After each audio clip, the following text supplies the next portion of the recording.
जी वाहिगुरु। इक ओंकार वाहिगुरु जी की फतेह। श्री भगवती जी सहाय। वार श्री भगवती जी की पातशाही दसवें। प्रथम भगवती सिमर कै गुरु नानक लई ध्याए। फिर अंगद गुर ते अमरदास रामदास होई सहाय। अर्जन हर गोबिंद नो सिमरों श्री हर राय। श्री हर कृष्ण ध्याईऐ जिस डिठे सब दुख जाए। तेग बहादुर सिमरिया करनौ निध आवै धाय। सब थाई होए सहाय। दसवें पातशाह श्री गुरु गोबिंद सिंह साहिब जी सब थाई होए सहाय। दसां पातशाहियां दी जोत श्री गुरु ग्रंथ साहिब जी दे पाठ दीदार दा ध्यान धर के बोलो जी। पंजां प्यारियां चौहां साहिबजादियां 40 मुक्तियां हठियां जपियां तपियां जिन्हां नाम जपिया। वंड छकिया दीग चलाई तेग वाही। देख के अणडिठ कीता तिन्हां प्यारियां।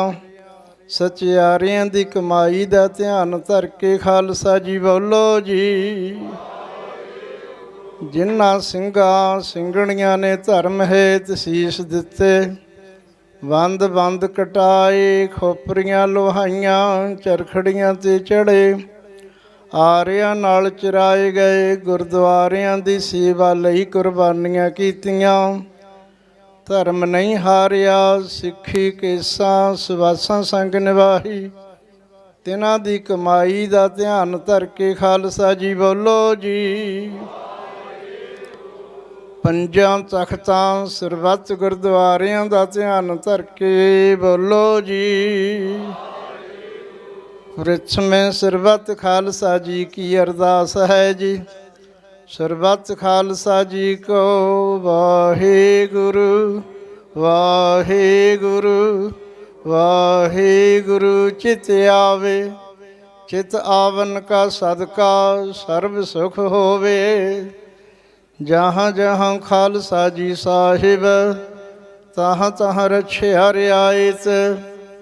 देग तेग फतेह विरद की पैज पंथ की जीत। श्री साहिब जी सहाय खालसे जी के बोल बाले बोलो जी। सिखा नूं सिखी दान केस दान रहत दान बबेक दान। विसाह दान भरोसा दान दाना सिर दान नाम दान। श्री अमृतसर साहिब जी दे इशनान। चौंकियाँ झंडे बुंगे जुगो जुग अटल। धर्म का जयकार बोलो जी। सिखां दा मन नीवा मत उची मत दा राखा आप वाहिगुरु जी। हे अकाल पुरख अपने पंथ दे सदा सहाई दातार जीओ। श्री ननकाना साहिब ते होर गुरद्वारियां गुरधामां दे जिन्हां तो खालसा पंथ नूं विछोड़िया गया है तिन्हां दे खुले दर्शन दीदार सेवा संभाल दा दान खालसा जी नूं बख्शो जी। हे निमाणियां दे माण ਨਿਤਾਣਿਆਂ ਦੇ ਤਾਣ ਨਿਓਟਿਆਂ ਦੀ ਓਟ ਨਿਆਸਰਿਆਂ ਦੇ ਆਸਰਾ। ਸਤਿਗੁਰੂ ਸ਼੍ਰੀ ਗੁਰੂ ਗ੍ਰੰਥ ਸਾਹਿਬ ਜੀਓ ਆਪ ਜੀ ਦੀ ਪਾਵਨ ਹਜ਼ੂਰੀ 'ਚ ਨਿਮਰਤਾ ਸਹਿਤ ਅਰਦਾਸ ਬੇਨਤੀ ਹੈ ਦਰ 'ਤੇ ਪ੍ਰਵਾਨ ਕਰਨੀ। ਕੌਮੀ ਇਨਸਾਫ ਮੋਰਚੇ ਦੇ ਦੀਵਾਨ ਵਿੱਚ ਗੁਰਬਾਣੀ ਦੇ ਕੀਰਤਨ ਹੋਏ। ਕੀਰਤਨ ਤੋਂ ਉਪਰੰਤ ਆਪ ਜੀ ਦੀ ਪਾਵਨ ਹਜ਼ੂਰੀ 'ਚ ਅਰਦਾਸ ਬੇਨਤੀ ਹੈ ਬੰਦੀ ਸਿੰਘਾਂ ਦੀ ਰਿਹਾਈ ਦੇ ਲਈ ਜੋ ਕਿ ਮੁੱਖ ਮੰਤਰੀ ਦੀ ਰਿਹਾਇਸ਼ 'ਤੇ ਜਥ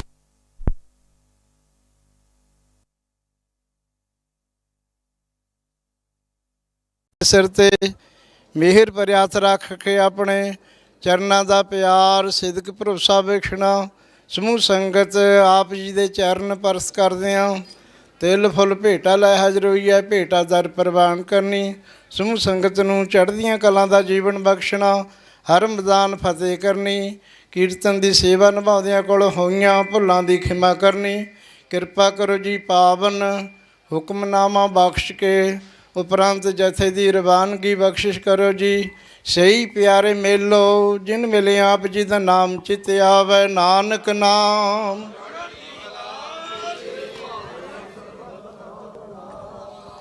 ਵਾਹਿਗੁਰੂ ਜੀ ਕਾ ਖਾਲਸਾ, ਦੋਹਰਾ ਗਿਆ ਭਾਈ ਅਕਾਲ ਕੀ। ਤਬੈ ਸਭ ਸਿੱਖਨ ਕੋ ਹੁਕਮ ਹੈ, ਗੁਰੂ ਗ੍ਰੰਥ ਜੀ ਮਾਨਿਓ। ਜੋ ਪ੍ਰਭ ਕੋ ਮਿਲ ਬੋਚ ਹੈ, ਰਾਜ ਕਰੇਗਾ ਖਾਲਸਾ। खुआर होए सब मिलेंगे, खुआर होए सब मिलेंगे। बचे शरण जो बोले सो निहाल।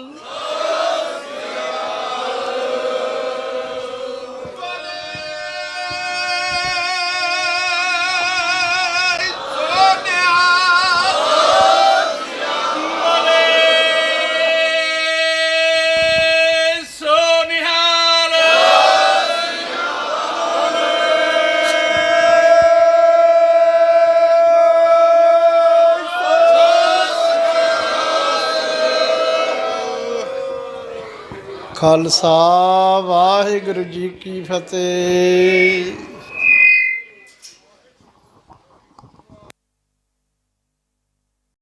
ਵਾਹਿਗੁਰੂ ਸਾਹਿਬ ਜੀ।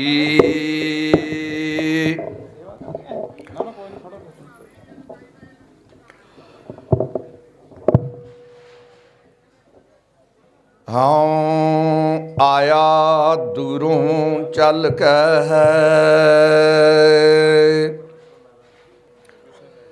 ਮੈਂ ਤੱਕੀ ਤਉ ਸਰਨਾਏ ਜਿਉ।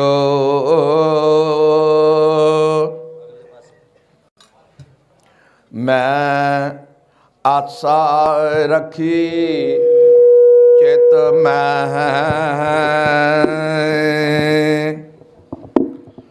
ਮੇਰਾ ਸਭ ਦੁੱਖ ਗਵਾਏ ਜਿਉ।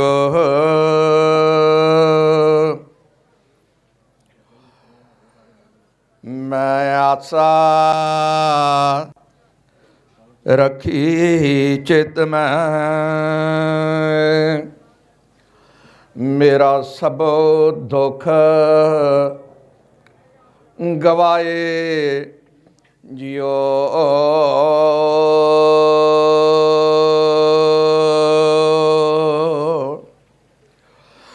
ਗਗਨ ਦਮਾਮਾ ਬਾਜਿਓ, ਪਰਿਓ ਨਿਸ਼ਾਨੇ ਘਾਓ। ਏਤ ਜੋ ਮਾਂਡਿਓ ਸੂਰਮਾ, ਆਬ ਜੂਝਣ ਕੋ ਦਾਓ।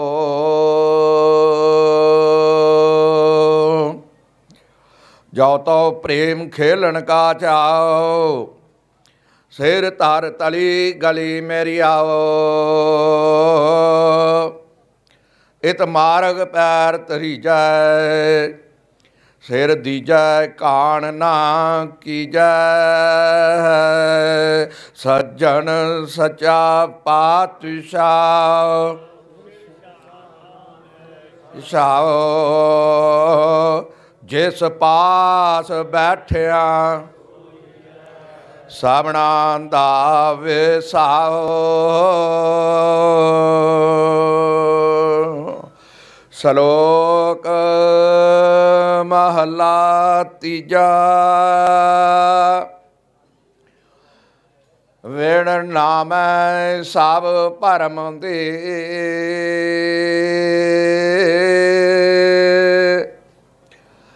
ਨਿਤ ਜਗ ਟੋਟਾ ਸੰਸਾਰ।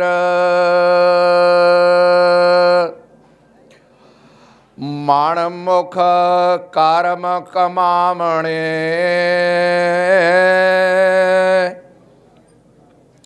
ਹਉਮੈ ਅੰਧ ਗੁਬਾਰ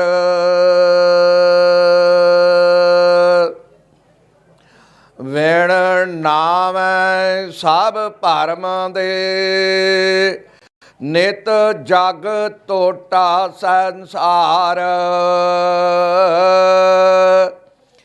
ਮਨ ਮੁਖ ਕਰਮ ਕਮਾਵਣੇ ਹਉਮੈ ਅੰਧ ਗੁਬਾਰ ਗੁਰਮੁਖ ਅੰਮ੍ਰਿਤ ਪੀਵਣਾ ਨਾਨਕ ਸ਼ਬਦ ਵਿਚਾਰ ਮਹਲਾ ਤੀਜਾ ਸਹਜੇ ਜਾਗੈ ਸਹਜੇ ਸੋਵੈ ਗੁਰਮੁਖ ਆਣ ਦੇਣ ਉਸਤਿਤ ਹੋਵੈ ਮਨ ਮੁਖ ਪਰਮੈ ਸਹਸਾ ਹੋਵੈ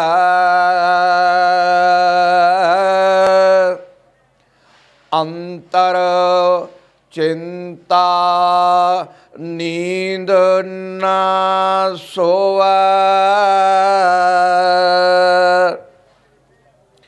ਗਿਆਨੀ ਜਾਗੈ ਸਵੈ ਸੁਭਾਏ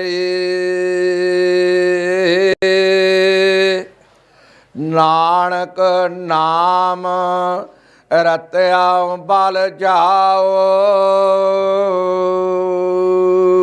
ਪੌੜੀ ਸੋ ਹਰ ਨਾਮ ਧਿਆਵੈ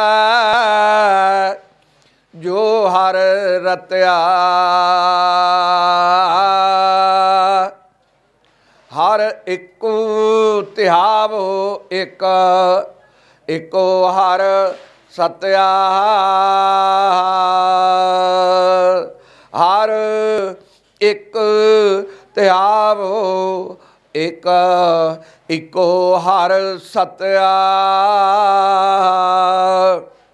ਹਰ ਇੱਕੋ ਵਰਤੈ ਇੱਕੋ ਇੱਕੋ ਉਤਪਤਿਆ ਜੋ ਹਰ ਨਾਮ ਧਿਆਵੈ ਤਿਨ ਡਰ ਸੱਟ ਘਤਿਆ ਗੁਰਮਤੀ ਦੇਵੈ ਆਪ ਗੁਰਮੁਖ ਹਰ ਜਪਿਆ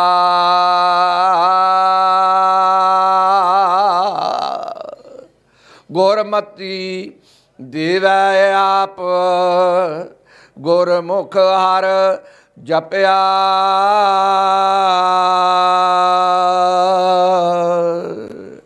ਵਾਹਿਗੁਰੂ ਜੀ ਕਾ ਖਾਲਸਾ ਵਾਹਿਗੁਰੂ ਜੀ ਕੀ ਫਤਿਹ। ਸ਼ਲੋਕ ਮਹਲਾ ਤੀਜਾ। ਵਿਣ ਨਾਵੈ ਸਭ ਭਰਮ ਦੇ ਨਿਤ ਜਗ ਟੋਟਾ ਸੰਸਾਰ ਮਨਮੁਖ ਕਰਮ ਕਮਾਵਣੇ ਹਉਮੈ ਅੰਧ ਗੁਬਾਰ। ਵਾਹਿਗੁਰੂ ਜੀ ਕਾ ਖਾਲਸਾ ਵਾਹਿਗੁਰੂ ਜੀ ਕੀ ਫਤਿਹ। ਵਾਹਿਗੁਰੂ।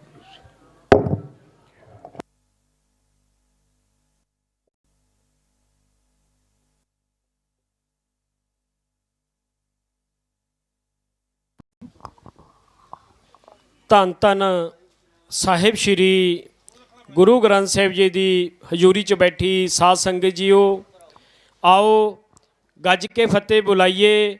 ਵਾਹਿਗੁਰੂ ਜੀ ਕਾ ਖਾਲਸਾ ਵਾਹਿਗੁਰੂ ਜੀ ਕੀ ਫਤਿਹ। ਸੋ ਜਿਵੇਂ ਕਿ ਆਪ ਜੀ ਨੂੰ ਪਤਾ ਕਿ ਰੋਜ਼ਾਨਾ ਦੀ ਤਰ੍ਹਾਂ ਸਾਡਾ ਇੱਥੋਂ ਜਿਹੜੀਆਂ ਹੱਕੀ ਮੰਗਾ ਨੇ ਉਹਨਾਂ ਦੇ ਲਈ 31 ਮੈਂਬਰੀ ਜੱਥਾ ਰਵਾਨਾ ਹੁੰਦਾ ਗੁਰੂ ਸਾਹਿਬ ਪਾਸੋਂ ਹੁਕਮ ਲੈ ਕੇ ਅਰਦਾਸ ਕਰਕੇ। ਸੋ ਹੁਣ ਅਸੀਂ ਅਰਦਾਸ ਕਰ ਲਈ ਹੈ, ਗੁਰੂ ਸਾਹਿਬ ਦਾ ਹੁਕਮ ਵੀ ਹੋ ਗਿਆ ਹੈ, ਆਪਾਂ ਹੁਕਮ ਲੈ ਲਿਆ। ਸੋ ਹੁਣ ਜਕਾਰਾ ਗਜਾ ਕੇ ਜਿਹੜੀ ਜਥੇ ਦੀ ਹੈ ਆਪਾਂ ਰਵਾਨਗੀ ਕਰਨੀ ਹੈ ਤੇ ਬਾਕੀ ਜਿਹੜੀ ਸੰਗਤ ਹੈ ਉਸੇ ਤਰੀਕੇ ਦੇ ਨਾਲ ਆਪਾਂ ਪੰਡਾਲ ਦੇ ਵਿੱਚ ਬੈਠੇ ਰਹਿਣਾ। ਸੋ ਹੁਣ ਜਥੇ ਦੀ ਰਵਾਨਗੀ ਹੋਵੇਗੀ। ਬੋਲੇ ਸੋ ਨਿਹਾਲ।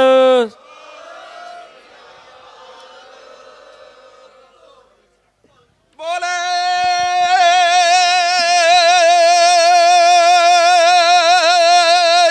ਸੋਨਿਆ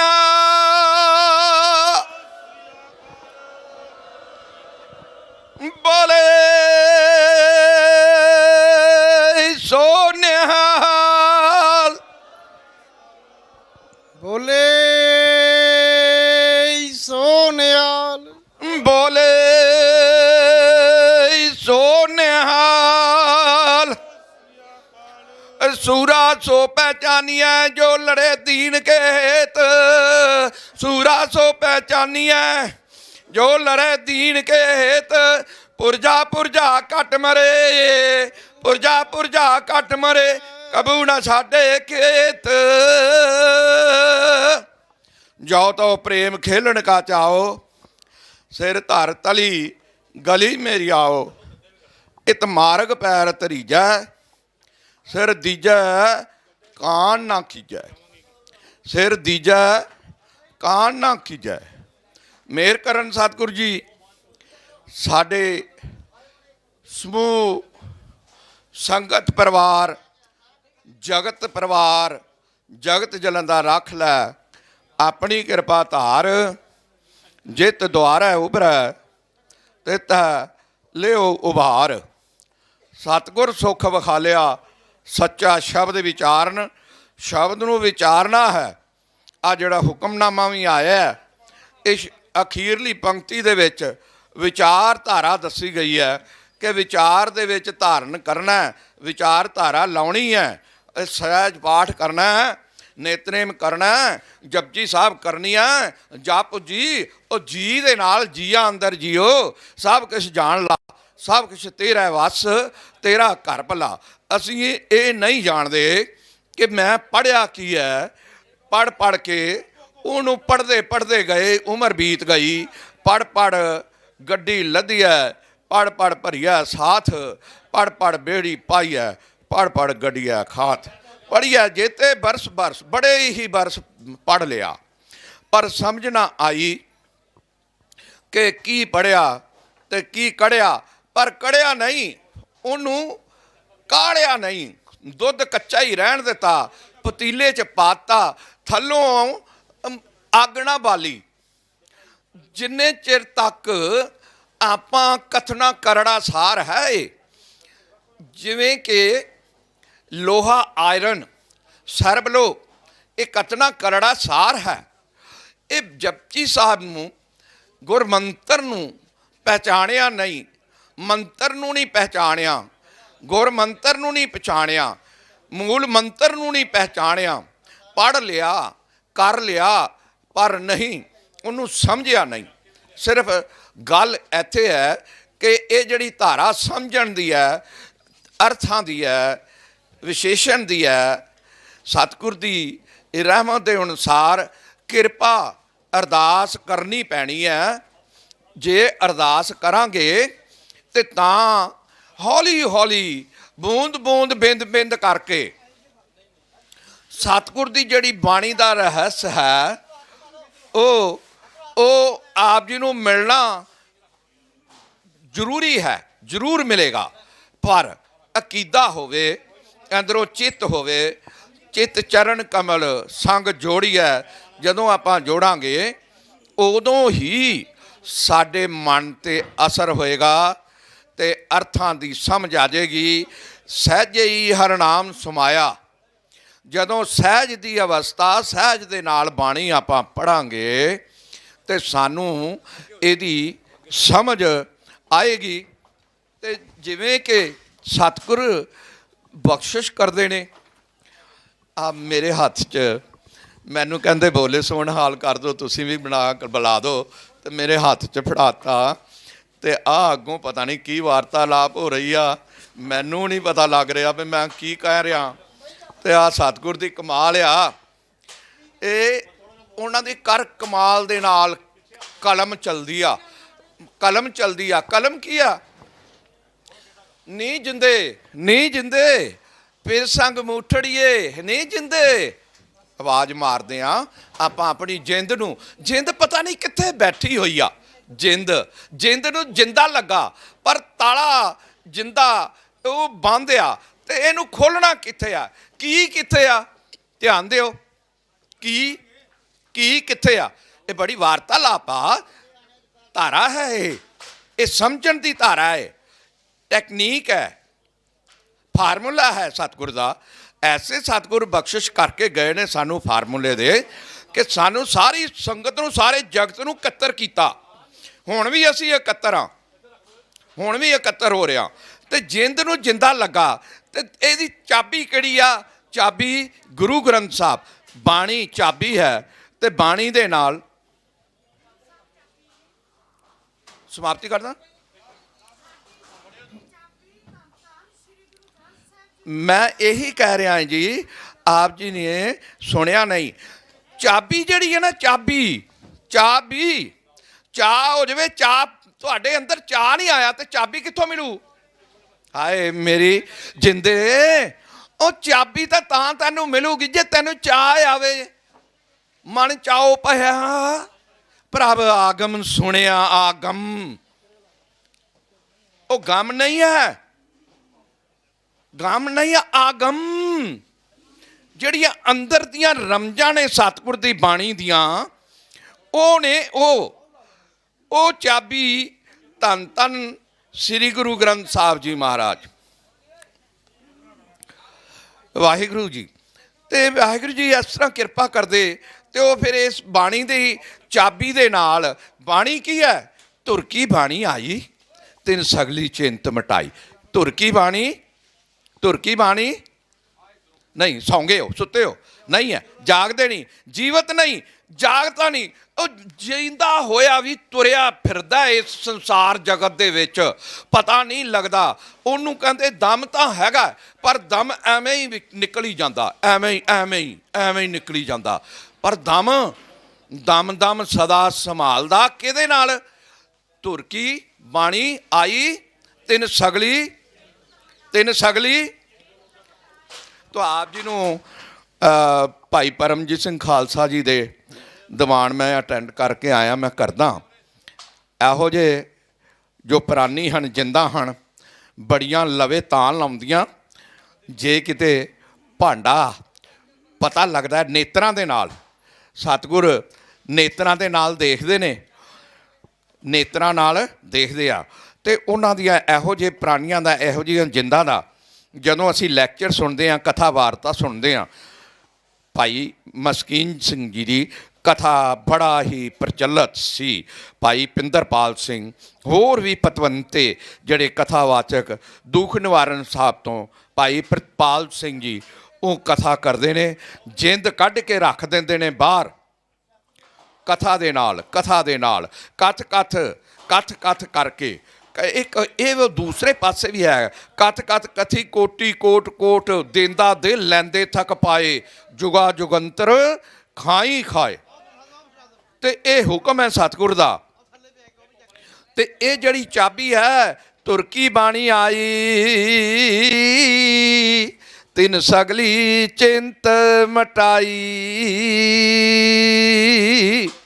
ਧੁਰ ਕੀ ਬਾਣੀ ਆਈ ਜਿਨ ਸਗਲੀ ਚਿੰਤ ਮਟਾਈ। ਦਿਆਲ ਪੁਰਖ ਮਿਹਰਬਾਨਾ, ਹਰ ਨਾਨਕ ਸਾਚਵ, ਹਰ ਨਾਨਕ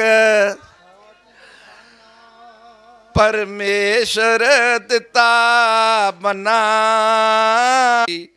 ਚਾਬੀ ਹੈ ਇਹ ਐਕਟਿਵਾ ਦੀ ਚਾਬੀ ਹੈ ਤੇ ਇਹ ਸਾਨੂੰ ਇੱਥੇ ਮਿਲੀ ਤੇ ਸਟੇਜ ਤੋਂ ਜਿਸ ਵੀਰ ਭੈਣ ਦੀ ਚਾਬੀ ਹੋਵੇ। ਅਨੰਦਪੁਰ ਸਾਹਿਬ ਆਇਓ, ਮੈਂ ਜਿਹੜੇ ਤੁਹਾਨੂੰ ਇਤਿਹਾਸ ਦੇ ਕੋਈ ਖੁਲਾਸੇ ਤਾਂ ਸ਼ਾਇਦ ਤੁਸੀਂ ਕਦੇ ਕਿਤਾਬਾਂ 'ਚ ਪੜ੍ਹਨ ਮਿਲਣੇ ਨਹੀਂ ਗੇ ਤੁਹਾਨੂੰ।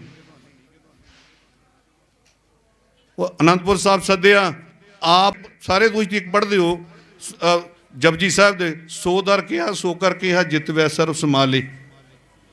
ਦਰ ਕਹਿੰਦੇ ਨੇ ਦਰਵਾਜ਼ੇ ਨੂੰ, ਘਰ ਕਹਿੰਦੇ ਨੇ ਜਿੱਥੇ ਉਹਦਾ ਪ੍ਰਕਾਸ਼ ਹੈ, ਜਿੱਥੇ ਉਹ ਆ ਕੇ ਗੁਰੂ ਗ੍ਰੰਥ ਸਾਹਿਬ ਦਾ ਪ੍ਰਕਾਸ਼ ਹੋਇਆ, ਇਹ ਘਰ ਹੈ, ਇੱਥੇ ਹੀ ਇਹਨੂੰ ਹੀ ਸੱਚਖੰਡ ਕਹਿੰਦੇ ਆ। ਜੇ ਤੁਸੀਂ ਦਰ ਤੋਂ ਅੰਦਰ ਨਹੀਂ ਆਉਂਦੇ, ਬਾਹਰ ਬੈਠੇ ਹੋ, ਤਾਂ ਤੁਹਾਡੀ ਹਾਜ਼ਰੀ ਉਹਦੇ ਘਰ 'ਚ ਨਹੀਂ ਲੱਗਣੀ। ਪਾਪ ਨਾ ਜਿਹੜੇ ਗੁਰਦੁਆਰੇ ਜਾ ਕੇ ਵੀ ਕਰਦੇ ਆ। ਜੇ ਮੈਂ ਉਹਨਾਂ ਗੱਲਾਂ ਦੀ ਗੱਲ ਕਰਾਂ, ਤੁਸੀਂ ਕਹੋ ਕਿ ਬਾਕੀ ਗੱਲ ਇੱਦਾਂ ਦੀ ਹੈ, ਕਿਉਂਕਿ ਉਹ ਜਦੋਂ ਉਹ ਗਿਆ, ਉਹ ਕਹਿੰਦਾ ਤਾਂ ਹੀ ਬਾਦਸ਼ਾਹ ਬਣੇ, ਉਹਨੇ ਪਿੱਛੇ ਭਗਤੀ ਕੀਤੀ ਹੈ। ਕਹਿੰਦਾ ਨਹੀਂ, ਨਾ ਪੰਜ ਬਾਣੀਆਂ ਦੀ ਗੱਲ ਨਹੀਂ ਕਰਦੇ, ਉਹਨੇ ਗੁਰੂ ਨੇ ਪੰਜ ਬਾਣੀਆਂ 'ਚ ਹੀ ਸਾਰਾ ਕੁਝ ਦੱਸ ਛੱਡਿਆ, ਇਹ ਉੱਥੇ ਤਾਂ ਹੈ ਹੀ ਨਹੀਂ ਗੇ। ਸੱਚਖੰਡ ਦੀ ਗੱਲ ਤਾਂ ਜਪਜੀ ਸਾਹਿਬ ਕਰਦੇ, ਕਰਮਖੰਡ ਕੀ ਬਾਣੀ ਹੋਰ ਤਿੱਥੈ ਹੋਰ ਨਾ ਕੋਈ ਹੋਰ, ਤਿੱਥੈ ਯੋਧ ਮਹਾਬਲ ਸੁਰ ਤਿਨ ਮੇ ਰਾਮ ਰਿਆ ਭਰਪੂਰ, ਤਿੱਥੈ ਸੀਤੋ ਸੀਤਾ ਮਹਿਮਾ ਮਾਇ ਤਾਕੇ ਰੂਪ ਨਾ ਕਥਨੇ ਜਾਏ, ਨਾ ਮਰੇ ਨਾ ਤਾਕੇ ਰੂਪ ਨਾ ਕਦੇ, ਕਹਿੰਦੇ ਉਹਦੇ ਰੂਪ ਦਾ ਕਥਨ ਨਹੀਂ ਕੀਤਾ ਜਾ ਸਕਦਾ। ਨਾ ਉਹ ਮਰੇ ਨਾ ਠਾਗੇ ਜਾਏ, ਜਿਨ ਕੇ ਰਾਮ ਵਸੇ ਮਨ ਮਾਹੇ। ਕਹਿੰਦਾ ਜਿਹਦੇ ਹਿਰਦੇ ਵਿੱਚ ਉਹਦਾ ਪਰਮੇਸ਼ਰ ਦਾ ਨਾਮ ਵਸ ਗਏ, ਨਾ ਉਹਨੂੰ ਕੋਈ ਮਾਰ ਸਕਦਾ ਹੈ, ਨਾ ਉਹਨੂੰ ਕੋਈ ਠੱਗ ਸਕਦਾ। ਅਸੀਂ ਗੱਲ ਕਰਦੇ ਹਾਂ ਜੀ ਇੰਦਰਾ ਗਾਂਧੀ ਨੂੰ ਮਾਰਿਆ, ਬੇਅੰਤ ਸਿੰਘ ਨੇ ਮਾਰਿਆ, ਸਤਵੰਤ ਸਿੰਘ, ਕੇਰ ਸਿੰਘ, ਬਲਵੀਰ ਸਿੰਘ, 4 ਜਣੇ ਸੀਗੇ, 3 ਜਣੇ ਤੇ ਪੱਕੇ ਸੀ ਨਾ। ਸਤਵੰਤ ਸਿੰਘ ਦਾ ਹੁਕਮ ਹੋਇਆ, ਇੰਦਰਾ ਗਾਂਧੀ ਬਾਹਰ ਵੀ ਜਾਂਦੀ ਸੀ, ਉਹਨੂੰ ਨਾਲ ਲੈ ਕੇ ਜਾਂਦੀ ਸੀ ਇੱਕ ਥਾਂ। ਅਸੀਂ ਕਹਿੰਦਾ ਵੀ ਇੱਟਾਂ ਵਿੱਚੋਂ ਪੈਦਾ ਹੁੰਦੇ ਨੇ, ਤੁਸੀਂ ਦੱਸੋ ਗੁਰਦੁਆਰੇ ਕਿਹਨਾਂ ਨੇ ਦਿੱਤੇ ਸੀ ਮਹੰਤਾਂ ਨੂੰ? ਅੰਗਰੇਜ਼ਾਂ ਨੇ। ਨਿਰੰਕਾਰੀ ਕਿਹਨੇ ਬਣਾਏ? ਅੰਗਰੇਜ਼ਾਂ ਨੇ। ਰਾਧਾ ਸਵਾਮੀ ਕਿਹਨੇ ਬਣਾਏ? ਉਹਨਾਂ ਨੇ ਬਣਾਏ। ਇਹ 6ਵੇਂ ਪਾਤਸ਼ਾਹ ਨੂੰ ਨਹੀਂ ਮੰਨਦੇ, 5ਵੇਂ ਬਾਣੀ ਦਾ ਪ੍ਰਚਾਰ ਕਰਦੇ ਨੇ, ਕੰਨ 'ਚ ਮੰਤਰ ਦਿੰਦੇ ਨੇ। ਨਿਰੰਕਾਰੀ ਵੀ ਇਵੇਂ ਹੀ ਕਰਦੇ ਨੇ, ਇਹ ਸਿਰਸੇ ਵਾਲਾ ਵੀ ਇਦਾਂ ਹੀ ਕਰਦਾ ਸੀ। ਸਾਡੇ ਨਾਮਧਾਰੀ ਨੇ ਗੁਰੂ ਗ੍ਰੰਥ ਦੀ ਬਾਣੀ ਪੜ੍ਹਦੇ ਆ, ਕੀਰਤਨ ਬੜਾ ਵਧੀਆ ਕਰਦੇ ਆ, ਪਰ ਉੱਥੇ ਜਿਹੜਾ ਹੈੱਡ ਬੰਦਾ ਉਹਦੇ ਨਾਲ ਸਤਿਗੁਰ ਲੱਗਦਾ ਹੈ। ਤੁਸੀਂ ਸਾਰੇ ਪੜ੍ਹਦੇ ਹੋ ਸਾਰੀਆਂ ਗੱਲਾਂ। ਅੱਜ ਅਸੀਂ ਗੱਲ ਕਰਦੇ ਹਾਂ ਜੀ ਡੇਰਿਆਂ 'ਤੇ ਲੋਕ ਕਿਉਂ ਜਾਂਦੇ ਆ, ਇਹ ਸਿਰਸੇ ਵਾਲਿਆਂ ਕੋਲ ਕਿਉਂ ਜਾਂਦੇ ਆ? ਮੁਕਤਸਰ ਦੀ ਗੱਲ ਹੈ ਜੀ, ਪਿੰਡ ਦੀ ਕੋਈ ਹਰੀਜਨ ਬੰਦਾ ਭਾਈ ਸੀ ਗੁਰਦੁਆਰੇ ਵਿੱਚ, ਇਹ ਥੋੜ੍ਹੇ ਦਿਨਾਂ ਦੀ ਗੱਲ ਹੈ, ਮੈਂ ਦੂਰ ਦੀ ਨਹੀਂ ਸੁਣਾਉਂਦਾ। ਉਹਦਾ ਮੁੰਡਾ ਵੀ ਉੱਥੇ ਹੀ ਸੀ। ਅਖੀਰ ਗੁਰਦੁਆਰੇ ਦੀ ਕਮੇਟੀ ਨੇ ਪਿੰਡ 'ਚ ਕਿਹਾ ਜੀ ਤੂੰ ਜੀ ਤੈਨੂੰ ਭਾਈ ਤੋਂ ਲਾਹ ਤਾ। ਕਹਿੰਦਾ ਕਿਉਂ ਲਾਇਆ, ਮੇਰੀ ਗਲਤੀ ਦੱਸੋ। ਕੁਛ ਨਹੀਂ। ਅਖੀਰ ਜਿਹਨੂੰ ਕਿਹਾ 5 ਦਿਨਾਂ ਵਿੱਚ ਜੀ ਤੂੰ ਇਹ ਗੁਰਦੁਆਰਾ ਖਾਲੀ ਕਰ ਦਿਓ। ਨਹੀਂ ਕੀਤਾ। ਉਹਨਾਂ ਨੇ ਉਹਨੂੰ ਫੜਿਆ, ਨਾਲੇ ਕੁੱਟਿਆ, ਨਾਲੇ ਮਾਰਿਆ, ਨਾਲੇ ਹੱਥਾਂ ਦੀਆਂ ਉਂਗਲਾਂ ਵੀ ਤੋੜ ਦਿੱਤੀਆਂ, ਤੇ ਨਾਲੇ ਅੰਦਰ ਗਿਆ। 324 ਦਾ ਪਰਚਾ ਹੋਇਆ ਉਹਦੇ 'ਤੇ। ਉਹ ਯਾਰ ਜੇ ਤੁਸੀਂ ਕਿ ਭਾਈ ਜੈਤੇ ਨੂੰ ਭੁੱਲ ਗਏ ਹੋ? ਉਹ ਜਿਹਨੂੰ ਗੁਰੂ ਸਾਹਿਬ ਨੇ ਕਿਹਾ ਸੀ ਤੂੰ ਮੈਂ ਰੰਗਰੇਟਾ ਸਿੱਖ ਹਾਂ, ਕਹਿੰਦਾ ਨਹੀਂ ਤੂੰ ਗੁਰੂ ਦਾ ਬੇਟਾ। ਉਹਨੇ 10ਵੇਂ 9ਵੇਂ ਪਾਤਸ਼ਾਹ ਦੇ ਸ਼ੀਸ਼ ਦਾ ਸੰਸਕਾਰ ਵੀ ਉਹਨਾਂ ਕੋਲੋਂ ਕਰਾਇਆ ਸੀ। ਆਖਰ ਸਮੇਂ ਤੱਕ ਸਿਰਸਾ ਦੇ ਵੀ ਜਦੋਂ ਸਾਹਿਬਜ਼ਾਦੇ ਪਿੱਛੇ ਸੀ, ਉਹਨਾਂ ਨੂੰ ਵੀ ਉਹਨਾਂ ਨੇ ਗਾਂਹ ਤੋਰੇ ਵੀ ਤੁਹਾਡਾ ਸਮਾਂ ਇਹ ਨਹੀਂ ਹੈਗਾ। ਅਸੀਂ ਤੇ ਜਾਤਾਂ 'ਚ ਬੱਝੇ। ਜਦੋਂ 5 ਪਿਆਰੇ ਨੇ ਅੰਮ੍ਰਿਤ ਛਕ, ਦੱਸੋ ਕਿ ਇੱਕ ਜਾਤ ਦੇ ਸੀ ਉਹ ਗੁਰੂ ਨੇ ਤੇ ਜਾਤ ਸਾਡੀ ਮਕਾਈ। ਅੱਜ ਵੀ ਤੁਹਾਡੇ ਗੁਰਦੁਆਰੇ ਉਸੇ ਤਰ੍ਹਾਂ ਹੀ ਬਣੇ ਪਏ ਨੇ। ਇਹ ਜੱਟਾਂ ਦਾ ਜੀ, ਲਵਾਣਿਆਂ ਦਾ ਜੀ, ਰਾਮਗੜੀਆਂ ਦਾ ਜੀ, ਇਹ ਹਰੀਜਨਾਂ ਦਾ ਜੀ, ਬਾਤੇ ਉੱਥੇ ਹੀ ਆ ਸੀ ਯਾਰ। ਅਸੀਂ ਤਾਂ ਤੁਰੇ ਹੀ ਨਹੀਂ ਅਜੇ ਤੱਕ। ਉਹਨੇ ਤਾਂ ਬਣ ਗਏ ਇੱਕ ਉੱਪਰ ਜਿਸ ਜਨ ਕੀ ਆਸਾ ਤਿਸ ਕੀ ਕੱਟੀ ਜਮ ਕੀ ਬਾਸ। ਜਿੰਨੇ ਵੀ ਤੁਸੀਂ ਪੜ੍ਹਦੇ ਹੋ, ਓਮ ਇੱਕ ਸ਼ਬਦ ਹੈ, ਉਹਨਾਂ ਦੇ ਵਿਦਵਾਨਾਂ ਨੇ 43 ਤਰ੍ਹਾਂ ਦੇ ਇਹਦੇ ਅਰਥ ਕੀਤੇ ਨੇ। ਉਹ ਕਹਿੰਦਾ ਕੋਈ ਓਮ, ਸਾਡੀ ਸ਼ੁਰੂਆਤ 13 ਤੋਂ ਹੈ। ਅਸੀਂ ਤੇ ਗੁਰੂ ਨਾਨਕ ਦੇ ਕਿਤੇ ਲੈਂਦੇ ਵੀ ਹੈ ਨਹੀਂ, ਕਿਤੇ ਲੱਭਦੇ। ਅਸੀਂ ਉਹ ਗੱਲ ਕਰਦੇ ਹਾਂ ਸਤਵੰਤ ਸਿੰਘ ਦੀ, ਉਹਦਾ ਜਿਹੜਾ ਫੁੱਫੜ ਸੀ ਨਾ, ਉਹ ਵੀ ਉੱਥੇ ਸੀ ਆਰਮੀ ਵਿੱਚ, ਉੱਥੇ ਪੁਲਿਸ ਵਿੱਚ ਸੀ, ਗੁਰਸਿੱਖ ਸੀ ਉਹ। ਕਹਿੰਦਾ ਤੂੰ ਇੰਦਰਾ ਗਾਂਧੀ ਦੇ ਨਾਲ ਰਹਿਣਾ, ਇੰਨਾ ਕੁਛ ਹੋ ਗਿਆ, ਹੁਣ ਦੱਸ ਤੂੰ ਕੀ ਕਰੇਂਗਾ? ਕਹਿੰਦਾ ਮਨ ਤੇ ਬੜਾ ਦੁਖੀ ਹੁੰਦਾ, ਦੱਸੋ ਕੀ ਕਰੀਏ? ਫਿਰ ਉਹਨਾਂ ਨੇ ਤਿਆਰ ਕੀਤਾ, 3 ਬੰਦੇ ਤਿਆਰ ਹੋਏ ਵੀ ਅਸੀਂ ਇਹ ਕਰਾਂਗੇ। ਇਹਨਾਂ ਨੂੰ ਕਿਹਾ ਵੀ ਤੁਸੀਂ ਤਾਂ ਕਰਨਾ ਵੀ ਪਹਿਲੇ ਤੁਸੀਂ ਅੰਮ੍ਰਿਤ ਛਕ ਕੇ ਆਓ। ਇਹ ਹਰਿਮੰਦਰ ਸਾਹਿਬ ਗਏ, ਪਹਿਲੇ ਅਕਾਲ ਤਖਤ ਸਾਹਿਬ ਦੇਖਿਆ, ਉਸ ਤੋਂ ਬਾਅਦ ਅੰਮ੍ਰਿਤ ਛਕਿਆ। ਅੰਮ੍ਰਿਤ ਛਕ ਕੇ ਤੁਹਾਡੀ ਸ਼ਹਾਦਤ ਤਦੋਂ ਕੰਮ ਆਉਣੀ ਹੈ। ਕਹਿੰਦਾ ਜੇ ਤੈਨੂੰ ਗੁਰੂ ਦਾ ਹੁਕਮ ਹੋਏਗਾ ਫਿਰ ਤੂੰ ਕਰੇਂਗਾ? ਕਹਿੰਦਾ ਹਾਂ। ਫਿਰ ਉਹ ਸਮਾਂ ਬੀਤਿਆ। ਇਹ ਗੱਲ ਸੱਚੀ ਹੈ ਜਿਹੜੀ ਮੈਂ, ਕਿਉਂਕਿ ਜੇ ਗੁਰੂ ਦੇ ਮੁਤਾਬਕ ਚੱਲਾਂਗੇ ਫਿਰ ਤੇ ਗੁਰੂ ਦੇ ਨਾਲ ਹੀ ਹੈ, ਫਿਰ ਤੇ ਗੁਰੂ ਕਿਤੇ ਗਿਆ ਹੀ ਨਹੀਂ। ਇਸ ਕਰਕੇ ਜੇਕਰ ਗੁਰੂ ਦੀ ਗੱਲ ਨੂੰ ਸਮਝੋਗੇ, ਗੁਰੂ ਦੀ ਗੱਲ ਨੂੰ ਤੁਰੋਗੇ ਲੈ ਕੇ, ਤਾਂ ਉੱਥੇ ਤੱਕ ਆਪੜ ਜਾਵਾਂਗੇ। ਗੁਰੂ ਨਾਨਕ ਸਾਹਿਬ ਚਲੇ ਗਏ, ਆ ਗਏ ਨੇ ਜਦੋਂ ਮੈਂ ਥੋੜ੍ਹੀਆਂ ਜਿਹੀਆਂ ਦੋ ਕੁ ਗੱਲਾਂ ਪਹਿਲੇ ਹੋਰ ਗੁਰੂ ਨਾਨਕ ਸਾਹਿਬ ਦੇ ਆਗਮਨ ਦੀਆਂ ਸੁਣਾ ਦਿਆਂ। ਜਦੋਂ ਆਗਮਨ ਹੋ ਗਿਆ ਨਾ, ਦੌਲਤਾਂ ਦਾਈ ਸੀ ਉਹਦੇ ਹੱਥਾਂ 'ਚ ਬੜੇ ਬੱਚਿਆਂ ਨੇ ਜਨਮ ਲਿਆ ਸੀ। ਬੇਬੇ ਨਾਨਕੀ ਗੁਰੂ ਨਾਨਕ ਸਾਹਿਬ ਤੋਂ 5 ਸਾਲ ਵੱਡੀ ਸੀ। ਜਦੋਂ ਹੋਣ ਵਾਲੇ ਸੀ ਨਾ, ਉਹ ਕਹਿੰਦੀ ਹੈ, ਦੌਲਤਾਂ ਕਹਿੰਦੀ, ਮੈਂ ਤਾਂ ਕਲਿਆਣ ਦਾ ਜੀ ਇਹ ਲੈਣਾ, ਮੈਂ ਇਹ ਲੈਣਾ। ਉਹ ਕਹਿੰਦੀ ਸਭ ਕੁਝ ਦਿਆਂਗੇ, ਕੋਈ ਗੱਲ ਨਹੀਂ। ਜਦੋਂ ਪੂਰਨਮਾਸ਼ੀ ਵਾਰ ਕੱਤਕ ਦੀ ਪੂਰਨਮਾਸ਼ੀ ਨੂੰ ਜਿਸ ਨਕਸ਼ਤਰ ਵਜੋਂ ਦਾ ਆਗਮਨ ਹੋਇਆ ਹੈ, ਬਾਬੇ ਨਾਨਕ ਨੇ ਜਨਮ ਲਿਆ ਹੈ, ਆਗਮਨ ਹੋਇਆ ਹੈ, ਤੇ ਉਹਨੇ ਲੈ ਕੇ ਸਾਫ਼ ਕਰਕੇ ਤੇ ਆ ਕਰਕੇ ਦੇਖਿਆ, ਤੇ ਬਾਬਾ ਨਾਨਕ ਉਹਦੇ ਵੱਲ ਵੇਖ ਕੇ ਨਮਸਕਾਰ। ਦੌਲਤਾਂ ਨੇ ਛੱਡ ਦਿੱਤਾ ਸੀ ਦਾਈ ਦਾ, ਉਹ ਦੌਲਤਾਂ ਨੂੰ ਬ੍ਰਹਮ ਗਿਆਨ ਹੋ ਗਿਆ ਸੀ, ਉਹ ਸਮਾਧੀ ਲਾਉਂਦੀ ਸੀ, ਉਹਨੂੰ ਪਰਮੇਸ਼ਰ ਦੇ ਦਰਸ਼ਨ ਹੁੰਦੇ ਸੀ, ਉਹ ਸੀ ਉਹ ਗੁਰੂ ਨਾਨਕ। ਫਿਰ ਜਾ ਕੇ ਠਵਾਲਣ ਗਈ ਤੇ ਗੁਰੂ ਨਾਨਕ ਸਾਹਿਬ ਦੇ ਚਰਨਾਂ ਨੂੰ ਜੀਭ ਨਾਲ ਚੱਟਿਆ, ਤੇ ਬਾਬੇ ਨਾਨਕ ਨੇ ਤਿੰਨਾਂ ਲੋਕਾਂ ਦੀ ਸੋਝੀ ਕਰਾ ਦਿੱਤੀ ਉਹਨੂੰ। ਉਹ ਕੀ ਦੇਖਦੀ ਹੈ ਵੀ ਗੁਰੂ ਨਾਨਕ ਸਾਹਿਬ ਦਾ ਕੋਈ ਸਿੱਖ ਹੈ, ਉਹਦਾ ਸਮੁੰਦਰ ਵਿੱਚ ਜਹਾਜ਼ ਡੁੱਬਦਾ ਪਿਆ, ਤੇ ਗੁਰੂ ਨਾਨਕ ਸਾਹਿਬ ਉਹਨੂੰ ਬੰਨੇ ਲਾਉਂਦੇ ਪਏ। ਉਹ ਕਹਿੰਦੀ ਤੁਲਸਾ ਤੋਂ ਠਲਿਆਲ ਜੀ ਦੀ ਜਾਂਦੇ ਹੋ ਨਾ, ਸਰ ਕਈ ਲੋਕਾਂ ਨੂੰ ਪਤਾ ਬਟਾਲੇ ਵਿੱਚ ਆਓ। ਉਹ ਕੌਣ ਨੇ? ਇਹ ਬੇਬੇ ਨਾਨਕ, ਬਾਬੇ ਨਾਨਕ ਦੀ ਮਾਸੀ ਦੇ ਮੁੰਡੇ ਹੀ ਨੇ। ਉਹ ਵੀ ਆਉਂਦੇ ਸੀ ਘਰੇ, ਕਹਿੰਦੇ ਤੇਰਾ ਨਾਨਕ ਐਵੇਂ ਸਮਾਧੀ ਲਾਈ ਰੱਖਦਾ ਹੈ, ਇਹ ਤੇ ਕਮਲ ਹੈ, ਇਹ ਤੇ ਸ਼ਦਾਈ ਹੈ। ਕਹਿੰਦੇ ਜਾ ਮਾਸੀ, ਬਾਬੇ ਨਾਨਕ ਬੋਲੇ, ਕਹਿਣ ਲੱਗੇ ਜਾ ਮਾਸੀ, ਤੇਰਾ ਵੀ ਕਮਲਾ ਹੀ ਹੋਵੇਗਾ, ਤਾਰੇ ਗਾਓ ਵੀ ਦੁਨੀਆ ਨੂੰ। ਅਸੀਂ ਕਿੰਨੇ ਸਮਝਿਆ ਗੁਰੂ ਨਾਨਕ ਨੂੰ।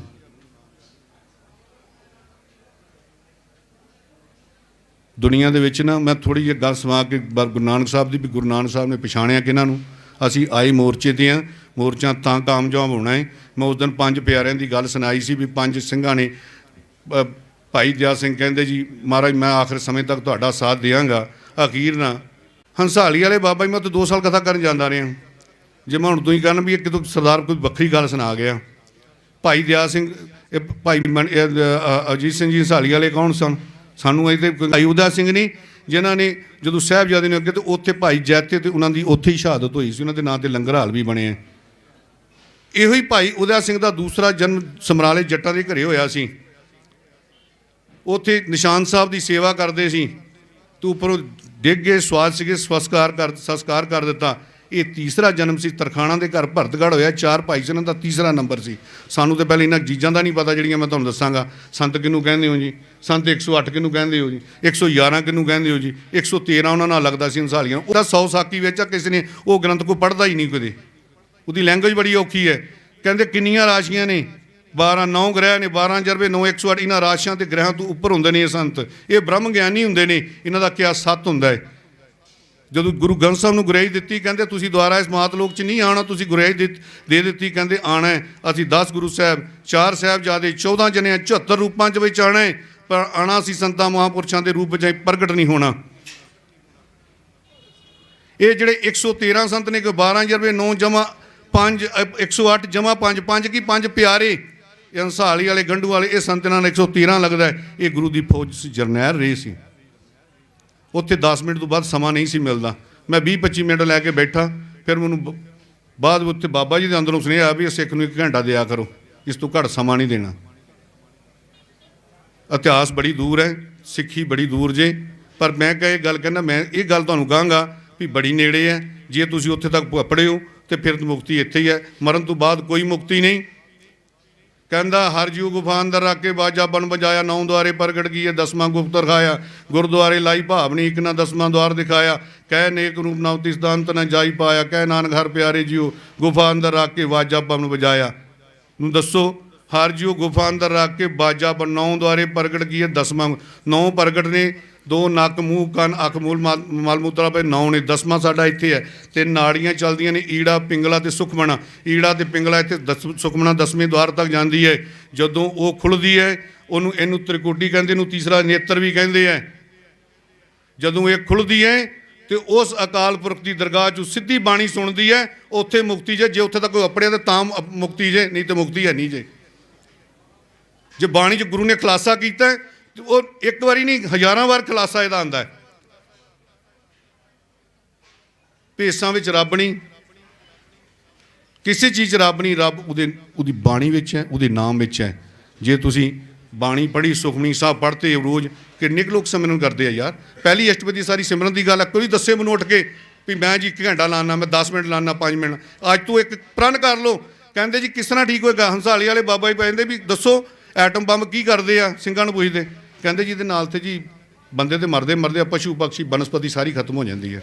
ਉਹਨਾਂ ਨੇ ਵੀ 5 ਸਿੰਘਾਂ ਨੂੰ ਇੱਕ ਹੁਕਮ ਕੀਤਾ ਵੀ ਅੰਮ੍ਰਿਤ ਵੇਲੇ ਤੇ ਸ਼ਾਮ ਨੂੰ ਰਹਿਰਾਸ ਤੋਂ ਬਾਅਦ 5 ਸਿੰਘਾਂ ਨੇ ਰੋਜ਼ ਅਰਦਾਸ ਕਰਨੀ ਹੈ ਵੀ ਇਹ ਐਟਮ ਬੰਬ ਚੱਲਣ ਹੀ ਨਾ। ਉਹ ਯਾਰ ਉਹ ਜਿਹੜੇ ਸੰਤ ਹੁੰਦੇ ਆ ਨਾ, ਕਿਸੇ ਇੱਕ ਪਿੰਡ ਦੇ ਨਹੀਂ, ਕਿ ਇੱਕ ਫਿਰਕੇ ਦੇ ਨਹੀਂ ਹੁੰਦੇ, ਇੱਕ ਜਾਤ ਦੇ ਨਹੀਂ ਹੁੰਦੇ, ਇੱਕ ਧਰਮ ਦੇ ਨਹੀਂ ਹੁੰਦੇ, ਉਹ ਇੱਕ ਦੇਸ਼ ਦੇ ਨਹੀਂ ਹੁੰਦੇ, ਇੱਕ ਸਟੇਟ ਦੇ ਨਹੀਂ, ਉਹ ਪੂਰੇ ਵਿਸ਼ਵ ਦੇ ਹੁੰਦੇ ਨਹੀਂ। ਬ੍ਰਹਮ ਗਿਆਨੀ ਕਾ ਸਗਲਕਾਰ, ਬ੍ਰਹਮ ਗਿਆਨੀ ਆਪ ਨਿਰੰਕਾਰ। ਉਹ ਜਿਹੜਾ ਉਹਦਾ ਨਿਰੰਕਾਰ ਦਾ ਰੂਪ ਹੈ ਸਾਰਿਆਂ ਲਈ, ਉਹ ਤੇਰੇ ਲਈ ਤੇ ਮੇਰੇ ਲਈ ਨਹੀਂ। ਤੁਸੀਂ ਇੱਥੇ ਦੀ ਗੱਲ ਕਰਦੇ ਆ, ਇੱਥੇ ਦੇਖੇ ਗੁਰਦੁਆਰੇ, ਉਹ ਕੇਨੀਆ ਵਿੱਚ ਵੀ 10ਵੇਂ ਪਾਤਸ਼ਾਹ ਦਾ ਇਤਿਹਾਸਕ ਗੁਰਦੁਆਰਾ ਜੋ ਕਾਲੇ ਨੂੰ ਦਰਸ਼ਨ ਹੋਈ ਸੀ, ਉੱਥੇ ਹਫ਼ਤਾ ਲਾਇਆ।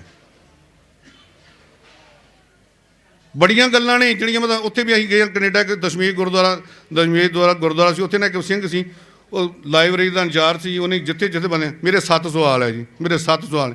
ਮੈਂ ਇੱਕ ਦਿਨ ਇੱਕੋ ਹੀ ਸਵਾਲ ਦੇ ਉੱਤੇ ਸਾਰੀ ਗੱਲ ਕਰਤੀ ਸੀ 1.5 ਘੰਟਾ, ਕਿ ਗੁਰੂ ਨਾਨਕ ਦੇ ਇੱਕ ਸਵਾਲ ਦਾ ਹੀ ਹੱਲ ਕਰ ਦਿਓ।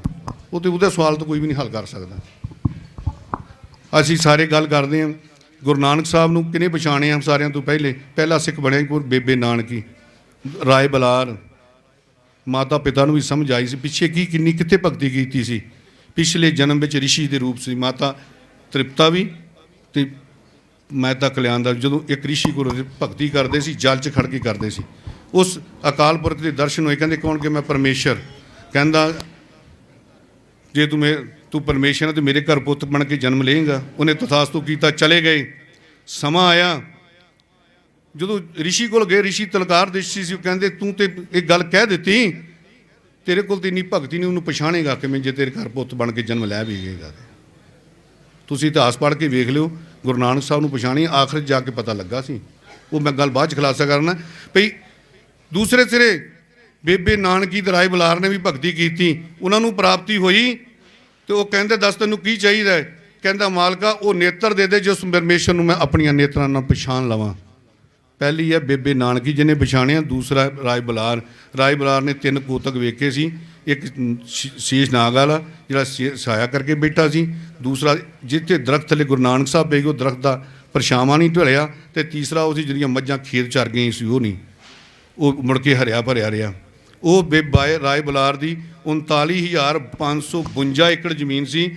ਅੱਜ ਵੀ 19,552 ਏਕੜ ਜ਼ਮੀਨ ਜਿਹੜੀ ਹੈ ਗੁਰੂ ਨਾਨਕ ਸਾਹਿਬ ਦੇ ਨਾਂ 'ਤੇ ਵੱਜਦੀ ਹੈ। ਜਿਸ ਤੁਸੀਂ ਜਾਣਦੇ ਹੋ ਕਰਤਾਰਪੁਰ ਸਾਹਿਬ 104 ਏਕੜ ਜ਼ਮੀਨ ਗੁਰੂ ਨਾਨਕ ਸਾਹਿਬ ਦੇ ਨਾਮ ਵੱਜਦੀ ਹੈ। ਇਹ ਕਰੋੜੀਆ ਸੀ ਜਿਹਦੀ ਜ਼ਮੀਨ ਸੀ, ਇਹ ਲਾਹੌਰ ਦਾ ਰਹਿਣ ਵਾਲਾ ਸੀ। ਇਹ ਬੜਾ ਲੰਮਾ ਚੌੜਾ ਖੁਲਾਸਾ ਹੈ ਜਿਹੜਾ ਮੈਂ ਤੁਹਾਨੂੰ ਦੱਸਾਂ।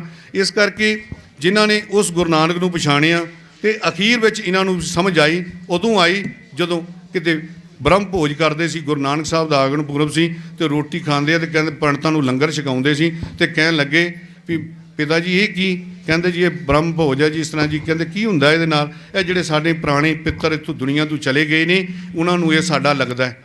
ਅਤੇ ਗੁਰੂ ਨਾਨਕ ਸਾਹਿਬ ਦੇ ਸੱਚੀ ਗੱਲ ਹੈ? ਕਹਿੰਦੇ ਇਹ ਤਾਂ ਨਹੀਂ ਪਤਾ ਸਾਨੂੰ, ਇਹ ਪੰਡਤ ਹੀ ਕਹਿੰਦੇ ਆ। ਫਿਰ ਉਦੋਂ ਪਤਾ ਕਹਿੰਦੇ ਗੁਰੂ ਨਾਨਕ ਤੈਨੂੰ ਨਾ ਸਾਰੇ ਕੋਈ ਔਲੀਆ ਕਹਿੰਦੇ, ਕੋਈ ਰੱਬ ਕਹਿੰਦੇ, ਤੂੰ ਉਹਦਾ ਰੂਪ ਹੈ, ਤੂੰ ਉਹੀ ਹੈ, ਤੂੰ ਹੈ ਕੀ ਮੈਨੂੰ ਤੇਰਾ ਪਤਾ ਨਹੀਂ ਲੱਗਾ। ਅੱਜ ਉਹ ਦਿਨ ਆਇਆ। ਅੱਜ ਬਾਬੇ ਨਾਨਕ ਨੇ ਕੀ ਕੀਤਾ? ਕਹਿੰਦੇ ਪਿਤਾ ਜੀ ਅੱਛਾ ਕੋਈ ਨਹੀਂ ਤੁਹਾਨੂੰ ਦਿਖਾ ਦਿੰਦੇ ਹਾਂ। ਅੱਜ ਬਾਬੇ ਨਾਨਕ ਨੇ ਮਿਹਰ ਦੀ ਨਿਗਾਹ ਦੇ ਨਾਲ ਆਪਣੇ ਪਿਤਾ ਵੱਲ ਮਹਿਤਾ ਕਲਿਆਣ ਦਾਸ ਵੱਲ ਵੇਖਿਆ, ਅਤੇ ਇਹੋ ਜਿਹਾ ਵੇਖਿਆ ਵੀ ਉਹ ਬੈਠੇ ਤੇ ਉੱਥੇ ਹੀ ਨੇ, ਪਰ ਗਏ ਨੇ ਦੇਖਦੇ ਆ ਜਿੱਥੇ ਜਾਂਦੇ ਆ ਉਹ ਸੱਚਖੰਡ 'ਚ ਚਲੇ ਜਾਂਦੇ ਆ। ਉੱਥੇ ਜਾ ਕੇ ਵੇਖਦੇ ਤੇ ਸਾਰਾ ਕੁਝ ਉੱਥੇ ਥਾਂ ਬੜਾ ਰਮਨੀਕ ਹੈ, ਬੜੀਆਂ ਸੁਗੰਧਾਂ ਨੇ, ਬੜਾ ਵਧੀਆ ਸੰਗੀਤਮਈ ਕੰਮ ਹੈ ਉੱਥੇ। ਸਾਰਾ ਉਸ ਅਕਾਲ ਪੁਰਖ ਦਾ ਪ੍ਰਕਾਸ਼ ਹੈ, ਅਤੇ ਸਾਰਾ ਜਿਹੜਾ ਇਹਨਾਂ ਦਾ ਪਿਛਲੇ ਵੰਸ਼ ਜਿਹੜਾ 101 ਜਿਹੜਾ ਉਹਨਾਂ ਦੀਆਂ ਜਿਹੜੀਆਂ ਪੀੜ੍ਹੀਆਂ ਨੇ ਨਾ, ਜਿਹੜੀ ਪਿਛਲੀਆਂ ਜਿਹੜੀਆਂ ਦਾਦਕੇ ਨਾਨਕ ਦੀਆਂ ਜਿਹੜੀਆਂ ਤਰਦੀਆਂ ਨੇ, ਉਹ ਬਰਾਬਰ ਤਰਦੀਆਂ ਨੇ। ਉਹ ਸਾਰੇ ਉਹਨਾਂ ਜੋਨਾਂ 'ਚੋਂ ਕੱਢ ਕੇ ਕਹਿੰਦੇ ਜਦੋਂ ਗਏ ਤੇ ਆਪਣੇ ਪਿਤਾ ਦੇ ਦਰਸ਼ਨ ਕੀਤੇ, ਕਹਿਣ ਲੱਗੇ ਥਾਂ ਬੜਾ ਰਮਨੀਕ ਹੈ, ਇੱਥੋਂ ਜਾਣ ਨੂੰ ਦਿਲ ਨਹੀਂ ਕਰਦਾ। ਕਿਸ ਸਰੀਰ 'ਚ ਗਏ? ਸੂਖਮ ਸਰੀਰ ਦੇ ਰੂਪ ਵਿੱਚ। ਅਤੇ ਕਹਿੰਦੇ ਇਹ ਜਿਹੜੇ ਜਿੰਨੇ ਵੀ ਅਸੀਂ ਆ ਸਾਰੇ ਜੂਨਾਂ 'ਚ ਭੜਕਦੇ ਸਾਂ, ਇਹ ਤੇਰਾ ਉਹ ਸਾਰੀ ਭਗਤੀ ਦੀ ਪੂਰੀ ਲਹਿਰ ਅਸੀਂ ਵੀ ਇੱਦਾਂ ਭਗਤੀ ਕਰਦਾ ਸੀ, ਇਸ ਤਰ੍ਹਾਂ ਕਰਕੇ ਤੈਨੂੰ ਪਰਮੇਸ਼ਰ ਦੀ ਪ੍ਰਾਪਤੀ ਹੋਈ। ਅਤੇ ਇਹ ਜਿਹੜਾ ਤੇਰੇ ਘਰ ਗੁਰੂ ਨਾਨਕ ਆਇਆ ਹੈ, ਇਹਦੇ ਕਰਕੇ ਸਾਰੀਆਂ ਜਿਹੜੀਆਂ ਸਾਰਿਆਂ ਨੂੰ ਉਸ ਤਰ੍ਹਾਂ ਜੂਨਾਂ ਵਿੱਚੋਂ ਕੱਢ ਕੇ ਸੱਚਖੰਡ ਵਿੱਚ ਲੈ ਆਂਦਾ।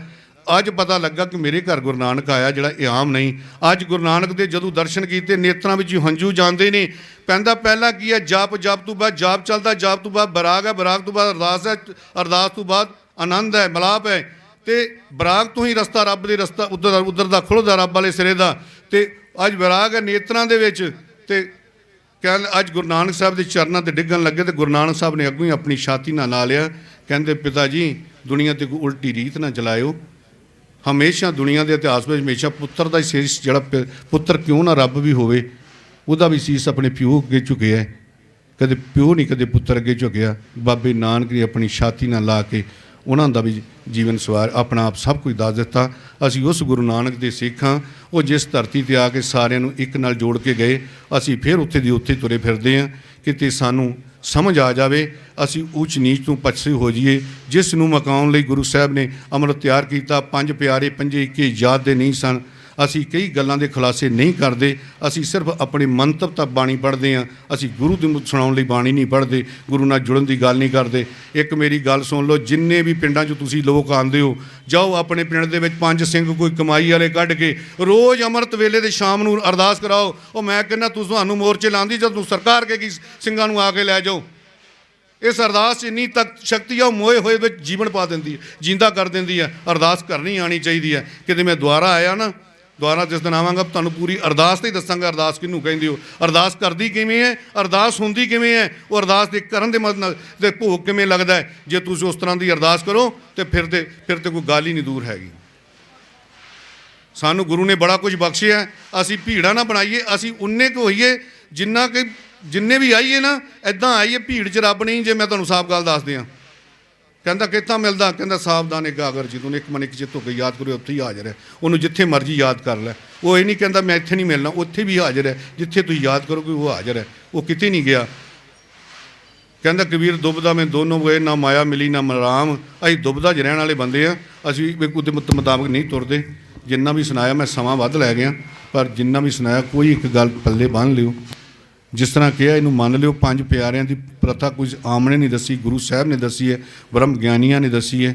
ਤੇ ਜੇਕਰ ਤੁਸੀਂ ਉਧਰ ਨੂੰ ਚੱਲੋਗੇ ਤੇ ਫਿਰ ਤੇ ਕੰਮ ਬੜਾ ਸੌਖਾ ਹੈ। ਅਸੀਂ ਲੇਟ ਚੱਲੇ ਹਾਂ, ਮੈਂ ਚੱਲੇ ਤੇ ਜ਼ਰੂਰ ਹਾਂ, ਚੱਲ ਕੇ ਉੱਥੇ ਤੱਕ ਅਪੜ ਜਾਈਏ। ਤੇ ਜੋ ਵੀ ਹੈ, ਜੋ ਕਿਹਾ ਸੁਣਿਆ ਕਿ ਨਾ, ਜੋ ਇੱਕ ਗੱਲ ਮੰਨ ਲਓ, ਉਹਨੂੰ ਪੱਲੇ ਬੰਨ੍ਹ ਲਓ ਤੇ ਉੱਥੇ ਤੱਕ ਅਪੜ ਜਾਈਏ। ਭੁੱਲਾਂ ਚੁੱਕਾਂ ਦੀ ਖਿਮਾ, ਫਤਿਹ ਦਾ ਜਵਾਬ ਫਤਿਹ 'ਚ ਦੇਣਾ ਜੀ। ਵਾਹਿਗੁਰੂ ਜੀ ਕਾ ਖਾਲਸਾ, ਵਾਹਿਗੁਰੂ ਜੀ ਕੀ ਫਤਿਹ। ਵਿਚਾਰਾਂ ਦੀ ਸਾਂਝ ਪਾਉਣਗੇ। ਉਹਨਾਂ ਤੋਂ ਬਾਅਦ ਭਾਈ ਕਰਨੈਲ ਸਿੰਘ ਜੀ ਪੰਜੋਲੀ, ਉਹ ਵੀ ਤਿਆਰ ਰਹਿਣ। ਸੋ ਪਿੰਡ ਸੋਹਣ ਸਿੰਘ ਭਕਨਾ ਤੋਂ ਕਿਸਾਨ ਮਜ਼ਦੂਰ ਸੰਘਰਸ਼ ਕਮੇਟੀ ਦਾ ਬਹੁਤ ਵੱਡਾ ਜੱਥਾ ਇੱਥੇ ਲੈ ਕੇ ਪਹੁੰਚੇ ਨੇ। ਉਹਨਾਂ ਦਾ ਇੱਥੇ ਆਉਣ 'ਤੇ ਅਸੀਂ ਬਹੁਤ ਬਹੁਤ ਧੰਨਵਾਦ ਕਰਦੇ ਹਾਂ। ਸਾਡੇ ਵਿਚਕਾਰ ਪੰਥ ਪ੍ਰਸਿੱਧ ਕਥਾਵਾਚਕ ਭਾਈ ਸਾਹਿਬ ਸਿੰਘ ਜੀ ਮਾਰਕੰਡੇ ਵਾਲੇ, ਉਹ ਵੀ ਪਹੁੰਚੇ ਨੇ। ਕੁਝ ਸਮੇਂ ਬਾਅਦ ਉਹ ਵੀ ਸੰਗਤਾਂ ਦੇ ਜਿਹੜੇ ਦਰਸ਼ਨ ਕਰਨਗੇ। ਸੋ ਉਹਨਾਂ ਦਾ ਵੀ ਅਸੀਂ ਇੱਥੇ ਆਉਣ 'ਤੇ ਬਹੁਤ ਬਹੁਤ ਧੰਨਵਾਦ ਕਰਦੇ ਹਾਂ। ਸੋ ਸੰਗਤਾਂ ਵੱਲੋਂ ਬੇਅੰਤ ਮਾਇਆ ਆਈ ਹੈ, ਸਮੁੱਚੀ ਸੰਗਤਾਂ ਦਾ ਅਸੀਂ ਧੰਨਵਾਦ ਕਰਦੇ ਹਾਂ। ਸੋ ਹੋਰ ਵੀ ਜਿਹੜੇ ਸੰਗਤ 'ਚੋਂ ਵੀਰ ਭੈਣ ਮਾਇਆ ਦੀ ਸੇਵਾ ਕਰਨੀ ਚਾਹੁੰਦੇ ਨੇ, ਉਹ ਸਾਡੀ ਸਟੇਜ 'ਤੇ ਨੇੜੇ ਭਾਈ ਬਲਵੀਰ ਸਿੰਘ ਹਸਾਰ ਬੈਠੇ ਨੇ, ਇੱਥੇ ਰਸੀਦ ਕਟਾ ਸਕਦੇ ਨੇ ਮਾਇਆ ਦੀ ਸੇਵਾ ਕਰਕੇ। ਤੇ ਸਾਡਾ ਬਾਹਰ ਵੀ ਕੌਮੀ ਇਨਸਾਫ ਮੋਰਚੇ ਦਾ ਕਾਊਂਟਰ ਲੱਗਿਆ ਹੋਇਆ, ਉੱਥੇ ਵੀ ਤੁਸੀਂ ਮਾਇਆ ਦੀ ਸੇਵਾ ਕਰ ਸਕਦੇ ਹੋ। ਸੋ ਬੇਨਤੀ ਹੈ ਕਿ ਕਿਸੇ ਵੀ ਆਗੂ ਨੂੰ, ਕਿਸੇ ਵੀ ਵਿਅਕਤੀ ਨੂੰ ਜਿਹੜੀ ਮਾਇਆ ਬਿਨਾਂ ਰਸੀਦ ਤੋਂ ਨਹੀਂ ਦੇਣੀ, ਇਹ ਕੌਮੀ ਇਨਸਾਫ ਮੋਰਚੇ ਦਾ ਜ਼ਾਬਤਾ। ਸੋ ਇੰਨੀ ਕੁ ਬੇਨਤੀਆਂ ਪ੍ਰਵਾਨ ਕਰਨਾ। ਹੁਣ ਭਾਈ ਦਰਸ਼ਨ ਸਿੰਘ ਲਾਡੀ, ਜਿਹੜੇ ਟੋਲ ਪਲਾਜ਼ਾ ਵਰਕਰ ਯੂਨੀਅਨ ਜਥੇਬੰਦੀ ਕੰਮ ਕਰਦੀ ਹੈ ਪੰਜਾਬ 'ਚ। ਵਾਹਿਗੁਰੂ ਜੀ ਕਾ ਖਾਲਸਾ, ਵਾਹਿਗੁਰੂ ਜੀ ਕੀ ਫਤਿਹ। ਵਾਹਿਗੁਰੂ ਜੀ ਕਾ ਖਾਲਸਾ, ਵਾਹਿਗੁਰੂ ਜੀ ਕੀ ਫਤਿਹ।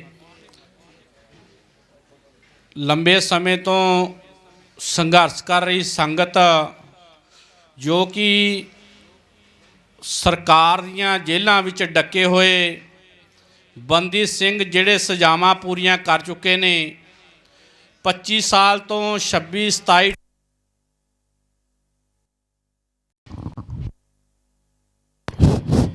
28 ਸਾਲ ਤੱਕ ਲਗਾਤਾਰ ਇਹਨਾਂ ਸਰਕਾਰਾਂ ਨੇ ਬੰਦੀ ਬਣਾ ਕੇ ਜੇਲ੍ਹਾਂ ਦੇ ਵਿੱਚ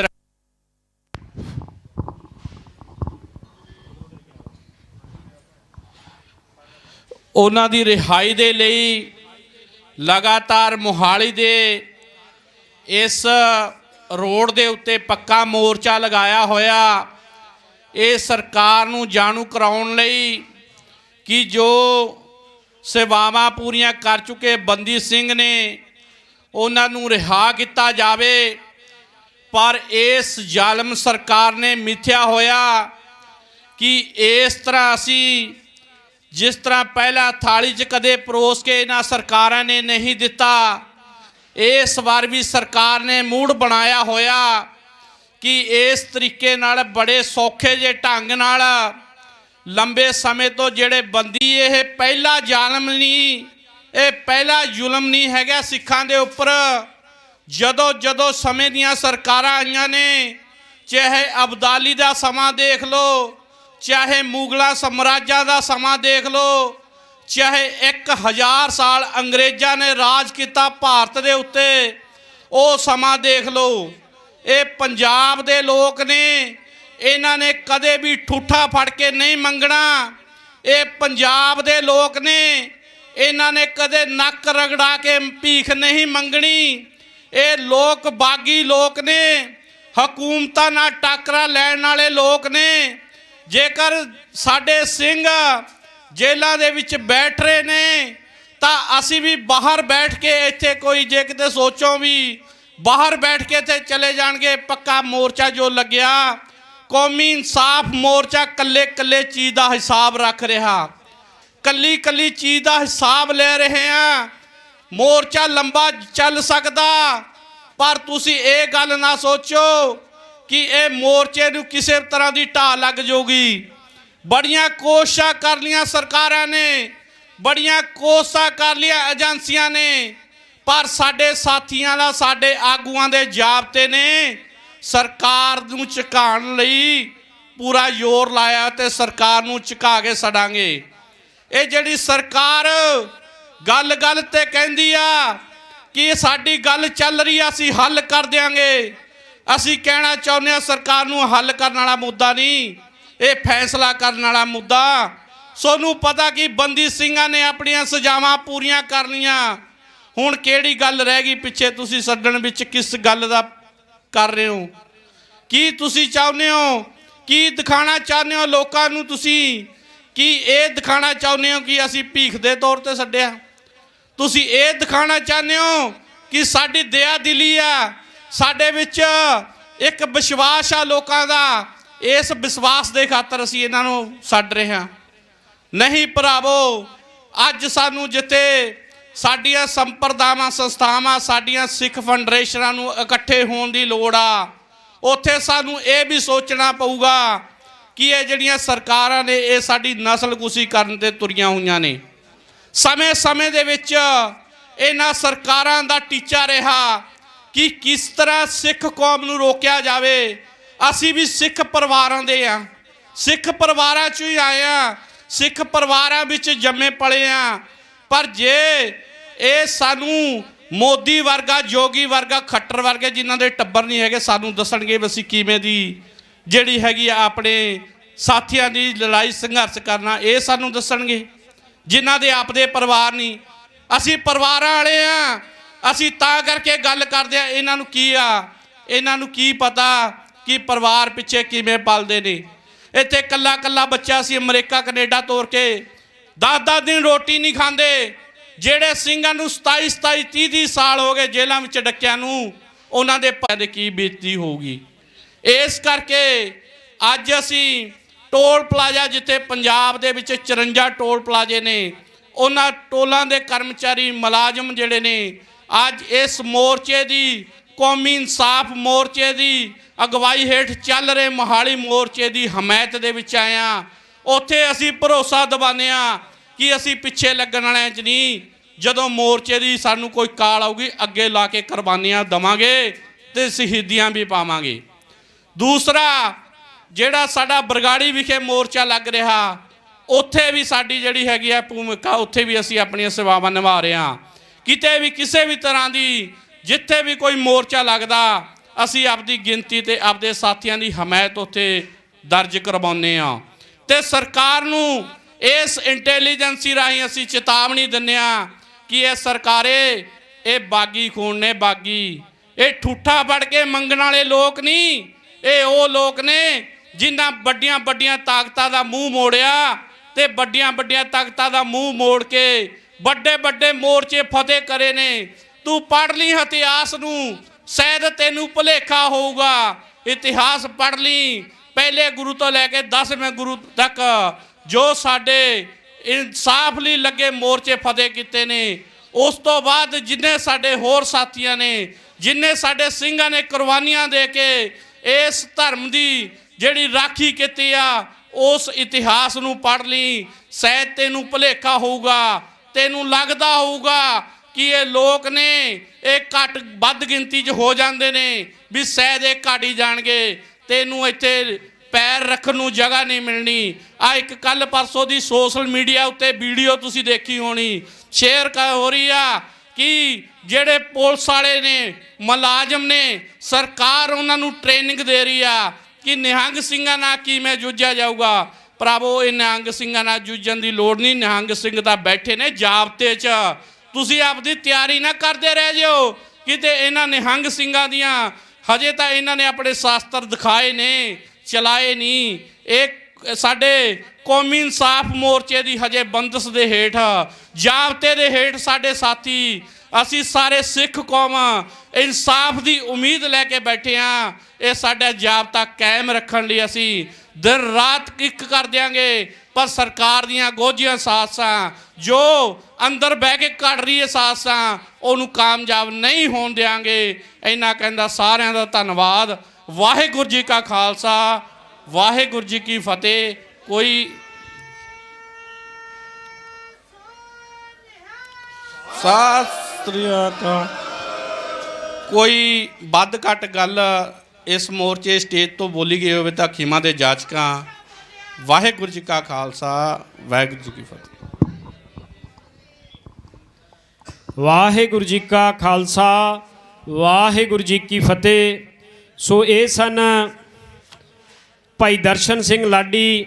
ਉਹਨਾਂ ਦਾ ਧੰਨਵਾਦ ਕਰਦੇ ਹਾਂ ਜਿਨ੍ਹਾਂ ਨੇ ਟੋਲ ਪਲਾਜ਼ਾ ਵਰਕਰ ਯੂਨੀਅਨ ਦੇ ਪ੍ਰਧਾਨ ਨੇ, ਇਹਨਾਂ ਵੱਲੋਂ ਕੌਮੀ ਇਨਸਾਫ ਮੋਰਚੇ ਦਾ ਹਰ ਤਰ੍ਹਾਂ ਦਾ ਜਿਹੜਾ ਸਮਰਥਨ ਕੀਤਾ ਗਿਆ। ਸੋ ਜਿਹੜੀ ਗੱਲ ਇਹਨਾਂ ਵੱਲੋਂ ਆਖੀ ਗਈ ਹੈ ਕਿ ਪ੍ਰਸ਼ਾਸਨ ਗੱਤਕੇ ਦੀ ਟ੍ਰੇਨਿੰਗ ਲੈ ਰਿਹਾ ਨਿਹੰਗ ਸਿੰਘਾਂ ਦੇ ਨਾਲ, ਸੋ ਮੈਂ ਇੱਕ ਗੱਲ 'ਚ ਇੱਕ ਗੱਲ ਕਰਕੇ ਸਮਾਪਤੀ ਹੈ ਕਿ ਟ੍ਰੇਨਿੰਗ ਤਾਂ ਲੈ ਲੈਣਗੇ ਪਰ ਨਿਹੰਗ ਸਿੰਘਾਂ ਵਾਲੇ ਜਿਗਰੇ ਕਿੱਥੋਂ ਲੈ ਕੇ ਆਉਣਗੇ? ਉਹ ਵੀ ਤਾਂ ਚਾਹੀਦੇ ਨੇ, ਉਹ ਟ੍ਰੇਨਿੰਗਾਂ 'ਚੋਂ ਨਹੀਂ ਮਿਲਦੇ ਹੁੰਦੇ। ਸੋ ਹੁਣ ਮੇਰੀ ਬੇਨਤੀ ਹੈ, ਸ਼੍ਰੋਮਣੀ ਗੁਰਦੁਆਰਾ ਪ੍ਰਬੰਧਕ ਕਮੇਟੀ ਮੈਂਬਰ ਭਾਈ ਕਰਨੈਲ ਸਿੰਘ ਪੰਜੋਲੀ, ਉਹ ਸਿੱਖ ਸੰਗਤਾਂ ਦੇ ਨਾਲ 5-7 ਮਿੰਟਾਂ ਵਾਸਤੇ ਵਿਚਾਰਾਂ ਦੀ ਸਾਂਝ ਪਾਉਣਗੇ। ਉਹਨਾਂ ਤੋਂ ਬਾਅਦ ਭਾਈ ਸਾਹਿਬ ਸਿੰਘ ਜੀ ਮਾਰਕੰਡੇ ਵਾਲੇ, ਉਹ ਕਥਾ ਵਿਚਾਰਾਂ ਰਾਹੀਂ ਸਿੱਖ ਸੰਗਤਾਂ ਨੂੰ ਨਿਹਾਲ ਕਰਨਗੇ। ਸੋ ਹੁਣ ਭਾਈ ਕਰਨੈਲ ਸਿੰਘ ਪੰਜੋਲੀ। ਵਾਹਿਗੁਰੂ ਜੀ ਕਾ ਖਾਲਸਾ, ਵਾਹਿਗੁਰੂ ਜੀ ਕੀ ਫਤਿਹ।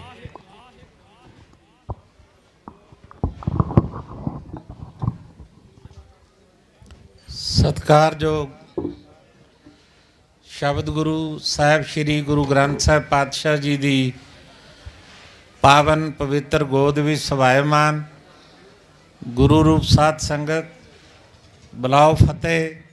ਵਾਹਿਗੁਰੂ ਜੀ ਕਾ ਖਾਲਸਾ, ਵਾਹਿਗੁਰੂ ਜੀ ਕੀ ਫਤਿਹ। ਖਾਲਸਾ ਪੰਥ ਦੇ ਬਹੁਤ ਹੀ ਵਿਦਵਾਨ ਸੱਜਣ, ਬਹੁਤ ਹੀ ਗੁਰਮੁਖ ਪਿਆਰੀ ਰੂਹ,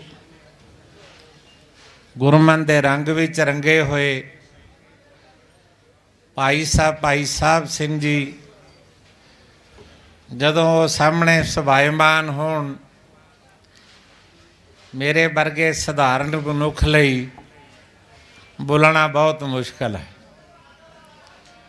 ਆਪਾਂ ਸਾਰਿਆਂ ਨੇ ਯਤਨ ਕਰਨਾ ਹੈ ਕਿ ਉਹਨਾਂ ਦੀ ਗੱਲ ਜਿਹੜੀ ਹੈ, ਜੋ ਗੁਰਮਤਿ ਦੀ ਹੈ, ਬਾਣੀ ਦੀ ਹੈ, ਸਿਧਾਂਤ ਦੀ ਹੈ, ਉਹ ਸੁਣਨ ਦਾ ਜ਼ਿਆਦਾ ਯਤਨ ਕਰਨਾ ਚਾਹੀਦਾ।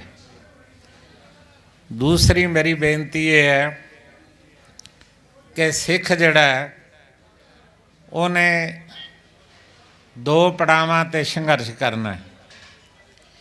ਇੱਕ ਸੰਘਰਸ਼ ਉਹਦਾ ਅੰਦਰੂਨੀ ਹੈ, ਜਿੱਥੇ ਉਹਨੇ ਕਾਮ, ਕ੍ਰੋਧ, ਲੋਭ, ਮੋਹ, ਹੰਕਾਰ ਨਾਲ ਲੜਨਾ ਹੈ। ਦੂਜਾ ਸੰਘਰਸ਼ ਉਹਦਾ ਸਮਾਜਿਕ ਕੁਰੀਤੀਆਂ ਦੇ ਖਿਲਾਫ ਹੈ, ਆਪਣੇ ਹੱਕਾਂ ਲਈ ਹੈ, ਜ਼ਬਰ, ਜ਼ੁਲਮ, ਅਤਿਆਚਾਰ ਦੇ ਖਿਲਾਫ ਹੈ। ਇਹ ਉਹਦੀ ਡਿਊਟੀ ਹੈ, ਉਹਦਾ ਧਰਮ ਹੈ। ਇਹ ਸਿੱਖਿਆ ਜਿਹੜੀ ਹੈ, ਇਹ ਸਾਨੂੰ ਗੁਰੂ ਨਾਨਕ ਸਾਹਿਬ ਜੀ ਤੋਂ ਲੈ ਕੇ 10 ਗੁਰੂ ਸਾਹਿਬਾਨ ਜੀ ਨੇ ਸਾਡੀ ਝੋਲੀ ਵਿੱਚ ਪਾਈ ਹੈ।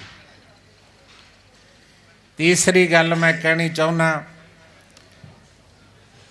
ਕਿ ਘੱਟੋ ਘੱਟ ਵੈਸੇ ਤਾਂ ਹਰ ਮਨੁੱਖ ਨੂੰ ਸਿੱਖਾਂ ਤੋਂ ਬਿਨਾਂ ਵੀ, ਭਾਵੇਂ ਉਹ ਹਿੰਦੂ ਨੇ, ਜੈਨੀ ਨੇ, ਬੋਧੀ ਨੇ, ਈਸਾਈ ਨੇ, ਇਸਲਾਮ ਵਿੱਚ ਵਿਸ਼ਵਾਸ ਰੱਖਦੇ ਨੇ, ਜਾਂ ਧਰਮ ਵਿੱਚ ਵੀ ਜਿਨ੍ਹਾਂ ਦਾ ਵਿਸ਼ਵਾਸ ਨਹੀਂ ਹੈ, ਮੈਂ ਉਹਨਾਂ ਸਾਰਿਆਂ ਨੂੰ ਇੱਕ ਗੱਲ ਕਹਿਣੀ ਚਾਹੁੰਦਾ ਕਿ ਗੁਰੂ ਗ੍ਰੰਥ ਸਾਹਿਬ ਜੀ ਦੀ ਬਾਣੀ ਦੇ ਅੰਦਰ ਇੱਕ ਓਂਕਾਰ ਤੋਂ ਲੈ ਕੇ 18, 10, 20 ਤੱਕ ਮਨੁੱਖੀ ਜ਼ਿੰਦਗੀ ਦੇ ਹਰ ਸਵਾਲ ਦਾ ਜਵਾਬ ਬਾਣੀ ਵਿੱਚ ਦਰਜ ਕੀਤਾ ਹੋਇਆ ਸਤਿਗੁਰਾਂ ਨੇ।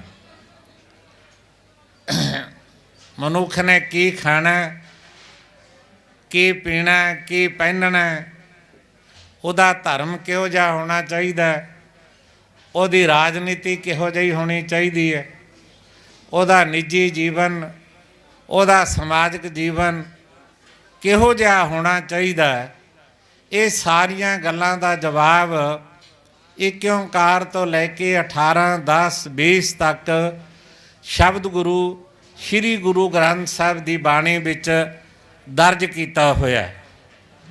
ਹੁਣ ਅੱਜ ਕੱਲ੍ਹ ਇੱਕ ਸਵਾਲ ਖੜਾ ਹੋ ਰਿਹਾ ਹੈ, ਆਮ ਹੀ ਤੁਸੀਂ ਸੋਸ਼ਲ ਮੀਡੀਆ 'ਤੇ ਵੀ, ਅਖਬਾਰਾਂ 'ਚ ਵੀ ਸਰਵਣ ਕਰਦੇ ਹੋ, ਸੁਣ ਰਹੇ ਹੋ ਕਿ ਜੀ ਕਿਸੇ ਧਰਨੇ ਦੇ ਵਿੱਚ, ਕਿਸੇ ਮਜ਼ਾਰੇ ਵਿੱਚ, ਕਿਸੇ ਥਾਂ ਜਦੋਜਹਿਦ ਕਰਨ ਲਈ ਕਿ ਸ਼ਬਦ ਗੁਰੂ ਸ਼੍ਰੀ ਗੁਰੂ ਗ੍ਰੰਥ ਸਾਹਿਬ ਜੀ ਦੇ ਸਰੂਪ ਜਿਹੜੇ ਨੇ ਉਹ ਲੈ ਕੇ ਜਾਣੇ ਚਾਹੀਦੇ ਨੇ, ਨਹੀਂ ਲੈ ਕੇ ਜਾਣੇ ਚਾਹੀਦੇ, ਪ੍ਰਕਾਸ਼ ਕਰਨੇ ਚਾਹੀਦੇ ਨੇ, ਨਹੀਂ ਕਰਨੇ ਚਾਹੀਦੇ, ਇਸ ਕਿਸਮ ਦਾ ਇੱਕ ਵਿਸ਼ਾ ਸ਼ੁਰੂ ਕਰਕੇ ਉਹਦੇ ਉੱਤੇ ਬੇਲੋੜੀ ਬਹਿਸ ਜਿਹੜੀ ਹੈ ਉਹ ਸ਼ੁਰੂ ਕੀਤੀ ਹੋਈ ਹੈ। ਜੇ ਤੁਸੀਂ ਪੁਰਾਣਾ ਇਤਿਹਾਸ ਵੀ ਫਰੋਲਣ ਦਾ ਯਤਨ ਕਰੋ, ਜਦੋਂ ਸਿੰਘਾਂ ਦੇ ਸਿਰਾਂ ਦੇ ਮੁੱਲ ਪਏ ਹੋਏ ਸੀ, ਖਾਲਸਾ ਜੰਗਲਾਂ ਵਿੱਚ ਰਹਿੰਦਾ ਸੀ, ਤਾਂ ਵੀ ਖਾਲਸੇ ਨੇ ਸ਼ਬਦ ਗੁਰੂ ਸ਼੍ਰੀ ਗੁਰੂ ਗ੍ਰੰਥ ਸਾਹਿਬ ਜੀ ਦੀ ਅਗਵਾਈ ਦੇ ਵਿੱਚ ਜ਼ਬਰ, ਜ਼ੁਲਮ, ਅਤਿਆਚਾਰ ਦੇ ਖਿਲਾਫ ਹਰ ਤਰ੍ਹਾਂ ਦੀ ਜਦੋਜਹਿਦ ਗੁਰੂ ਗ੍ਰੰਥ ਸਾਹਿਬ ਪਾਤਸ਼ਾਹ ਜੀ ਦੀ ਅਗਵਾਈ ਦੇ ਵਿੱਚ ਕੀਤੀ ਹੈ, ਉਹਨਾਂ ਦੀ ਸਰਪ੍ਰਸਤੀ ਦੇ ਥੱਲੇ ਕੀਤੀ ਹੈ। ਔਰ ਲੱਖੀ ਜੰਗਲ ਦੇ ਅੰਦਰ ਤਾਂ ਇੱਥੋਂ ਤੱਕ ਖਾਲਸੇ ਨੇ ਆਪਣੀ ਗੱਲ ਗੁਰੂ ਸਾਹਿਬ ਨੂੰ, ਅਕਾਲ ਪੁਰਖ ਵਾਹਿਗੁਰੂ ਨੂੰ ਸੰਬੋਧਨ ਕਰਕੇ ਇਹ ਗੱਲ ਆਖੀ ਸੀ, ਅਰਦਾਸ ਕਰਕੇ ਮਹਾਰਾਜ ਨੂੰ ਕਿ ਪੰਥ ਨਾ ਰਹਾ ਤੋ ਤੇਰਾ ਗ੍ਰੰਥ ਕੌਣ ਮਾਨੋਗਾ ਨਾਥ। ਜੇ ਪੰਥ ਹੀ ਨਾ ਰਿਹਾ ਤੇ ਫਿਰ ਗ੍ਰੰਥ ਨੂੰ ਕੌਣ ਮੰਨੇਗਾ। ਤੇ ਜੇ ਪੰਥ ਦੀ ਹੋਂਦ ਬਚਾਉਣੀ ਹੈ ਤਾਂ ਫਿਰ ਗੁਰੂ ਗ੍ਰੰਥ ਸਾਹਿਬ ਪਾਤਸ਼ਾਹ ਜੀ ਦਾ ਓਟ ਆਸਰਾ ਖਾਲਸੇ ਨੂੰ ਲੈਣਾ ਹੀ ਪੈਣਾ। ਮੇਰਾ ਇਹ ਵਿਸ਼ਾ ਤਾਂ ਨਹੀਂ ਸੀ, ਕਿਉਂਕਿ ਇਹਦੇ ਸੰਬੰਧੀ ਤਾਂ ਬਹੁਤ ਤਫਸੀਲ ਦੇ ਨਾਲ ਭਾਈ ਸਾਹਿਬ ਸਿੰਘ ਜੀ ਹੋਣੀ ਤੁਹਾਡੇ ਨਾਲ ਆਪਣੇ ਵਿਚਾਰਾਂ ਦੀ ਸਾਂਝ ਪਾ ਦੇਣਗੇ, ਤੇ ਮੈਂ ਸੀਮਤ ਸ਼ਬਦਾਂ ਵਿੱਚ ਆਪਣੀ ਗੱਲ ਕਰਨੀ ਚਾਹੁੰਦਾ। ਅਸਲ ਵਿੱਚ ਇਸ ਮੁਲਕ ਦੇ ਅੰਦਰ ਹਰ ਤੀਜੇ ਦਿਨ, ਹਰ ਚੌਥੇ ਦਿਨ ਸਾਨੂੰ ਆਪਣੀ ਜਦੋਜਹਿਦ ਕਿਉਂ ਕਰਨੀ ਪੈਂਦੀ ਹੈ? ਕੀ ਕਾਰਨ ਨੇ? ਛੋਟੀ ਤੋਂ ਛੋਟੀ ਗੱਲ ਲਈ ਵੀ ਅਸੀਂ ਆਪਣੀ ਲੜਾਈ ਲੜਦੇ ਹਾਂ। ਕਦੇ ਵੀ ਸਰਕਾਰਾਂ ਨੇ ਸਾਡੀ ਕਿਸੇ ਚਿੱਠੀ ਉੱਤੇ ਅਮਲ ਕਰਨ ਦਾ ਯਤਨ ਨਹੀਂ ਕੀਤਾ, ਜਦ ਕਿ ਚਾਹੀਦਾ ਤਾਂ ਇਹ ਸੀ ਕਿ ਇਹ ਮੁਲਕ ਜੇ ਆਜ਼ਾਦ ਹੋਇਆ ਤਾਂ ਸਭ ਤੋਂ ਵੱਧ ਕੁਰਬਾਨੀ, ਸਭ ਤੋਂ ਵੱਧ ਸ਼ਹਾਦਤ, ਸਭ ਤੋਂ ਵੱਧ ਲਹੂ ਜਿਹੜਾ ਉਹ ਖਾਲਸਾ ਪੰਥ ਦਾ ਡੁੱਲਿਆ। ਤੇ ਏਡੀ ਕੁਰਬਾਨੀ ਦੇ ਬਾਵਜੂਦ ਵੀ ਜੇ ਛੋਟੀ ਤੋਂ ਛੋਟੀ ਮੰਗ ਅਸੀਂ ਕੋਈ ਮਨਵਾਉਣੀ ਚਾਹੁੰਦੇ ਹਾਂ ਤਾਂ ਮੈਂ ਸਮਝਦਾ ਉਹਦੇ ਵਿੱਚ ਸਾਨੂੰ ਜਦੋਜਹਿਦ ਕਰਨੀ ਪੈਂਦੀ ਹੈ, ਸਟਰਗਲ ਕਰਨੀ ਪੈਂਦੀ ਹੈ, ਧਰਨੇ, ਮੁਜ਼ਾਹਰੇ, ਮਾਰਚ ਕਰਨੇ ਪੈਂਦੇ ਨੇ। ਕਿਸੇ ਵੀ ਗੱਲ ਨੂੰ ਸਰਕਾਰ ਨੇ ਅਮਨਪੂਰਵਕ ਸ਼ਾਂਤਮਈ ਤਰੀਕੇ ਨਾਲ ਅੱਜ ਤੱਕ ਸਾਡੀ ਕੋਈ ਗੱਲ ਪ੍ਰਵਾਨ ਕਰਨ ਦਾ ਯਤਨ ਨਹੀਂ ਕੀਤਾ। ਮੈਨੂੰ ਕਾਲੇ ਪਾਣੀ ਜਾਣ ਦਾ ਮੌਕਾ ਮਿਲਿਆ। ਮੈਂ ਉੱਥੇ ਇੱਕ ਹਫ਼ਤਾ ਰਿਹਾ। ਇੱਕ ਜੇਲ੍ਹ ਵੇਖੀ ਜਿਹਨੂੰ ਸੈਲੂਲਰ ਜੇਲ੍ਹ ਕਹਿੰਦੇ ਨੇ, ਜਿਹਦੇ ਵਿੱਚ ਇਸ ਹਿੰਦੁਸਤਾਨ ਦੀ ਆਜ਼ਾਦੀ ਦੇ ਪਰਵਾਨੇ ਉੱਥੇ ਕੈਦ ਕੀਤੇ ਹੋਏ ਸਨ। ਤੇ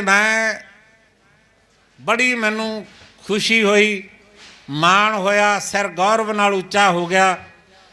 ਤੇ ਜਦੋਂ ਮੈਂ ਇੱਕ ਮਿਊਜ਼ੀਅਮ ਵੇਖਿਆ, ਜਿਸ ਮਿਊਜ਼ੀਅਮ ਦੇ ਅੰਦਰ ਦੇਸ਼ ਭਗਤ ਲੋਕਾਂ ਦੀਆਂ ਤਸਵੀਰਾਂ ਲੱਗੀਆਂ ਹੋਈਆਂ ਸੀ, ਪੂਰੇ ਹਿੰਦੁਸਤਾਨ ਦੇ ਜਿੰਨੇ ਵੀ ਆਜ਼ਾਦੀ ਘੁਲਾਟੀਏ ਸੀ, ਆਜ਼ਾਦੀ ਦੇ ਪਰਵਾਨੇ ਸੀ, ਉਹਨਾਂ ਦੀਆਂ ਤਸਵੀਰਾਂ ਕੇਵਲ ਇੱਕ ਕਮਰੇ ਦੇ ਵਿੱਚ ਲੱਗੀਆਂ ਹੋਈਆਂ ਸੀ। ਲੇਕਿਨ 3 ਕਮਰੇ ਜਿਹੜੇ ਸਨ ਉਹ ਕੇਵਲ ਤੇ ਕੇਵਲ ਖਾਲਸਾ ਪੰਥ ਦੇ ਯੋਧਿਆਂ ਦੀਆਂ ਤਸਵੀਰਾਂ ਨਾਲ ਹੀ ਭਰੇ ਪਏ ਸਨ। 3 ਕਮਰੇ, ਚਿੱਟੀਆਂ ਖੁੱਲੀਆਂ ਦਾੜੀਆਂ, ਨੀਲੀਆਂ ਦਸਤਾਰਾਂ, ਗਾਤਰੇ, ਕਿਰਪਾਨਾਂ ਪਹਿਨੀਆਂ ਹੋਈਆਂ। ਤੇ ਜਦੋਂ ਮੈਂ ਉਹਨਾਂ ਗਦਰੀ ਬਾਬਿਆਂ ਦੀਆਂ ਤਸਵੀਰਾਂ ਵੇਖੀਆਂ, ਸਿਰ ਝੁਕਾਇਆ, ਸਜਦਾ ਕੀਤਾ ਉਹਨਾਂ ਨੂੰ। ਤੇ ਮੈਂ ਕਹਿਣਾ ਚਾਹੁੰਦਾ ਕਿ ਸਾਡੀ ਕੁਰਬਾਨੀ ਦਾ ਮੁੱਲ ਪਾਇਆ ਨਹੀਂ ਗਿਆ। ਹੁਣ ਬਹੁਤ ਸਾਰੇ ਸੱਜਣ, ਅੱਜ ਕੱਲ੍ਹ ਦੇ ਬੱਚੇ ਵੀ ਇੱਕ ਗੱਲ ਕਹਿ ਦਿੰਦੇ ਨੇ ਕਿ ਜੀ ਜਦੋਂ ਦੇਸ਼ ਆਜ਼ਾਦ ਹੋਇਆ ਸੀ, ਆਜ਼ਾਦੀ ਦੇ ਸਮੇਂ ਸਾਡੇ ਲੀਡਰਾਂ ਨੇ ਸਾਡੇ ਲਈ ਖਾਲਿਸਤਾਨ ਕਿਉਂ ਨਾ ਮੰਗਿਆ, ਉਦੋਂ ਵੱਖਰੇ ਦੇਸ਼ ਦੀ ਗੱਲ ਕਿਉਂ ਨਾ ਕੀਤੀ। ਇਹ ਅਕਸਰ ਹੀ ਬੱਚਿਆਂ ਦੇ ਦਿਮਾਗ ਵਿੱਚ ਇੱਕ ਸਵਾਲ ਚੱਲਦਾ, ਅਕਸਰ ਹੀ ਬੱਚੇ ਸਵਾਲ ਕਰਦੇ ਨੇ। ਲੇਕਿਨ ਮੈਂ ਦਾਅਵਾ ਤਾਂ ਨਹੀਂ ਕਰਦਾ, ਪਰ ਮੈਂ ਜੋ ਸਮਝਦਾ ਕਾਰਨ ਅਸਲ ਵਿੱਚ ਇਹ ਸੀ ਕਿ ਅਸੀਂ ਦੇਸ਼ ਦੇ ਟੁਕੜੇ ਨਹੀਂ ਸੀ ਚਾਹੁੰਦੇ। ਸਾਡੇ ਮਨ ਵਿੱਚ ਇਹ ਇੱਛਾ ਸੀ ਕਿ ਅੰਗਰੇਜ਼ ਮੁਲਕ ਛੱਡ ਕੇ ਚਲਾ ਜਾਵੇ। ਇਸ ਆਜ਼ਾਦ ਭਾਰਤ ਦੀ ਫਿਜ਼ਾ ਦੇ ਅੰਦਰ ਹਿੰਦੂ, ਮੁਸਲਮਾਨ, ਸਿੱਖ ਜਿਹੜੇ ਨੇ, ਇਹ ਤਿੰਨੇ ਕੌਮਾਂ ਇਸ ਮੁਲਕ 'ਤੇ ਰਹਿਣ। ਆਜ਼ਾਦ ਫਿਜ਼ਾ ਦੇ ਅੰਦਰ ਸਾਡਾ ਤਿੰਨਾਂ ਦਾ ਰਾਜ ਹੋਵੇ, ਅਸੀਂ ਆਪਣਾ ਰਾਜ ਭਾਗ ਇੱਥੇ ਹੰਡਾਈਏ। ਸਾਡੀ ਇੱਕ ਚਿੰਤਾ ਸੀ ਕਿ ਜੇ ਦੇਸ਼ ਦੇ ਟੁਕੜੇ ਹੋਏ ਤੇ ਦੇਸ਼ ਦੇ ਟੁਕੜਿਆਂ ਵਿੱਚ ਸਾਡਾ ਨਨਕਾਣਾ ਵੀ ਵੰਡਿਆ ਜਾਏਗਾ। ਵੰਡਿਆ ਗਿਆ, ਹਰਮੰਦਰ ਇੱਧਰ ਆ ਗਿਆ, ਨਨਕਾਣਾ ਉੱਧਰ ਰਹਿ ਗਿਆ। ਸਾਡੀ ਚਿੰਤਾ ਸੀ ਕਿ ਪਟਨਾ ਸਾਹਿਬ, ਹਜੂਰ ਸਾਹਿਬ, ਜਿੱਥੇ ਗੁਰੂ ਗੋਬਿੰਦ ਸਿੰਘ ਸਾਹਿਬ ਪਾਤਸ਼ਾਹ ਜੋਤੀ ਜੋਤ ਸਮਾਏ, ਜਿੱਥੇ ਗੁਰੂ ਗੋਬਿੰਦ ਸਿੰਘ ਪਾਤਸ਼ਾਹ ਦਾ ਅਵਤਾਰ ਪ੍ਰਕਾਸ਼ ਹੋਇਆ ਪਟਨਾ ਸਾਹਿਬ ਵਿਖੇ, ਇਹ ਵੱਖਰੇ ਹੋ ਜਾਣਗੇ। ਨਨਕਾਣਾ ਸਾਡੇ ਕੋਲੋਂ ਵੱਖਰਾ ਹੋ ਜਾਏਗਾ। ਤੇ ਮਹਾਰਾਜਾ ਰਣਜੀਤ ਸਿੰਘ ਦਾ ਐਡਾ ਵੱਡਾ ਰਾਜ ਜਿਹੜਾ ਖਾਲਸਾ ਪੰਥ ਦੀ ਬਹੁਤ ਵੱਡੀ ਤੇ ਗੌਰਵਮਈ ਵਿਰਾਸਤ ਹੈ, ਇਹ ਸਾਡੇ ਨਾਲੋਂ ਖੁੱਸ ਜਾਏਗੀ। ਅਸੀਂ ਚਾਹੁੰਦੇ ਸੀ ਕਿ ਮੁਲਕ ਦੇ ਟੁਕੜੇ ਨਹੀਂ ਹੋਣੇ ਚਾਹੀਦੇ। ਲੇਕਿਨ 2 ਧਿਰਾਂ ਇਸ ਮੁਲਕ ਦੇ ਟੁਕੜੇ ਕਰਨਾ ਚਾਹੁੰਦੀਆਂ ਸਨ। ਮੁਸਲਿਮ ਲੀਗ ਚਾਹੁੰਦੀ ਸੀ, ਮਿਸਟਰ ਜਨਾਹ ਕਹਿੰਦੇ ਸਨ ਸਾਨੂੰ ਪਾਕਿਸਤਾਨ ਚਾਹੀਦਾ। ਤੇ ਨਹਿਰੂ, ਗਾਂਧੀ, ਪਟੇਲ ਇਹ ਤਿੱਕੜੀ ਕਹਿੰਦੀ ਸੀ ਅਸੀਂ ਹਿੰਦੁਸਤਾਨ ਬਚਾਉਣਾ, ਅਸੀਂ ਹਿੰਦੁਸਤਾਨ ਬਣਾਉਣਾ। ਹੁਣ ਅਸੀਂ ਦੋਹਾਂ ਦੇ ਵਿਚਕਾਰ ਫਸੇ ਹੋਏ ਸੀ, ਕਿੱਧਰ ਜਾਈਏ। ਜੇ ਉੱਧਰ ਜਾਂਦੇ ਹਾਂ ਹਰਮੰਦਰ ਤੋਂ ਵਿਛੜਦੇ ਹਾਂ, ਇੱਧਰ ਆਏ ਨਨਕਾਣਾ ਵਿਛੜ ਗਿਆ। ਸਾਡੇ ਨਾਲ ਵਾਅਦਾ ਕੀਤਾ ਗਿਆ ਨਹਿਰੂ, ਗਾਂਧੀ ਤੇ ਪਟੇਲ ਵੱਲੋਂ ਕਿ ਜੇ ਭਾਰਤ ਨਾਲ ਆਪਣੀ ਕਿਸਮਤ ਜੋੜੋਗੇ ਤਾਂ ਤੁਹਾਨੂੰ ਇੱਕ ਭਰੋਸਾ ਦੇਣਾ ਚਾਹੁੰਦੇ ਹਾਂ, ਵਿਸ਼ਵਾਸ ਦਿੰਦੇ ਹਾਂ ਕਿ ਆਜ਼ਾਦ ਭਾਰਤ ਦੀ ਫਿਜ਼ਾ ਦੇ ਅੰਦਰ ਉੱਤਰੀ ਭਾਰਤ ਦੇ ਵਿੱਚ ਜਿੱਥੇ ਅੱਜ ਰੋਜ਼ ਸਾਡੇ ਤੇ ਕੁੱਟ ਪੈਂਦੀ ਹੈ, ਜਿੱਥੇ ਰੋਜ਼ ਸਾਡਾ ਲਹੂ ਡੁੱਲਦਾ, ਜਿੱਥੇ ਅੱਜ ਹਰ ਰੋਜ਼ ਅਸੀਂ ਧਰਨੇ ਮੁਜ਼ਾਹਰੇ ਕਰਦੇ ਹਾਂ ਛੋਟੀ ਛੋਟੀ ਮੰਗ ਮਨਵਾਉਣ ਲਈ, ਸਾਨੂੰ ਕਿਹਾ ਗਿਆ ਇਸ ਫਿਜ਼ਾ ਦੇ ਅੰਦਰ ਤੁਹਾਨੂੰ ਇੱਕ ਅਜਿਹਾ ਖਿੱਤਾ ਦਿੱਤਾ ਜਾਏਗਾ ਜਿੱਥੇ ਤੁਸੀਂ ਆਜ਼ਾਦੀ ਦਾ ਨਿੱਘ ਮਾਣ ਸਕੋਗੇ। ਅਸੀਂ ਵਿਸ਼ਵਾਸ ਕੀਤਾ, ਅਸੀਂ ਕਹਿ ਦਿੱਤਾ ਕਿ ਅਸੀਂ ਤੁਹਾਡੇ ਨਾਲ ਕਿਸਮਤ ਜੋੜਨ ਲਈ ਤਿਆਰ ਹਾਂ। ਪਰ ਭਰੋਸਾ ਕਿਵੇਂ ਕੀਤਾ ਜਾ ਸਕਦਾ? ਭਰੋਸੇ ਲਈ ਸੀਸਗੰਜ ਗੁਰਦੁਆਰਾ ਸਾਹਿਬ ਦੇ ਸਾਹਮਣੇ ਪੰਥ ਦੇ ਇਕੱਠ ਦੇ ਵਿੱਚ ਮਹਾਤਮਾ ਗਾਂਧੀ ਆਇਆ। ਉਹਨੇ ਸਿੱਖਾਂ ਨੂੰ ਸੰਬੋਧਨ ਕਰਕੇ ਕਿਹਾ, ਸਾਡੇ ਤੇ ਵਿਸ਼ਵਾਸ ਕਰੋ, ਜਦੋਂ ਦੇਸ਼ ਆਜ਼ਾਦ ਹੋਇਆ ਤਾਂ ਤੁਹਾਨੂੰ ਉੱਤਰੀ ਭਾਰਤ ਵਿੱਚ ਆਜ਼ਾਦੀ ਦਾ ਨਿੱਘ ਮਾਣ ਦਾ ਖਿੱਤਾ ਦਿੱਤਾ ਜਾਏਗਾ। ਇੱਕ ਸਿੱਖ ਨੇ ਉੱਠ ਕੇ ਸਵਾਲ ਕੀਤਾ ਕਿ ਦੇਸ਼ ਆਜ਼ਾਦ ਹੋ ਜਾਏਗਾ, ਸੰਵਿਧਾਨ, ਕਾਨੂੰਨ, ਫੌਜ ਇਹ ਤੁਹਾਡੇ ਕੋਲ ਹੋਏਗੀ, ਸਿੱਖ ਨਿਹੱਥੇ ਹੋ ਜਾਣਗੇ, ਫਿਰ ਸਿੱਖ ਕੀ ਕਰਨਗੇ? ਤਾਂ ਉਸ ਸਮੇਂ ਮਹਾਤਮਾ ਗਾਂਧੀ ਦਾ ਜਵਾਬ ਸੀ ਕਿ ਜੇ ਸਿੱਖਾਂ ਨਾਲ ਧੋਖਾ ਹੋਇਆ ਤਾਂ ਸਿੱਖਾਂ ਨੂੰ ਅਧਿਕਾਰ ਹੋਏਗਾ ਕਿ ਉਹ ਤਲਵਾਰ ਹੱਥ ਵਿੱਚ ਫੜ ਕੇ ਬਗਾਵਤ ਕਰਨ, ਮਨੁੱਖ ਜਾਤੀ ਤੇ ਪ੍ਰਮਾਤਮਾ ਉਹਨਾਂ ਨਾਲ ਹੋਏਗਾ।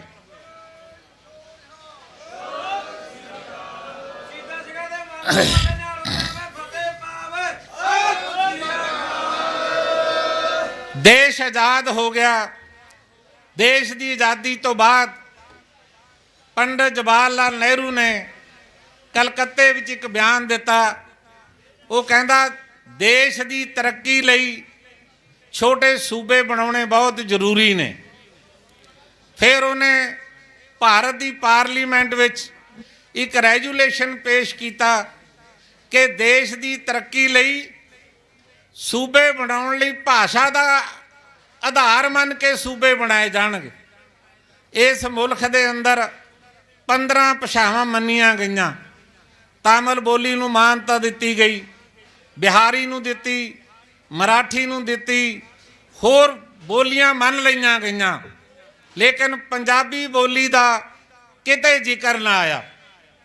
ਮਾਸਟਰ ਤਾਰਾ ਸਿੰਘ ਇੱਕ ਰੋਸ ਪ੍ਰੋਟੈਸਟ ਪੱਤਰ ਲੈ ਕੇ ਜਵਾਹਰ ਲਾਲ ਨਹਿਰੂ ਨੂੰ ਮਿਲਣ ਚਲੇ ਗਏ ਵੀ ਜੇ ਤੁਸੀਂ ਜੋ ਸਾਡੇ ਨਾਲ ਵਾਅਦਾ 47 'ਚ ਕੀਤਾ ਸੀ ਉਹ ਪੂਰਾ ਕਰੋ। ਜਦੋਂ ਅੰਮ੍ਰਿਤਸਰ ਤੋਂ ਰੇਲਵੇ ਸਟੇਸ਼ਨ ਤੋਂ ਰੇਲਵੇ ਫੜੀ, ਉਹਨਾਂ ਨੇ ਹਰਿਆਣੇ ਦੇ ਰੇਲਵੇ ਸਟੇਸ਼ਨ ਤੇ ਗੱਡੀ ਰੋਕ ਕੇ ਮਾਸਟਰ ਤਾਰਾ ਸਿੰਘ ਨੂੰ ਲਾ ਲਿਆ ਗਿਆ, ਹੱਥਕੜੀ ਲਾਈ ਤੇ ਜੇਲ੍ਹ ਵਿੱਚ ਕੈਦ ਕਰ ਦਿੱਤਾ ਗਿਆ। ਤੇ ਪੱਤਰਕਾਰਾਂ ਨੇ ਨਹਿਰੂ ਨੂੰ ਪੁੱਛਿਆ ਕਿ ਤੁਸੀਂ ਸਿੱਖਾਂ ਨਾਲ ਵਾਅਦਾ ਕੀਤਾ ਸੀ, ਸਿੱਖਾਂ ਦਾ ਲੀਡਰ ਤੁਹਾਡੇ ਕੋਲ ਆਪਣੀ ਮੰਗ ਰੱਖਣ ਲਈ ਆਇਆ, ਤੁਸੀਂ ਫੜ ਕੇ ਜੇਲ੍ਹ 'ਚ ਬੰਦ ਕਰ ਦਿੱਤਾ। ਨਹਿਰੂ ਦਾ ਜਵਾਬ ਸੀ, ਅਬ ਹਾਲਾਤ ਬਦਲ ਗਏ ਹਨ। ਇਹ ਤਿੱਕੜੀ ਜਿਹੜੀ ਸੀ ਨਹਿਰੂ, ਗਾਂਧੀ ਤੇ ਪਟੇਲ ਦੀ, ਇਹ ਮੁੱਕਰੀ ਸਾਡੇ ਨਾਲ ਧੋਖਾ ਕੀਤਾ। ਅਸੀਂ ਹਰ ਰੋਜ਼ ਆਪਣੀ ਆਵਾਜ਼ ਬੁਲੰਦ ਕਰਦੇ ਹਾਂ ਕਿ ਸਾਡੇ ਨਾਲ ਜੋ 47 'ਚ ਵਚਨ ਕੀਤੇ ਸੀ, ਵਾਅਦੇ ਕੀਤੇ ਸੀ, ਉਹ ਪੂਰੇ ਕਰਨ ਦਾ ਯਤਨ ਕਰੋ। ਲੇਕਿਨ ਉਹ ਕਰਨ ਦੀ ਬਜਾਏ ਉਲਟੀ ਗੰਗਾ ਪੋਹੇ ਨੂੰ ਸ਼ੁਰੂ ਕਰ ਲਈ। ਸਾਨੂੰ ਛੋਟੀ ਛੋਟੀ ਗੱਲ ਲਈ ਜਦੋਜਹਿਦ ਕਰਨੀ ਪੈ ਰਹੀ ਹੈ, ਸਟਰਗਲ ਕਰਨੀ ਪੈ ਰਹੀ ਹੈ। ਅਸੀਂ ਲੜ ਰਹੇ ਹਾਂ, ਮਰ ਰਹੇ ਹਾਂ, ਲੇਕਿਨ ਸਾਡੀ ਸੁਣਵਾਈ ਜਿਹੜੀ ਹੈ, ਅੰਤਰਰਾਸ਼ਟਰੀ ਭਾਈਚਾਰੇ ਨੂੰ ਸਾਡੀ ਸੁਣਵਾਈ ਕਰਨੀ ਚਾਹੀਦੀ ਹੈ। UN ਨੂੰ ਨੋਟਿਸ ਲੈਣਾ ਚਾਹੀਦਾ ਕਿ ਜੋ ਜ਼ਬਰ, ਜੋ ਜ਼ੁਲਮ, ਅਤਿਆਚਾਰ ਇਸ ਮੁਲਕ ਦੇ ਅੰਦਰ ਅੱਜ ਸਿੱਖਾਂ ਤੇ ਹੋ ਰਿਹਾ, UN ਖਾਮੋਸ਼ ਕਿਉਂ ਹੈ? ਉਹਨਾਂ ਨੂੰ ਉਹ ਕਿਉਂ ਨੋਟਿਸ ਲੈਣ ਦਾ ਯਤਨ ਨਹੀਂ ਕਰਦੇ? ਦਰਬਾਰ ਸਾਹਿਬ ਤੇ ਹਮਲਾ ਹੋਇਆ, ਅਕਾਲ ਤਖਤ ਢਹਿ ਢੇਰੀ ਕੀਤਾ ਗਿਆ। ਇੱਥੇ ਕਈ ਸੱਜਣ, ਹੁਣ ਇਹ ਬਹੁਤ ਕੁਝ ਹੋ ਰਿਹਾ, ਇੱਥੇ ਹਲੇ ਹੋਰ ਬਹੁਤ ਕੁਝ ਹੋਣਾ। ਸਾਨੂੰ ਭਵਿੱਖ ਦੀ ਬੜੀ ਚਿੰਤਾ ਹੈ। ਇੱਥੇ ਬੜੀ ਖਤਰਨਾਕ ਖੇਡ ਏਜੰਸੀਆਂ ਵੱਲੋਂ ਖੇਡੀ ਜਾ ਰਹੀ ਹੈ। ਉਹ ਤੋਂ ਸੁਚੇਤ ਰਹਿਣ ਦੀ ਜ਼ਰੂਰਤ ਵੀ ਹੈ। ਸਾਡੀ ਭਰਾ ਮਾਰੂ ਜੰਗ ਕਰਾਉਣ ਦੇ ਯਤਨ ਵੀ ਅੰਦਰੋਂ ਅੰਦਰੀ ਕੀਤੇ ਜਾ ਰਹੇ ਨੇ। ਸਾਨੂੰ ਉਹ ਤੋਂ ਬਚਣ ਦੀ ਵੀ ਲੋੜ ਹੈ। ਸਾਨੂੰ ਆਪਣਾ ਮੋਰਚਾ ਇੱਕ ਟਾਰਗੇਟ ਮਿੱਥ ਕੇ ਤੁਰਨਾ ਚਾਹੀਦਾ ਕਿ ਸਾਡੀ 4 ਮੰਗਾਂ ਨੇ ਜਿਹੜੀਆਂ ਵਾਰ-ਵਾਰ ਮੋਰਚੇ ਦੇ ਲੀਡਰ ਉਹ ਇਸ ਸਟੇਜ ਤੋਂ ਬਿਆਨ ਕਰਦੇ ਰਹਿੰਦੇ ਨੇ। ਕਈ ਸੱਜਣ ਕਹਿ ਦਿੰਦੇ ਨੇ ਮੇਰਾ ਮੋਰਚੇ ਨਾਲ ਕੋਈ ਸੰਬੰਧ ਨਹੀਂ ਹੈਗਾ, ਨਾ ਰੱਖੋ। ਲੇਕਿਨ ਕੋਈ ਜ਼ਰੂਰੀ ਥੋੜ੍ਹਾ ਹੈ ਵੀ ਦੁਨੀਆ ਨੂੰ ਸੁਣਾਉਣਾ ਤੁਸੀਂ ਕਿ ਮੈਂ ਆਪਣੇ ਭਰਾ ਨਾਲ ਨਹੀਂ ਹੈਗਾ। ਕਮ ਸੇ ਕਮ ਜੇ ਭਰਾ ਨਾਲ ਨਹੀਂ ਵੀ ਤਾਂ ਖਾਮੋਸ਼ ਰਹੋ, ਚੁੱਪ ਰਹੋ। ਜੇ ਮਦਦ ਨਹੀਂ ਕਰ ਸਕਦੇ ਤਾਂ ਕਮ ਸੇ ਕਮ ਵਿਰੋਧ ਦੀ ਭਾਵਨਾ ਦਾ ਪ੍ਰਗਟਾਵਾ ਇਹ ਨਾ ਕਰੋ। ਇਹ ਮੇਰੀ ਗੁਜ਼ਾਰਿਸ਼ ਹੈ ਤੁਹਾਡੇ ਚਰਨਾਂ ਵਿੱਚ। ਮੈਂ ਜ਼ਿਆਦਾ ਸਮਾਂ ਨਹੀਂ ਤੁਹਾਡਾ ਲੈਣਾ ਚਾਹੁੰਦਾ। ਮੈਂ ਇਹਨਾਂ ਬੰਦੀ ਸਿੰਘਾਂ ਨੂੰ ਥੋੜ੍ਹਾ ਸਮਾਂ ਪਹਿਲਾਂ ਮਿਲਣ ਗਿਆ ਬੜਾਇਲ ਦੀ ਜੇਲ੍ਹ ਦੇ ਅੰਦਰ। ਮੈਂ ਇਹ ਗੱਲ ਕਹਿ ਕੇ ਆਪਣੀ ਬੇਨਤੀ ਸਮਾਪਤ ਕਰ ਦੇਣੀ। ਹਿੰਦੁਸਤਾਨ ਦੀ ਕਿਸੇ ਜੇਲ੍ਹ ਦੇ ਅੰਦਰ ਕਿਸੇ ਵੀ ਕੈਦੀ ਉੱਤੇ ਉਹਦੀ ਚੱਕੀ ਦੇ ਉੱਤੇ ਕੈਮਰੇ ਨਹੀਂ ਫਿੱਟ ਕਰੇ ਵੇ, ਨਾ ਕਿਸੇ ਮੁਸਲਮਾਨ ਭਰਾ ਦੇ, ਨਾ ਹਿੰਦੂ ਦੇ, ਨਾ ਜੈਨੀ ਦੇ, ਨਾ ਬੋਧੀ ਦੇ, ਨਾ ਕਿਸੇ ਹੋਰ ਦੇ। ਪੂਰੇ ਭਾਰਤ ਦੇ ਅੰਦਰ ਕਿਸੇ ਜੇਲ੍ਹ 'ਚ ਚਲੇ ਜਾਓ, ਜਿਹੜੀ ਚੱਕੀ 'ਚੋਂ ਬੰਦ ਹੈ ਉਹਦੀ ਚੱਕੀ ਵਿੱਚ ਉਹਨੂੰ ਦੇਖਣ ਲਈ ਕਿਤੇ ਕੈਮਰਾ ਨਹੀਂ ਲੱਗਿਆ ਹੋਇਆ। ਲੇਕਿਨ ਕਿਹਦੇ ਉੱਤੇ ਲੱਗੇ ਨੇ? ਭਾਈ ਜਗਤਾਰ ਸਿੰਘ ਹਵਾਰੇ ਉਹ ਰੋਟੀ ਕਿਵੇਂ ਖਾਂਦਾ, ਉਹ ਪੱਗ ਕਿਵੇਂ ਬੰਨ੍ਹਦਾ, ਉਹ ਕੱਪੜੇ ਕਿਵੇਂ ਪਹਿਨਦਾ, ਉਹ ਸਾਰਾ ਕੁਝ ਦੇਖਣ ਲਈ ਸੁਪਰਡੈਂਟ ਦੇ ਦਫ਼ਤਰ ਦੇ ਵਿੱਚ ਪੂਰੀ ਵੱਡੀ ਸਕਰੀਨ ਲੱਗੀ ਵੀ ਆ ਜਿੱਥੇ ਉਹਦੀ ਇਕੱਲੀ ਐਕਟੀਵਿਟੀ ਦਿਖਦੀ ਹੈ। ਮੈਂ ਇੱਥੇ ਗਿਆ ਬੜਾਇਲ ਜੇਲ੍ਹ 'ਚ ਭਾਈ ਲਖਵਿੰਦਰ ਸਿੰਘ ਨੂੰ ਮਿਲਣ ਲਈ। ਮੈਂ ਸੁਪਰਡੈਂਟ ਦੇ ਕਮਰੇ 'ਚ ਬੈਠਾ। ਇਹਨਾਂ ਸਾਰੇ ਸਿੰਘਾਂ ਦੀਆਂ ਕੱਲੇ ਦੇ ਬੈਰਕ ਵਿੱਚ ਕੈਮਰਾ ਲੱਗਿਆ ਹੋਇਆ, ਕੱਲੇ ਦੇ। ਇਹ ਕੀ ਖਾਂਦੇ ਨੇ, ਤੁਰਦੇ ਕਿਵੇਂ ਨੇ, ਉੱਠਦੇ ਕਿੰਨੇ ਵਜੇ ਨੇ, ਸੌਂਦੇ ਕਿੰਨੇ ਵਜੇ ਨੇ, ਕਿੰਨੇ ਵਜੇ ਪਾਠ ਕਰਦੇ ਨੇ। ਇਸ ਦੇਸ਼ ਦੀ ਇੱਕ ਗੁਲਾਮੀ ਤੋਂ ਦੂਰੀ ਗੁਲਾਮੀ ਵਿੱਚ ਅਸੀਂ ਫਸੇ ਹੋਏ। ਇੱਕ ਜੇਲ੍ਹ 'ਚ ਤੇ ਜੇਲ੍ਹ ਦੇ ਅੰਦਰ ਜਿਹੜੀ ਕੋਠੜੀ ਹੈ ਉਹਦੇ ਅੰਦਰ ਵੀ ਸਾਨੂੰ ਇੰਨਾ ਜਿਉਣ ਦਾ ਅਧਿਕਾਰ ਨਹੀਂ ਕਿ ਅਸੀਂ ਆਪਣੀ ਮਰਜ਼ੀ ਨਾਲ ਉੱਠ ਸਕੀਏ, ਆਪਣੀ ਮਰਜ਼ੀ ਨਾਲ ਅਸੀਂ ਆਪਣੇ ਕੱਪੜੇ ਪਹਿਨ ਸਕੀਏ। ਉਹ ਵੀ ਕੁਝ ਵੇਖਣ ਦਾ ਯਤਨ ਕੀਤਾ ਜਾ ਰਿਹਾ। ਮੈਂ ਬੜਾ ਲੰਮਾ ਸਮਾਂ ਕੈਦ ਕੱਟੀ ਹੈ, ਬਹੁਤ ਲੰਮਾ ਸਮਾਂ। ਮੈਨੂੰ ਪਤਾ ਕੈਦਾਂ ਕੱਟਣੀਆਂ ਬਹੁਤ ਔਖੀਆਂ ਨੇ, ਬਹੁਤ ਮੁਸ਼ਕਲ ਵਾਲੀ ਜ਼ਿੰਦਗੀ ਹੁੰਦੀ ਹੈ। ਰੂਪ ਉਸ ਜ਼ਿੰਦਗੀ ਕੱਟੀ ਬੜਾ ਲੰਮਾ ਸਮਾਂ। ਸਾਡਾ 2.5 ਸਾਲ ਦਾ ਬੱਚਾ, ਅਸੀਂ ਜਿੱਥੇ ਦਿਨ ਕੱਟਿਆ ਉੱਥੇ ਰਾਤ ਨਹੀਂ ਕੱਟੀ, ਜਿੱਥੇ ਰਾਤ ਕੱਟੀ ਉੱਥੇ ਦਿਨ ਨਹੀਂ ਕੱਟਿਆ। ਬੜਾ ਜ਼ਬਰ ਸਿਹਾ। ਤੇ ਮੈਂ ਕਹਿੰਦਾ ਅੱਜ ਜ਼ਰੂਰਤ ਹੈ ਇਸ ਗੱਲ ਦੀ। 33 ਸਾਲ ਕੋਈ ਛੋਟਾ ਸਮਾਂ ਨਹੀਂ ਹੁੰਦਾ, 28 ਸਾਲ ਕੋਈ ਛੋਟਾ ਸਮਾਂ ਨਹੀਂ। ਇੰਨਾ ਵੱਡਾ ਲੰਮਾ ਸਮਾਂ ਬੀਤ ਗਿਆ ਇਹਨਾਂ ਨੌਜਵਾਨਾਂ ਨੂੰ ਜੇਲ੍ਹ ਵਿੱਚ ਬੈਠਿਆਂ।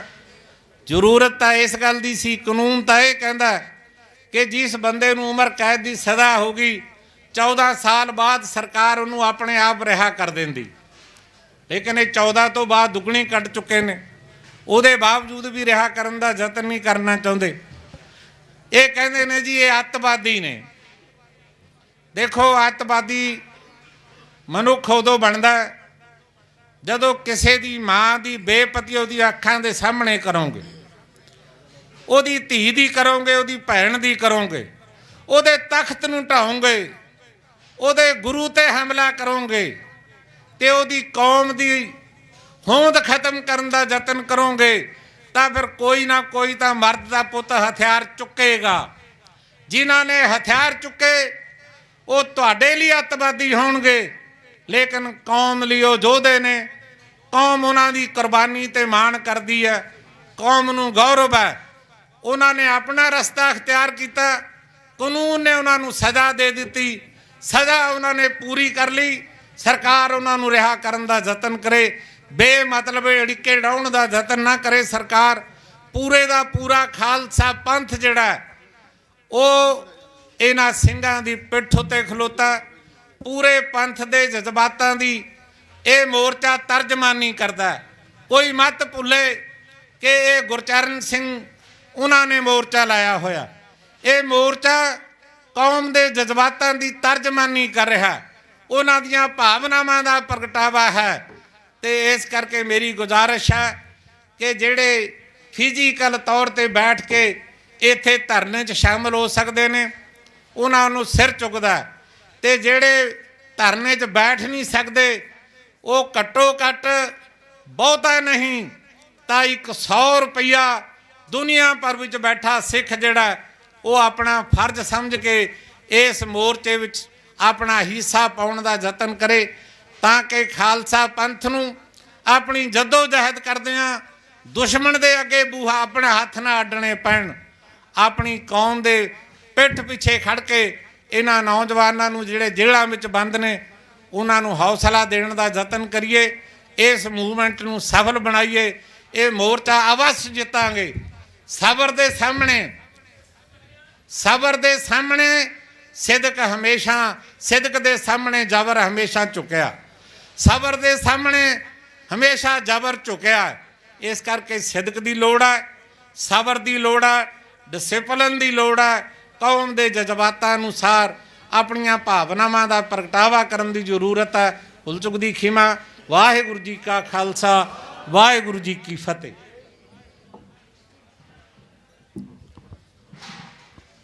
ਵਾਹਿਗੁਰੂ ਜੀ ਕਾ ਖਾਲਸਾ, ਵਾਹਿਗੁਰੂ ਜੀ ਕੀ ਫਤਿਹ।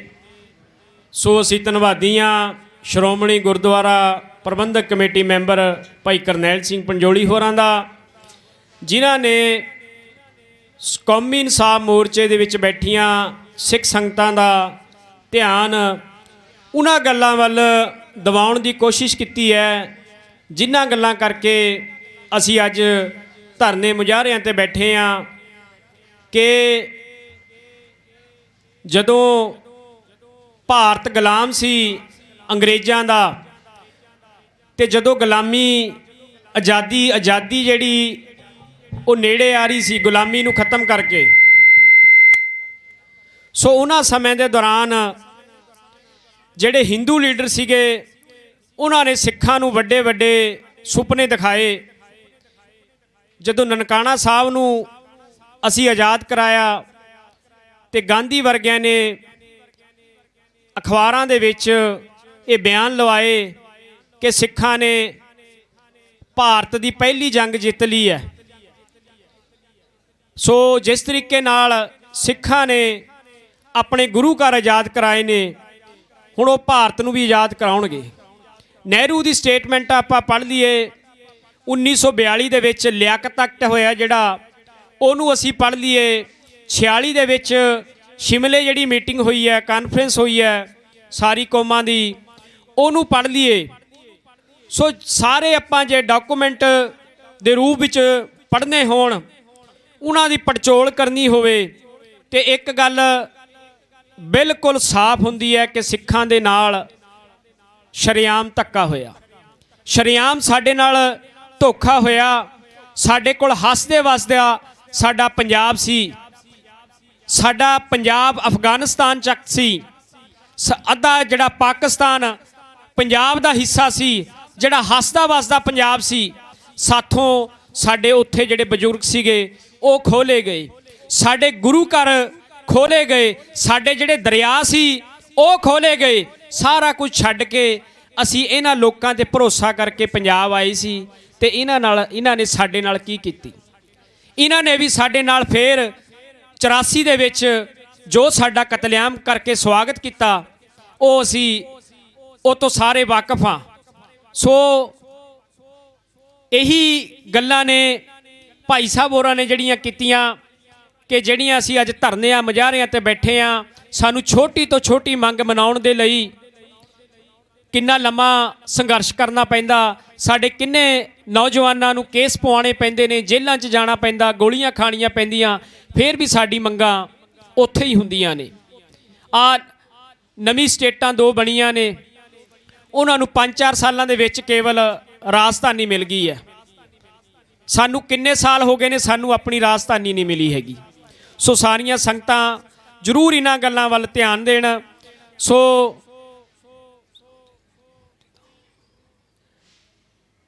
ਗਿਆਨੀ ਸਾਹਿਬ ਸਿੰਘ ਜੀ ਮਾਰਕੰਡੇ ਵਾਲੇ ਸਟੇਜ ਤੇ ਪਹੁੰਚ ਗਏ ਨੇ। ਉਹਨਾਂ ਤੋਂ ਪਹਿਲਾਂ ਮੈਂ ਬੇਨਤੀ ਕਰਾਂਗਾ ਭਾਈ ਜਥੇਦਾਰ ਜਬਰ ਜੰਗ ਸਿੰਘ ਜੀ, ਜਿਹੜੇ ਨਿਹੰਗ ਸਿੰਘਾਂ ਦੇ ਜਥੇਦਾਰ ਨੇ, ਉਹ ਕੇਵਲ 2-3 ਮਿੰਟਾਂ ਵਾਸਤੇ ਸਿੱਖ ਸੰਗਤਾਂ ਦੇ ਨਾਲ ਵਿਚਾਰਾਂ ਦੀ ਸਾਂਝ ਪਾਉਣਗੇ। ਜਥੇਦਾਰ ਜਬਰ ਜੰਗ ਸਿੰਘ। ਵਾਹਿਗੁਰੂ ਜੀ ਕਾ ਖਾਲਸਾ, ਵਾਹਿਗੁਰੂ ਜੀ ਕੀ ਫਤਿਹ।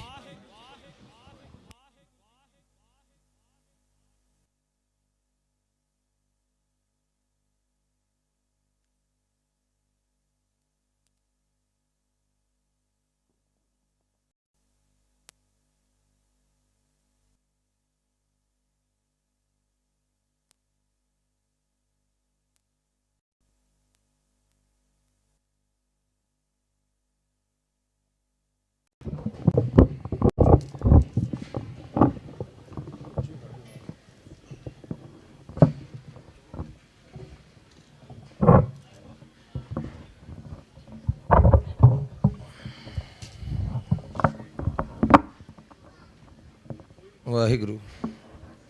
ਸਭ ਤੋਂ ਪਹਿਲਾਂ ਤਾਂ ਸਾਰੀ ਸਾਧ ਸੰਗਤ ਨਾਲ ਅਸੀਂ ਫਤਿਹ ਸਾਂਝੀ ਕਰਨੀ ਚਾਹੁੰਦੇ ਹਾਂ। ਵਾਹਿਗੁਰੂ ਜੀ ਕਾ ਖਾਲਸਾ, ਵਾਹਿਗੁਰੂ ਜੀ ਕੀ ਫਤਿਹ। ਅਤੇ ਸਭ ਤੋਂ ਪਹਿਲਾਂ ਅਸੀਂ ਆਪਣੀ ਇਸ ਧਰਤੀ ਤੇ ਜਿੰਨੇ ਵੀ ਸ਼ਹੀਦ ਹੋਏ ਹੈ ਅਤੇ ਜਿੰਨੇ ਸ਼ਹੀਦ ਜਾਉਂਦੇ ਹੈ ਉਹਨਾਂ ਨੂੰ ਅਸੀਂ ਪ੍ਰਣਾਮ ਕਰਦੇ ਹਾਂ। ਮਹਾਰਾਜ ਜੀਆਂ ਦੀ ਤਾਬਿਆ ਦੇ ਵਿੱਚ ਪਾਤਸ਼ਾਹ ਜੀਆਂ ਦਾ ਸ਼ੁਕਰੀਆ ਅਦਾ ਕਰਦੇ ਹਾਂ ਵੀ ਇਹਨਾਂ ਨੇ ਆਪਾਂ ਨੂੰ ਇੱਥੋਂ ਤੱਕ ਆਉਣ ਦਾ ਸਮਾਂ ਦਿੱਤਾ। ਸੋ ਗਿਆਨੀ ਜੀ ਵੀ ਬੈਠੇ, ਦੇਖੋ ਸਾਡੇ ਸਤਿਕਾਰਯੋਗ ਨੇ। ਸਮਾਂ ਕਿਰਪਾ ਕਰਨ ਪਾਤਸ਼ਾਹ ਵੀ ਅਸੀਂ ਬਾਹਲਾ ਸਮਾਂ ਨਾ ਲੱਗੇ। ਸਾਡਾ ਬੋਲਣਾ ਤਾਂ ਜ਼ਰੂਰੀ ਹੈ ਵੀ ਏਜੰਸੀਆਂ ਆਪਣੇ ਵਿੱਚ ਘੁਸਪੈਠ ਕਰ ਰਹੀਆਂ, ਉਹਦੇ ਵਾਸਤੇ ਆਪਾਂ ਸੁਚੇਤ ਰਹਿਣਾ। ਵੀਰ ਜੀ ਨੇ, ਆਪਣੇ ਸਤਿਕਾਰਯੋਗ ਜੀ ਨੇ, ਜੋ ਸ਼੍ਰੋਮਣੀ ਕਮੇਟੀ ਦੇ ਪ੍ਰਬੰਧਕ ਆਏ ਸੀ, ਉਹਨਾਂ ਨੇ ਵੀ ਦੱਸਿਆ ਤੁਹਾਨੂੰ ਸੁਚੇਤ ਰਹਿਣਾ ਕਿਵੇਂ ਆਪਾਂ। ਤੇ ਆਪਣੇ ਬੰਦੀ ਸਿੰਘ ਆਪਾਂ ਕਿਉਂ ਨਹੀਂ ਰਿਹਾ ਕਰਾ ਸਕੇ, ਕੀ ਕਮਜ਼ੋਰੀਆਂ, ਤੁਸੀਂ ਕਿਉਂ ਨਹੀਂ ਆਜ਼ਾਦ ਹੋ ਸਕੇ ਸਾਡੇ ਵਾਂਗੂ। ਅਸੀਂ ਤਾਂ ਆਜ਼ਾਦ ਹਾਂ, ਅਸੀਂ ਗੁਲਾਮ ਗਲੂਮ ਨਹੀਂ ਕਹਿੰਦੇ। ਖਾਲਸਾ ਪੁਰਖ, ਖਾਲਸਾ ਅਕਾਲ ਪੁਰਖ ਦੀ ਫੌਜ ਹੈ, ਇਹ ਆਜ਼ਾਦ ਹੈ। ਅਸੀਂ ਗੁਲਾਮੀ ਗਲੂਮੀ ਨਹੀਂ ਕਿਸੇ ਦੀ ਸਹਿੰਦੇ, ਤੇ ਨਾ ਅਸੀਂ ਗੁਲਾਮ ਹੈ। ਪਹਿਲਾ ਬਚਨ ਤਾਂ ਸਤਿ ਸ੍ਰੀ ਅਕਾਲ। ਦੇਖੋ ਹੁਣ ਆਪਾਂ ਇਹ ਮੋਰਚੇ ਦੀ ਜੋ ਅਗਲੀ ਤਿਆਰੀ ਹੈ ਉਹ ਸੋ ਸੰਗਤਾਂ ਦੇ ਸਿਰ ਤੇ ਹੈ। ਹੁਣ ਘਰਾਂ ਦੇ ਵਿੱਚ ਨੌਜਵਾਨ ਬੈਠੇ ਹੈ। ਪਹਿਲਾਂ ਤਾਂ ਮੈਨੂੰ ਤੁਸੀਂ ਐਂ ਦੱਸੋ ਵੀ ਆਪਾਂ ਜੋ ਦਿੱਲੀ ਮੋਰਚਾ ਲਾਇਆ ਸੀ ਉਹ 'ਚੋਂ ਆਪਾਂ ਕੀ ਖੱਟ ਕੇ ਲਿਆਏ? ਸਾਰਾ ਪੰਜਾਬ ਬੁੱਟ ਬਣ ਕੇ ਆਇਆ ਨਾ ਉੱਥੋਂ? ਸੱਚ ਵਚਨ ਦੱਸਿਓ। ਉੱਥੋਂ ਤੁਸੀਂ ਬੁੱਟ ਬਣ ਕੇ ਆਏ ਹੋ, ਅਸੀਂ ਹਰਿਆਣੇ 'ਚੋਂ ਸੋਨੂੰ ਤਾਂ ਆਦੇ ਹਾਂ। ਸਾਡੇ ਵਿੱਚ ਸਾਡੇ ਭਰਾ ਵੀ ਗਏ ਸੀ ਉੱਥੇ। ਉੱਥੋਂ ਇਹਨਾਂ ਨੇ ਕੀ ਕਰਿਆ? ਝਾੜੂ ਵਾਲੀ ਪਾਰਟੀ ਕੱਢੀ ਕਿ ਨਾ ਆਪਦੀ। ਉਹ ਕੰਮ ਇੱਥੇ ਨਾ ਹੋਣ ਦੇ ਦਿਓ ਕਿਤੇ। ਸੁਚੇਤ ਰਹੋ ਪਹਿਲਾਂ ਤਾਂ ਆਹ ਗੱਲ ਤੋਂ। ਅੱਗੇ ਅਕਾਲ ਪੁਰਖ ਜੀਆਂ ਦਾ ਜੋ ਬਚਨ ਹੈ ਵੀ ਖਾਲਸਾ ਪੰਥ ਨੇ ਰਾਜ ਕਰਨਾ ਹੈ। ਹੁਣ ਤੁਹਾਨੂੰ ਜੋ ਪਾਤਸ਼ਾਹ ਕੰਨੋਂ ਹਵਾ ਦਾ ਬੁੱਲਾ ਆਇਆ ਆਜ਼ਾਦੀ ਦਾ, ਅਸੀਂ ਤੁਹਾਡੇ ਨਾਲ ਸ਼ੇਅਰ ਕਰ ਦਿੰਦੇ ਹਾਂ, ਕਿਉਂਕਿ ਇਹ ਗੱਲਾਂ ਹਰੇਕ ਦੇ ਹਿਸਾਬ 'ਚ ਆਉਣ ਵਾਲੀਆਂ ਹੈ ਨਹੀਂ। ਸਾਨੂੰ ਅੱਧੇ ਕੁ ਤਾਂ ਆਉਂਦੇ ਵੀ ਸੁੱਖਾ ਪੀਣੇ ਨਿਹੰਗ ਸਿੰਘ ਆ ਵੀ ਇਹਨਾਂ ਦਾ ਜਿਵੇਂ ਬੋਲ ਕੇ ਬਸ ਠੀਕ ਹੈ, ਪਰ ਅਸੀਂ ਕੂਕਰ ਗੋਬਿੰਦ ਕੇ, ਅਸੀਂ ਕੁੱਤੇ ਆ ਮਹਾਰਾਜ ਦੇ। ਸਾਡਾ ਫਰਜ਼ ਬਣਦਾ ਭੌਂਕਣਾ। ਪਰ ਸਾਨੂੰ ਦੁੱਖ ਉਦੋਂ ਆਉਂਦਾ ਜਦੋਂ ਅਸੀਂ ਸਾਡੇ ਭਰਾਵਾਂ ਨੂੰ ਸ਼ੇਰਾਂ ਦੇ ਵਿੱਚ ਗਿੱਦੜਾਂ ਵਾਂਗੂ ਫਿਰਦੇ ਦੇਣੇ ਆ। ਸ਼ੇਰਾਂ ਵਾਲਾ ਰੂਪ ਨਹੀਂ ਸਾਡੇ ਭਰਾਵਾਂ ਦਾ, ਮੂੰਹ ਤੇ ਕੇਸ ਦਾੜਾ ਹੈ ਨਹੀਂ ਸਾਡੇ ਭਰਾਵਾਂ ਦੇ। ਆਪਾਂ ਦੇ ਆਜ਼ਾਦੀ। ਗਿਆਨੀ ਜੀ ਦੇਖੋ ਸੁਣਨ ਵਾਲਾ ਵਚਨ ਹੈ, ਤੁਸੀਂ ਸਤਿਕਾਰਯੋਗ ਹੋ। ਅਸੀਂ ਭਾਲਦੇ ਹਾਂ ਆਜ਼ਾਦੀ, ਤੇ ਸਾਡੇ ਆਪਦੇ ਬੱਚੇ ਸਾਡੇ ਆਖੇ ਨਹੀਂ ਲੱਗਦੇ। ਕਹੋ ਸਤਨਾਮ ਸ੍ਰੀ ਵਾਹਿਗੁਰੂ। ਇੰਨੇ ਜਾਣੇ ਬੈਠੇ ਹੋ, ਦੱਸੋ ਵੀ ਪੁੱਤ ਆਖੇ ਲੱਗਦੇ ਆ? ਕੋਈ 100 ਚੋਂ ਇੱਕ ਹੋਊ ਭਾਗਾਂ ਵਾਲਾ ਜਿਹੜਾ ਘਰੇ ਨਾਮ ਸਿਮਰਨ ਜਪਦਾ, ਉਹਦੇ ਬੱਚੇ ਆਖੇ ਲੱਗਦੇ ਆ। ਤੇ ਕੋਈ ਪੁੱਤ, ਭਰਾ, ਭੈਣ, ਰਿਸ਼ਤੇ ਖਤਮ ਹੋ ਗਏ ਨਾ। ਅੱਗੇ ਕੋਈ ਧੀ ਭੈਣ ਜਾਂਦੀ, ਸਕੂਲੋਂ ਜਾਂਦੀ, ਕਿਤੇ ਜਾਂਦੀ, ਉਹ ਸਾਰੇ ਪਿੰਡ ਤੋਂ ਸ਼ਰਮ ਮੰਨਦੀ ਵੀ ਸਾਡੇ ਪਿੰਡ ਦਾ ਬੰਦਾ ਹੈ। ਹੁਣ ਕੀ ਹੈ? ਮਾਫ ਕਰਨਾ, ਭੈਣਾਂ ਵੀ ਬੈਠੀਆਂ, ਸਾਡੀਆਂ ਧੀਆਂ ਭੈਣਾਂ ਸਾਡੀ ਹੀ ਅਣਖ ਸ਼ਰਮ ਮੰਨਣੋਂ ਹਟ ਗਈਆਂ। ਇਹ ਕਮੀ ਕਿੱਥੇ ਹੈ? ਅਸੀਂ ਪਾਤਸ਼ਾਹ ਤੋਂ, ਅਸਲੀ ਸੰਤ ਤੋਂ ਦੂਰ ਹੋ ਗਏ। ਅਸੀਂ ਸੰਤਾਂ ਦੇ ਵਿੱਚ ਵੜ ਗਏ। ਤੁਸੀਂ ਆਖਦੇ ਸੀ ਨਾ ਵੀ ਪੰਥ ਦੇ ਵਿੱਚ ਕੀ ਬਦਲੀ ਕਰੀ ਇਹਨਾਂ ਨੇ ਆਪਣੇ 'ਚ ਸੰਤਵਾਦ ਵਾੜਤਾ। ਸਭ ਤੋਂ ਵੱਡੀ ਬਰਬਾਦੀ ਕਰੀ ਹੈ ਜਿਹੜੀ ਆਪਣੀ। ਸੁਣਨ ਵਾਲੇ ਬਚਨ ਇਹ ਬਹੁਤ ਕਰੜੇ ਬਚਨ ਹੈ, ਬੜਿਆਂ ਨੂੰ ਦੁੱਖ ਲੱਗਣਾ ਇਹ ਬਚਨਾਂ ਦਾ, ਪਰ ਦਾਸ ਦੇ ਮੂੰਹੋਂ ਝੂਠ ਬੋਲਿਆ ਨਹੀਂ ਜਾ ਸਕਦਾ। ਵੱਢੀ ਜਾਵੇ ਇਦੂ ਜਵਾਨ ਸਾਡੀ। ਦੇਖੋ ਲੜਾਈ ਕਾਹਦੀ ਹੈ ਪਿੰਡਾਂ ਦੇ ਵਿੱਚ? ਆ ਗੋਲਕਾਂ ਦੀ। ਦੱਸ ਦਿਓ ਜੇ ਹੋਰ ਕਿਸੇ ਦੀ ਲੜਾਈ ਹੈ ਤੁਸੀਂ ਗੋਲਕਾਂ ਚੱਕ ਦਿਓ, ਕੋਈ ਨਹੀਂ ਆਦਾ ਵੀ ਮੈਂ ਪ੍ਰਧਾਨ ਬਣਨਾ ਹੈ। ਆਹ ਬਚਨ ਕਰਕੇ ਦੇਖ ਲਿਓ। ਤੇ ਪਾਤਸ਼ਾਹ ਨੇ ਕੀ ਕਿਹਾ? ਗਰੀਬ ਦਾ ਮੂੰਹ ਤੇ ਗੁਰੂ ਦੀ ਗੋਲਕ। ਅਸੀਂ ਦੇਖੋ ਬਚਨ ਤੋਂ ਮੁਨਕਰ ਹੋਈ ਜਾਂਦੇ ਹਾਂ, ਮੁੜੇ ਜਾਂਦੇ ਹਾਂ ਬਚਨ ਤੋਂ। ਦੇਖੋ ਅਸੀਂ ਆਖਦੇ ਵੀ ਸਾਡਾ ਸਾਥ ਨਹੀਂ ਹੋ ਰਿਹਾ। ਹੁਣ ਆਪਣੇ ਜੱਟਾਂ ਦੇ ਮੰਨ ਲਓ ਤੁਸੀਂ, ਜਿਹੜੇ ਕੋਈ ਵੱਡੇ ਬਿਜ਼ਨਸਮੈਨ ਹੈ ਜਾਂ ਹੋਰ ਐਰਾ ਵਗੈਰਾ ਜਿੰਨੇ ਵੀ ਧਨਵਾਨ ਹੈ, ਉਹਨਾਂ ਦੇ ਇੱਕ ਭੁਜੰਗੀ ਹੈ। ਤੇ ਪੰਥ ਨੂੰ ਉਹ ਕੀ ਦਾਨ ਕਰ ਸਕਦੇ ਹੈ? ਖਾਲਸਾ ਵਾਹਿਗੁਰੂ ਜੀ ਕੀ ਫਤਿਹ। ਆਓ ਜੀ ਆਓ। ਚਲੋ ਮਹਾਰਾਜ ਜੀ ਨੇ ਸ਼ਹੀਦਾਂ ਦੀ ਹਾਜ਼ਰੀ ਲਵਾਤੀ ਹੈ ਨਾ। ਵਾਹਿਗੁਰੂ ਜੀ ਕਾ ਖਾਲਸਾ ਵਾਹਿਗੁਰੂ ਜੀ ਕੀ ਫਤਿਹ। ਦੇਖੋ ਆਪਾਂ ਆਜ਼ਾਦੀ ਵੱਲ ਤਾਂ ਜਾ ਸਕਦੇ ਹਾਂ ਜੇ ਆਪਣੀ ਸੋਚ ਆਜ਼ਾਦ ਕਰੋਗੇ ਤੁਸੀਂ। ਪਹਿਲਾਂ ਤਾਂ ਦਰਿਆਵਤ ਛੱਡ ਦਿਓ, ਊਚ ਨੀਚ ਵਾਲੀ ਜਿਹੜੀ ਗੱਲ ਹੈ ਪਿੰਡ ਦੀ ਗੋਲਕ ਵਾਲੀ।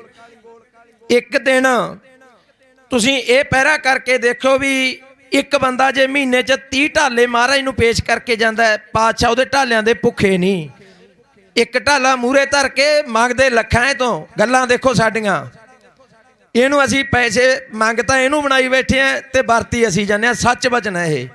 ਦੇਖੋ ਜਿਹਨੇ ਸੇਵਾ ਕਰਨੀ ਹੈ ਲੰਗਰਾਂ 'ਚੋਂ ਸਿੱਧੀ ਲੰਗਰਾਂ 'ਚ ਕਰੇ, ਜਿਹਨੇ ਘੋੜਿਆਂ ਦੀ ਸੇਵਾ ਕਰਨੀ ਉਹ ਘੋੜਿਆਂ 'ਚ ਕਰੇ, ਜਿਹਨੇ ਸ਼ਾਸਤਰਾਂ ਦੀ ਸੇਵਾ ਕਰਨੀ ਉਹ ਸ਼ਾਸਤਰ ਸਿੰਘਾਂ ਨੂੰ ਵਰਤਾਵੇ। ਜਿਹੜਾ ਪ੍ਰਬੰਧਕਾਂ ਨੂੰ ਲੋੜ ਹੈ ਜਿੰਨੀ ਮਾਇਆ ਦੀ ਉਹ ਇਹਨਾਂ ਨੂੰ ਭੇਜੋ। ਸਭ ਤੋਂ ਪਹਿਲਾਂ ਇਹੀ ਗੋਲਕ ਦਾ ਪ੍ਰਯੋਗ ਜੇ ਪਿੰਡਾਂ ਦੇ ਵਿੱਚ ਤੁਸੀਂ ਇੱਕ ਮਹੀਨੇ 'ਚ ਆਪਾਂ 30 ਰੁਪਏ ਇੱਕ ਬੰਦਾ ਮੱਥਾ ਟੇਕਦਾ ਹੈ। ਐਂ ਅੰਦਾਜ਼ਾ ਹੀ ਮੰਨ ਲਓ ਵੀ ਖੁੱਲ੍ਹੇ ਢਾਲੇ ਕਰਾ ਲਿਆਉਂਦੇ, ਕਿਉਂਕਿ ਸਾਥੋਂ ਕਈ ਵਾਰੀ ਦਾਸ ਤੋਂ ਲਗਾਏ ਆ ਖੁੱਲ੍ਹੇ। ਅਸੀਂ ਤਾਂ ਦੱਸਦੇ ਹਾਂ ਅਸੀਂ ਮਹੰਤਾਂ ਦੇ ਨਾਲ ਵੀ ਰਹੇ ਹਾਂ, ਸੰਤਾਂ ਦੇ ਲਾ ਲਓ। ਉਹ ਜਦੋਂ 30 ਰੁਪਏ ਮਹੀਨੇ ਦੇ ਟੇਕਦੇ ਆ ਉਹਨੂੰ ਵੀ ਆਖਦੇ ਵੀ ਤੂੰ ਰੁਕ ਜਾ। ਇੱਕ ਬੰਦਾ 1000 ਰੁਪਇਆ ਮਹੀਨੇ ਦਾ ਮੱਥਾ ਟੇਕਦਾ ਉਹਨੂੰ ਵੀ ਆਖਦੇ ਤੂੰ ਰੁਕ ਜਾ। ਜਿੱਦਾਂ ਮਹੀਨੇ ਦਾ ਲਾਸਟ ਦਿਨ ਆਵੇ ਉਦੋਂ ਉਹੀ ਮਾਇਆ ਸਪੀਕਰ 'ਚ ਬੋਲ ਕੇ ਗੱਜ ਕੇ ਕਹੋ ਵੀ ਅਕਾਲ ਪੁਰਖ ਨੇ ਮਾਇਆ ਦੇ ਗੱਫੇ ਭੇਜੇ ਆ, ਜਿਹੜਾ ਲੋੜਵੰਦ ਹੈ ਆ ਜਾਓ। ਉਹ ਖਾਲਸੇ ਦੇ ਭੰਡਾਰ ਖੁੱਲੇ ਆ ਜਾਓ। ਸਤਿ ਸ੍ਰੀ ਅਕਾਲ। ਇਹ ਮਦਦ ਗਰੀਬਾਂ ਦੀ ਪਿੰਡਾਂ 'ਚ ਕਰਨ ਲੱਗ ਜਾਓ। ਤੇ ਗਰੀਬਾਂ ਦੇ ਭਚੰਗੀ ਕਹਿ ਕੇ ਆ 4 ਉਹ ਤੁਹਾਨੂੰ ਪੁੱਤ ਦਾਨ ਕਰਨਗੇ। ਪੁੱਤ ਜਿੱਥੋਂ ਪੰਥ ਦੀ ਨਿਉ ਟਿਕਣੀ ਹੈ। ਉਹ ਸਾਡੀ ਘਰਾਂ 'ਚ ਤਾਂ ਏਕਤਾ ਨਹੀਂ, ਗੱਲਾਂ ਕਰਦੇ ਅਸੀਂ ਵੱਡੀਆਂ। ਬਚਨ ਮਾਫ ਕਰਨਾ ਵਿੱਚ ਤੱਤੇ ਠੰਡੇ ਵੀ ਹੋ ਜਾਂਦੇ ਆ। ਪਰ ਜੇ ਆਪਾਂ ਪਿੰਡ ਦੇ ਵਿੱਚ ਉਹੀ ਮਾਇਆ ਧੀ ਭੈਣ ਦੇ ਵਿਆਹ 'ਚ ਕੰਮ ਕਰ ਲਈਏ, ਜਿਹੜਾ ਇੱਥੇ ਲੋੜਵੰਦ ਸਿੰਘ ਹੈ ਕੋਈ ਗਰੀਬ ਪਰਿਵਾਰ ਦਾ ਨੂੰ ਤੂੰ ਇੱਥੇ ਡਟ, ਤੇਰੇ ਮਗਰ ਮਾਇਆ ਅਸੀਂ ਭੇਜਾਂਗੇ। ਕਿਸੇ ਦਾ ਪਿਤਾ ਬਿਮਾਰ ਹੈ ਉਹਨੂੰ ਮਾਇਆ ਭੇਜੋ ਉੱਥੇ। ਉਹੀ ਪਿੰਡਾਂ ਵਾਲੀ ਮਾਇਆ। ਹੁਣ ਟਰਾਲੀਆਂ ਦੇ ਲਓ ਪਿੰਡ 'ਚੋਂ ਕਹਿ ਕਣਕ ਦੀਆਂ ਇਕੱਠੀਆਂ ਕਰਦੇ ਆਪਾਂ। ਜਿਵੇਂ ਬਾਬੇ ਕਾਰ ਸੇਵਾ ਵਾਲੇ ਇਹਨਾਂ ਨੂੰ ਦਾਣਾ ਜ਼ਰੂਰ ਦਿਓ, ਕਿਉਂਕਿ ਇਹ ਥਾਂ ਲੰਗਰ ਚਲਾਉਂਦੇ ਆ। ਹੋਰ ਕੋਈ ਸੰਸਥਾ ਜਦੋਂ ਲੈਣ ਆਉਂਦੀ ਹੈ ਦਾਣੇ ਉਹਨੂੰ ਐਂ ਪੁੱਛੋ ਵੀ ਕੈ ਗਰੀਬਾਂ ਦੇ ਵਿਆਹ ਕਰਦੇ ਹੋ ਤੁਸੀਂ, ਕਿਹੜੇ ਗਰੀਬਾਂ ਦਾ ਕੀ ਤੁਸੀਂ ਸਵਾਰਿਆ। ਜਦੋਂ ਇੰਨਾ ਵਚਨ ਕਰੋਗੇ ਉਹ ਰੁਕ ਜਾਣਗੇ। ਉਹੀ ਸਾਰੀ ਕਣਕ ਪਿੰਡ ਨੂੰ ਸਪੀਕਰ 'ਚ ਬੋਲ ਦਿਓ ਵੀ ਫਲਾਣੇ ਦੇ ਨਾਂ ਦੀ ਕਣਕ ਇਕੱਤਰ ਕਰ ਦਿਓ, ਉਹੀ ਗਰੀਬਾਂ 'ਚ ਵੰਡ ਦਿਓ। ਜਦੋਂ ਖਾਲਸਾ ਦਾਨੀ ਬਣ ਗਿਆ ਨਾ, ਜਦੋਂ ਆਪਾਂ ਲੋਕਾਂ ਵਾਸਤੇ ਲੰਗਰ ਲਾ ਸਕਦੇ ਹਾਂ, ਦੇਖਣ ਵਾਲੀ ਗੱਲ ਆ। ਬਾਹਰਲੇ ਦੇਸ਼ਾਂ 'ਚ ਆਪਾਂ ਜਾ ਕੇ ਖੜ ਸਕਦੇ ਹਾਂ। ਤੇ ਆਪਾਂ ਮਾਫ ਕਰਨਾ ਵੀਰ ਜੀ ਨੂੰ ਬੇਨਤੀ ਕਰਦੇ ਹਾਂ, ਬਸ 2 ਮਿੰਟ ਹੀ ਲਵਾਂਗੇ, ਤੁਹਾਡਾ ਬਾਹਲਾ ਸਮਾਂ ਨਹੀਂ ਖਰਾਬ ਕਰਦੇ, ਕਿਉਂਕਿ ਪਾਤਸ਼ਾਹ ਨੇ ਅੱਜ ਸਮਾਂ ਦਿੱਤਾ ਤੇ ਸਾਡੇ ਕੋਲੇ ਸਤਿਕਾਰਯੋਗ ਗਿਆਨੀ ਜੀ ਵੀ ਬੈਠੇ ਆ। ਜੇ ਇਹ ਕੰਮ ਹੋਣ ਲੱਗ ਜੇ, ਗਰੀਬ ਆਪਣੇ ਨਾਲ ਖੜਨਗੇ, ਹਿੱਕਾਂ ਡਾਉਣਗੇ ਆਪਣੇ ਮੂਰੇ, ਆਪਣੇ ਨਾਲ ਜੁੜ ਕੇ ਚੱਲਣਗੇ। ਤੇ ਜਦੋਂ ਜੁੜ ਕੇ ਚੱਲੇ ਅਕਾਲ ਪੁਰਖ ਦੀ ਹਵਾ ਚੱਲੂਗੇ ਨਾ। ਸੱਚ ਵਚਨ ਕਹੋ, ਹੱਥ ਖੜੇ ਕਰਕੇ ਜੇ ਦੱਸੋ। ਸਤਿ ਸ੍ਰੀ ਅਕਾਲ। ਹੁਣ ਦੇਖੋ ਇਹ ਏਜੰਸੀਆਂ ਆਪਣੇ ਤੇ ਵਾਰ ਕਰੀ ਜਾਂਦੀਆਂ। ਅੰਮ੍ਰਿਤਪਾਲ ਨੂੰ ਕਹਿੰਦੇ ਮਹਾਰਾਜ ਦਾ ਸਰੂਪ ਲੈ ਕੇ ਗਿਆ। ਪਾਤਸ਼ਾਹ ਨੇ 4 ਪੁੱਤ ਵਾਰ ਕੇ ਉਦੋਂ ਆਸਾ ਦੀ ਵਾਰ ਪੜੀ ਸੀ। ਇਹਨਾਂ ਮੂਰਖਾਂ ਨੂੰ ਸਮਝਾਵੇ ਕਿਹੜਾ। ਤੇ ਫਿਰ ਤੁਸੀਂ ਕਿਉਂ ਜੰਗਾਂ ਯੁੱਧਾਂ ਵੇਲੇ ਨਾਲ ਚੱਕੀ ਫਿਰਦੇ ਹੋ ਪਾਤਸ਼ਾਹ ਨੂੰ। ਇਹ ਪਖੰਡ ਨਾ ਕਰੋ, ਇਹਨਾਂ ਦੇ ਮਗਰ ਵੀ ਨਾ ਲੱਗੋ। ਅਸੀਂ ਹਰਿਆਣੇ 'ਚੋਂ ਅੰਮ੍ਰਿਤਪਾਲ ਹੀ ਬਣ ਕੇ ਆਏ। ਜਥੇਦਾਰ ਜਬਰਜੰਗ ਸਿੰਘ ਦਾ ਨਾਂ ਹੈ ਸਾਡਾ, ਪਰ ਅਸੀਂ ਹਰਿਆਣੇ 'ਚੋਂ ਅੰਮ੍ਰਿਤਪਾਲ ਹੀ ਬਣ ਕੇ ਆਏ ਹਾਂ ਇੱਥੇ। ਤੇ ਮੈਂ ਸਤਿ ਸ੍ਰੀ ਅਕਾਲ। ਜੇ ਗੁਪਤ ਬੈਠੇ ਆ ਇਹਦਾ ਮਤਲਬ ਇਹ ਨਹੀਂ ਜੇ ਸੱਪ ਬੈਠਾ ਤਾਂ ਉਹ ਡਾਂਗੀ ਨਹੀਂ ਮਾਰਦਾ, ਭੁਲੇਖਾ ਛੱਡ ਦਿਓ। ਪ੍ਰਸ਼ਾਸਨ ਨੂੰ ਵੀ ਕਹਿੰਦੇ ਆ ਆਪਾਂ ਨੂੰ ਭਰਾ ਮਾਰੂ ਜੰਗ ਚਾਲੂ ਕਰੀਏ ਨਾ ਇਹਨਾਂ ਨੇ। ਓਏ ਤੁਸੀਂ ਸਿਆਣੇ ਹੋ ਜਾਓ, ਸਾਡੇ ਹੀ ਚਾਚੇ ਤਾਂ ਸਾਡੇ ਹੀ ਭਰਾ ਹੋ ਤੁਸੀਂ, ਤੀਜੇ ਦਿਨ ਡਾਂਗਾ ਲੈ ਕੇ ਸਾਡੇ ਮੂਹਰੇ ਹੁੰਨੇ ਹੋ। ਤੁਸੀਂ ਸਭ ਤੋਂ ਪਹਿਲਾਂ ਤਾਂ ਇਹ ਵਚਨ ਪੁੱਛੋ ਆਪਦੇ ਆਗੂਆਂ ਨੂੰ ਵੀ ਸਾਨੂੰ ਇੱਥੇ ਬੈਠਣ ਦੀ ਲੋੜ ਕਿਉਂ ਪਈ ਹੈ। ਜੇ ਅਸੀਂ ਇੱਥੇ ਨਜਾਇਜ਼ ਬੈਠੇ ਆ, ਗਲਤ ਬੈਠੇ ਆ, ਸਾਰਿਆਂ ਦੇ ਲਿਆ ਕੇ ਧੜਕੇ ਗੋਲੀਆਂ ਮਰਵਾ ਦਿਓ। ਜੇ ਅਸੀਂ ਇੱਥੋਂ ਦੇ ਵਾਸੀ ਆ, ਸੱਚੇ ਆ, ਤਾਂ ਸਾਨੂੰ ਸਾਡਾ ਹੱਕ ਦੇ ਦਿਓ। ਅਸੀਂ ਇੰਤਜ਼ਾਰ ਕਰਾਂਗੇ, ਸਰਕਾਰ ਨੂੰ ਆਦੇ ਆ ਦਲਾਂ ਪੱਥਾ ਬੰਨਿਓ, ਅਸੀਂ 1 ਮਹੀਨੇ ਦਾ ਇੰਤਜ਼ਾਰ ਕਰਾਂਗੇ। ਤੁਸੀਂ ਜਿਹੜੀਆਂ ਮੀਟਿੰਗਾਂ ਗੁਰਮਤਿ ਕਰਨੀਆਂ ਕਰ ਲਓ। ਖਾਲਸਾ ਪੰਥ ਨੂੰ ਇੱਥੋਂ ਸੱਦਾ ਹੈ ਹੁਣ ਸਾਰੇ ਨੂੰ, ਜਿਹੜਾ ਵੀ ਪੰਥ ਦੇ ਵਿੱਚ ਸ਼ਾਮਲ ਹੋਣਾ ਚਾਹੁੰਦਾ ਹੈ ਤੇ ਪੰਥ ਤੋਂ ਜਿਹਨੇ ਗਦਾਰੀਆਂ ਲੈਣੀਆਂ ਉਹ ਪਿੱਛੇ ਰਹਿ ਜਾਓ, ਉਹ ਜਿਹਨੇ ਸਰਦਾਰੀਆਂ ਲੈਣੀਆਂ ਉਹ ਗਾਂਹ ਆ ਜਿਓ, ਤੇ ਫੇਰ ਦੇਖਦੇ ਆਪਾਂ। ਸਤਿ ਸ੍ਰੀ ਅਕਾਲ। ਮਾਫ ਕਰਨਾ ਮੈਂ ਸਮਾਂ ਜ਼ਿਆਦਾ ਲਈ ਜਾਂਦਾ। ਇਹ ਭਰਾਵਾਂ ਨੂੰ ਸਾਰਿਆਂ ਨੂੰ ਹਿੱਕਾ ਨਾ ਲਾਓ। ਮੈਂ ਪਿੱਛੇ ਜੇ ਇੱਥੇ ਦੇਖਿਆ ਪਰਸੋਂ ਚੌਥੇ ਕਹਿੰਦੇ ਇੱਕ ਮੁੰਡਾ ਸ਼ਰਾਬ ਪੀ ਖੜੇ, ਉਹਦਾ ਸਿਰ ਪਾਟਣ ਦੀ ਤਿਆਰ ਹੋ ਗਏ। ਅਸੀਂ ਸ਼ਾਸਤਰ ਲੈ ਕੇ ਮੂਹਰੇ ਹੋਏ। ਬੇਨਤੀ ਕਰਦਾ ਮੇਰੇ ਭਰਾਵਾਂ ਨੂੰ, ਉਹ ਇੱਥੇ ਚਿੱਟੇ ਵਾਲੇ ਵੀ ਆਉਣਗੇ ਤੁਹਾਡੇ ਕੋਲੇ, ਦਾਰੂ ਵਾਲੇ ਵੀ ਆਉਣਗੇ। ਓਏ ਆਪਾਂ ਉਹਨਾਂ ਨੂੰ ਮਹਾਰਾਜ ਦੀ ਤਾਬਿਆਂ ਚੋਂ ਰੋਕੋ। ਉਹਨਾਂ ਨੂੰ ਆਏ ਨਹੀਂ ਵੀ ਉੱਥੋਂ ਆਉਣ ਤੋਂ ਹੀ ਰੋਕ ਦਈਏ ਆਪਾਂ, ਉਹਨਾਂ ਨੂੰ ਬਰਿਆ ਕੇ ਉਹਨਾਂ ਨੂੰ ਆਪਣੇ ਪਹਿਰੇ 'ਚ ਲਿਆਓ। ਉਹਨਾਂ ਨੂੰ ਦੱਸੋ ਵੀ ਸਾਡਾ ਸ਼ੇਰਾਂ ਵਾਲਾ ਰੂਪ ਕੀ ਹੈ, ਉਹਨੂੰ ਆਪਦੇ ਕਰਤੱਵ ਦਿਖਾਓ। ਓਏ ਐਡੇ ਤਗੜੇ ਕਰਤੱਵ ਜਦੋਂ ਗੁਰੂ ਖਾਲਸੇ ਦੇ ਦੇਖਣਗੇ ਉਹ ਫਿਰ ਤੁਹਾਡੇ ਨਾਲ ਨਾ ਤੁਰਨਗੇ। ਉਹ ਇਹੋ ਜਿਹੀਆਂ ਗਲਤੀਆਂ ਨਾ ਕਰੋ, ਸਾਰੇ ਨਿਮਰਤਾ ਨਾਲ ਰਹੋ। ਪ੍ਰਸ਼ਾਸਨ ਨੂੰ ਆਦੇ ਆ ਤੁਸੀਂ ਸਾਡੇ ਭਾਈ ਹੋ, 1 ਮਹੀਨਾ ਜਿਹਦੇ ਨਾਲ ਮੀਟਿੰਗਾਂ ਕਰਨੀਆਂ ਕਰ ਲਓ। ਵੀਰ ਅੰਮ੍ਰਿਤਪਾਲ ਵੀ ਆ ਜੂਗਾ ਤੇ ਹੋਰ ਵੀ ਬੇਨਤੀ ਕਰਦੇ ਆ ਸਾਰੇ ਪੰਜਾਬ ਨੂੰ। ਓਏ ਮਰ ਗਏ ਸੀ ਸਾਰੇ ਪੰਜਾਬੀ। ਓਏ ਅੰਮ੍ਰਿਤਪਾਲ ਘੱਟੋ ਘੱਟ ਇੱਥੇ 4 ਹੋਰ ਹੋਣੇ ਚਾਹੀਦੇ ਆ।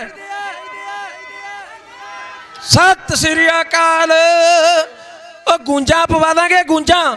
ਆਹ 1 ਮਹੀਨਾ ਦਿੱਤਾ ਸਰਕਾਰ ਨੂੰ, ਅਸੀਂ ਇੱਥੇ ਗੁੱਲ ਖਾਨ ਨਹੀਂ ਆਏ। ਉਹ ਵਿੱਚ ਕੁਛ ਆਖਦੇ ਇਹ ਲੰਮਾ ਚੱਲੂ ਫਲਾਨਾ ਕਰੂਗਾ। ਸਰਕਾਰ ਨੂੰ ਬੇਨਤੀ ਹੈ, ਚੇਤਾਵਨੀਆਂ ਕੁਛ ਮਰਜ਼ੀ ਮੰਨੇ, ਸਾਨੂੰ ਕੋਈ ਕਿਸੇ ਦਾ ਭੈ ਨਹੀਂ। ਅਸੀਂ ਅਕਾਲ ਪੁਰਖ ਬਣੀਓ, ਸਾਰੀ ਸੰਗਤ ਦੇ ਮੂਹਰੇ ਚਰਨਾਂ 'ਚ ਕੂਕਰ ਬਣ ਕੇ ਬਾਜ਼ ਮਾਰਦੇ ਆ। ਉਹ ਜਦੋਂ ਘਰੇ ਕੁੱਤਾ ਭੌਂਕੇ ਉੱਠ ਕੇ ਦੇਖਣਾ ਚਾਹੀਦਾ ਕਿ ਨਹੀਂ, ਸੱਚ ਦੱਸੋ। ਉਹ ਫਿਰ ਜਦੋਂ ਗੁਰੂ ਮਹਾਰਾਜ ਦਾ ਕੂਕਰ ਭੌਂਕੀ ਜਾਂਦੇ ਆ, ਫਿਰ ਤੁਸੀਂ ਕਿਉਂ ਸੁੱਤੇ ਪਏ? ਉੱਠ ਖੜੋ, ਉੱਠ ਕੇ ਗੁਰੂ ਮਹਾਰਾਜ ਦੇ ਬਾਣੇ 'ਚ ਆ ਜਾਓ। ਉਹ ਫੇਰ ਦੇਖਦੇ ਵੀ ਸਾਡੇ ਸ਼ੇਰਾਂ ਨੂੰ ਕਿਹੜਾ ਡੱਕਦਾ। ਆਹ ਬਚਨ ਤੁਹਾਡੇ ਨਾਲ ਕਰਕੇ ਫੌਜ ਆਗਿਆ ਲੈਂਦੀ ਹੈ। ਮੇਰੇ ਬਾਪੂ ਜੀ ਸਤਿਕਾਰਯੋਗ ਗਿਆਨੀ ਜੀ ਬਹੁਤ ਤੁਹਾਨੂੰ ਗੁਣ ਵਾਲੇ ਬਚਨ ਦੱਸਣਗੇ। ਅਸੀਂ ਇਹ ਬੇਨਤੀ ਗਰੀਬਾਂ ਪਰਿਵਾਰਾਂ ਦੇ ਸਿੰਘਾਂ ਨੂੰ ਕਰਦੇ ਹਾਂ, ਦਾਸ ਨਾਲ ਜੁੜ ਜਾਓ। ਜੋ ਕੁਛ ਚਾਹੀਦਾ ਅਸੀਂ ਤੁਹਾਨੂੰ ਪ੍ਰਵਾਨ ਕਰਾ ਕੇ ਦਿੰਨੇ ਆ।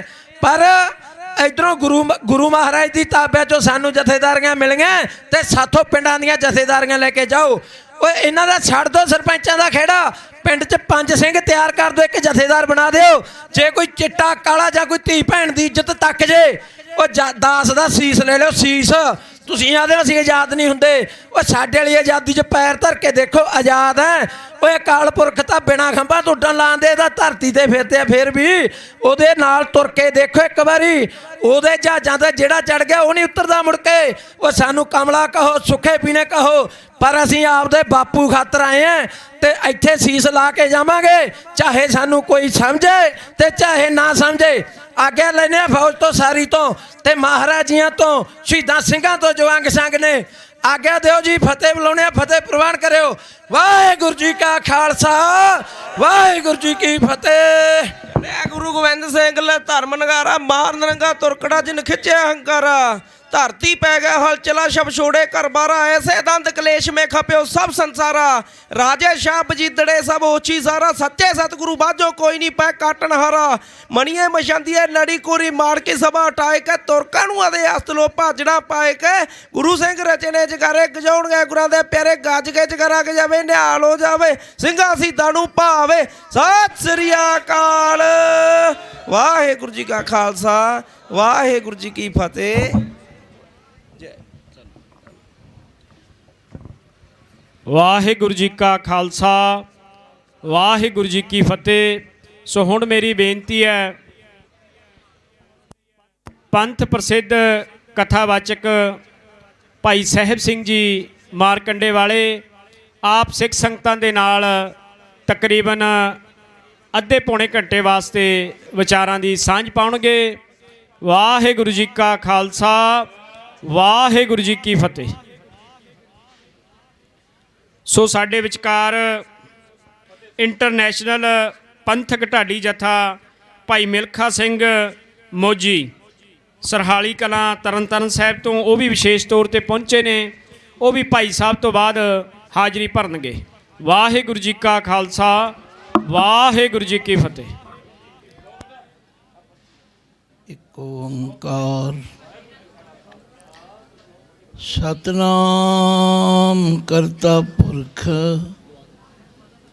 ਨਿਰਭਉ ਨਿਰਵੈਰ ਅਕਾਲ ਮੂਰਤ ਅਜੂਨੀ ਸੈਭੰ ਗੁਰ ਪ੍ਰਸਾਦ।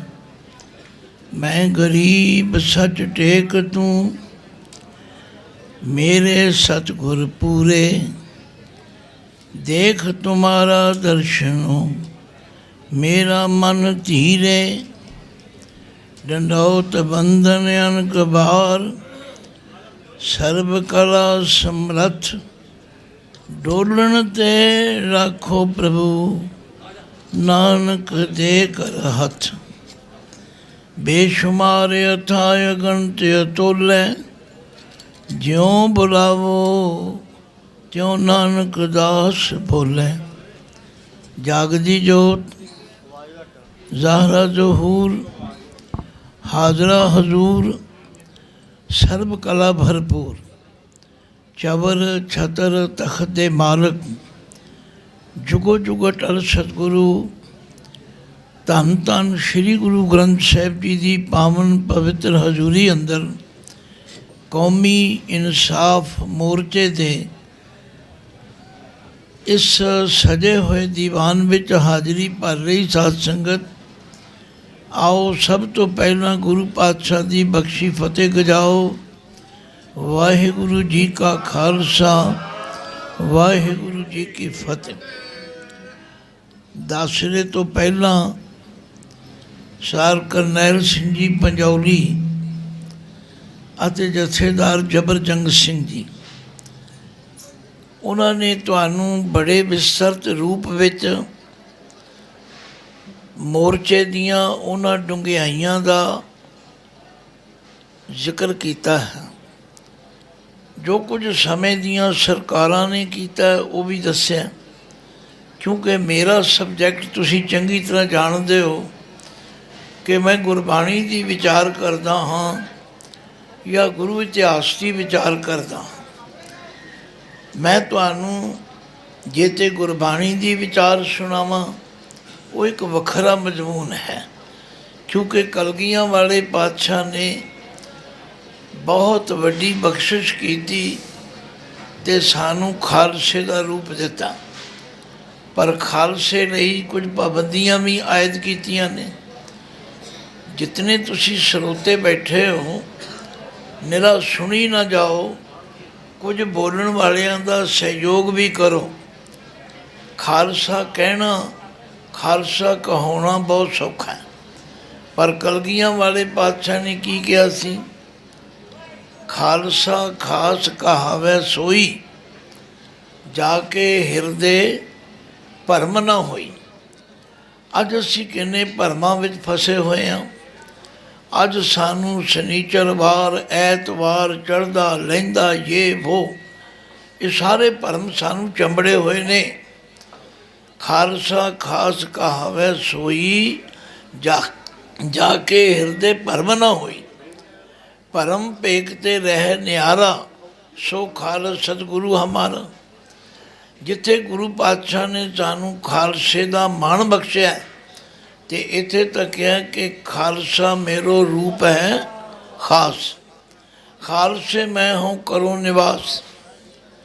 मैं पंजौली साहब दीयां गल्लां ਅਤੇ ਜਥੇਦਾਰ ਜਬਰਜੰਗ ਸਿੰਘ ਦੇ ਬਚਨ ਬੜੇ ਧਿਆਨ ਨਾਲ ਸੁਣੇ ਨੇ, ਤੁਸੀਂ ਵੀ ਸੁਣੇ ਨੇ। ਉਹਨਾਂ ਦੇ ਬਚਨਾਂ ਵਿੱਚੋਂ ਜੋ ਸਚਾਈ, ਜੋ ਡੂੰਘਾਈ ਸਾਨੂੰ ਸਮਝ ਆਉਂਦੀ ਹੈ, ਉਹਦੇ ਵਿੱਚ ਨਜ਼ਰ ਆਉਂਦਾ ਕਿ ਸਾਡੇ ਵਿੱਚ ਕਿਧਰੇ ਕਮੀ ਆਈ ਹੈ, ਔਰ ਉਸ ਕਮੀ ਦੇ ਸਦਕਾ ਸਾਨੂੰ ਹਰ ਪਾਸਿਓਂ ਹਰ ਕਮਜ਼ੋਰੀ ਨੇ ਘੇਰਿਆ ਹੋਇਆ। ਪਰ ਕਲਗੀਆਂ ਵਾਲੇ ਪਾਤਸ਼ਾਹ ਕਹਿੰਦੇ ਪਿਆਰਿਓ, ਜੇ ਇਹਨਾਂ ਮੁਸ਼ਕਲਾਂ 'ਤੇ ਕਮਜ਼ੋਰੀਆਂ ਤੋਂ ਬਚਣਾ ਚਾਹੁੰਦੇ ਹੋ ਤਾਂ ਮੈਂ ਤੁਹਾਨੂੰ ਇੱਕ ਜੁਗਤੀ ਤਰੀਕਾ ਦੱਸ ਦਿੰਦਾ। ਉਹ ਕੀ ਹੈ? ਕਲਗੀਆਂ ਵਾਲੇ ਪਾਤਸ਼ਾਹ ਕਹਿੰਦੇ ਜਬ ਲਗ ਖਾਲਸਾ ਰਹੇ ਨਿਆਰਾ, ਜਬ ਲਗ ਖਾਲਸਾ ਰਹੇ ਨਿਆਰਾ।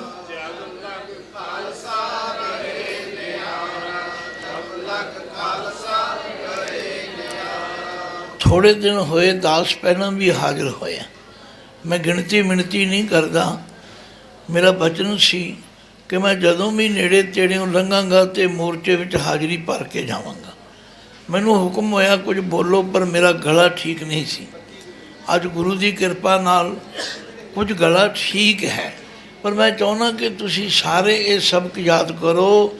ਗੁਰੂ ਗੋਬਿੰਦ ਸਿੰਘ ਪਾਤਸ਼ਾਹ ਨੇ ਸਾਡੇ ਨਾਲ ਐਗਰੀਮੈਂਟ ਕੀਤਾ, ਜਬ ਲਗ ਖਾਲਸਾ ਰਹੇ ਨਿਆਰਾ, ਜਬ ਲਗ ਖਾਲਸਾ ਰਹੇ ਨਿਆਰਾ।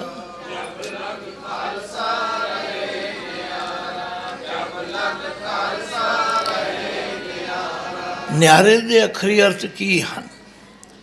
ਇੱਕ ਨਿਆਰਾਪਨ ਸਾਨੂੰ ਗੁਰੂ ਨਾਨਕ ਦੇਵ ਪਾਤਸ਼ਾਹ ਜੀ ਨੇ ਔਰ ਦਸੋਂ ਗੁਰੂ ਪਾਤਸ਼ਾਹ ਨੇ ਸਾਨੂੰ ਦ੍ਰਿੜ ਕਰਵਾਇਆ ਔਰ ਫਿਰ ਸਾਨੂੰ ਗੁਰੂ ਗ੍ਰੰਥ ਸਾਹਿਬ ਦੇ ਲੜ ਲਾਇਆ। ਜਿਵੇਂ ਕਿ ਪੰਜੌਲੀ ਸਾਹਿਬ ਤੋਂ ਪਹਿਲਾਂ ਵੀ ਜਿਹੜੇ ਸੱਜਣ ਬੋਲੇ ਉਹਨਾਂ ਵੀ ਇਹੀ ਗੱਲ ਕਹੀ, ਕੋਈ ਐਸੀ ਗੱਲ ਨਹੀਂ ਜਿਹੜੀ ਗੁਰੂ ਗ੍ਰੰਥ ਸਾਹਿਬ ਦੇ ਅੰਦਰ ਨਾ ਹੋਵੇ। ਪਰ ਜੇ ਅਸੀਂ ਸਿਰਫ ਮੱਥਾ ਟੇਕਾਂਗੇ, ਜੇ ਅਸੀਂ ਸਿਰਫ ਰੁਮਾਲੇ ਭੇਟ ਕਰਕੇ ਜਾਂ ਉਹਨਾਂ ਠੇਕੇਦਾਰਾਂ ਦੇ ਪਿੱਛੇ ਲੱਗਾਂਗੇ ਜਿਹੜੇ ਅੱਜ ਸਾਨੂੰ ਇਹ ਕਹਿ ਰਹੇ ਨੇ ਬਸ ਜੀ ਤੁਸੀਂ ਵਾਹਿਗੁਰੂ ਵਾਹਿਗੁਰੂ ਕਰਿਆ ਕਰੋ। ਮੈਨੂੰ ਵੀ ਲੋਕ ਸਵਾਲ ਕਰਦੇ ਨੇ ਤੇ ਮੈਂ ਕਈ ਵਾਰੀ ਸੰਗਤ ਕਹਿਣਾ।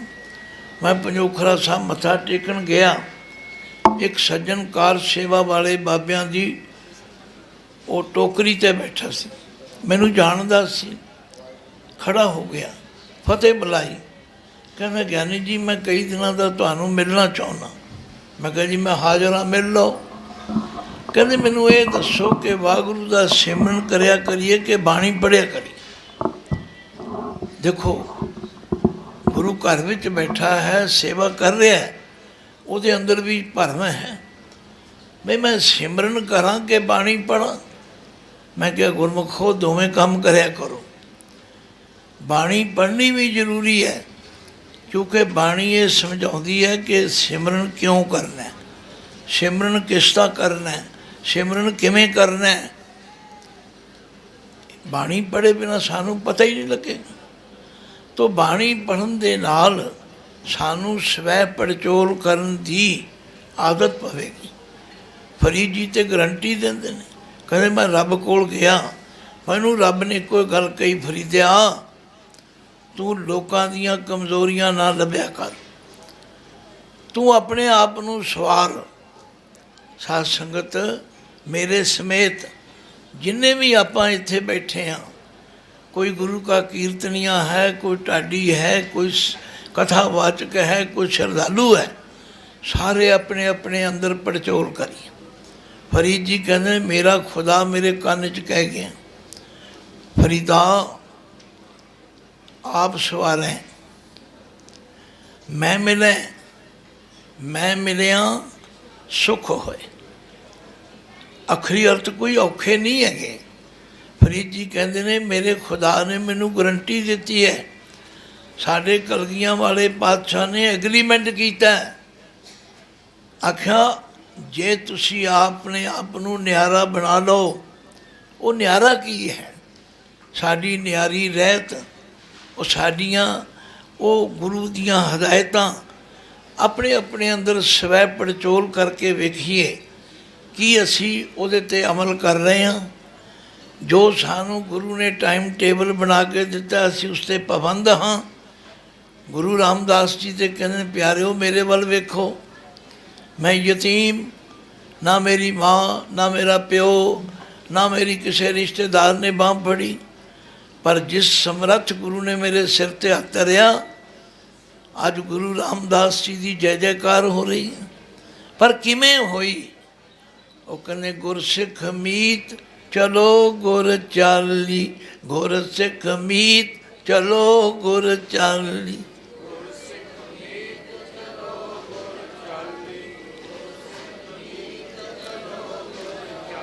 ਕੋਈ ਵਿਆਖਿਆ ਦੀ ਲੋੜ ਹੈ? ਤੁਸੀਂ ਸੁਣਿਆ, ਤੁਹਾਨੂੰ ਸਮਝ ਆ ਗਈ, ਤੁਸੀਂ ਪੜ੍ਹਿਆ, ਹੋਰ ਸਮਝ ਆ ਗਈ। ਆਖਿਆ ਗੁਰੂ ਕੇ ਸਿੱਖੋ, ਗੁਰੂ ਦੀ ਦੱਸੀ ਚਾਲ ਤੇ ਚੱਲੋ। ਆਪ ਤੋਂ ਲੈ ਕੇ ਅੰਤ ਤੀਕਰ ਇਹੀ ਸਿੱਖਿਆ ਦਿੱਤੀ। ਆਖਿਆ ਜੋ ਗੁਰ ਕਹਿ ਸੋਈ ਭਲ ਮਾਨੋ, ਜੋ ਗੁਰ ਕਹਿ ਸੋਈ ਭਲ ਮਾਨੋ।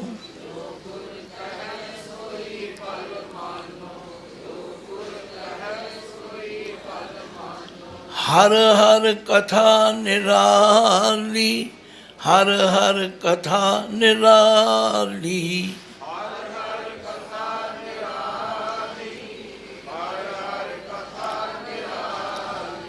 ਗੁਰੂ ਕੇ ਸਿੱਖੋ, ਮੈਨੂੰ ਵੀ ਲੋੜ ਹੈ ਕਿ ਮੈਂ ਆਪਣੇ ਅੰਦਰ ਝਾਤ ਮਾਰਾਂ, ਤੁਹਾਨੂੰ ਵੀ ਲੋੜ ਹੈ।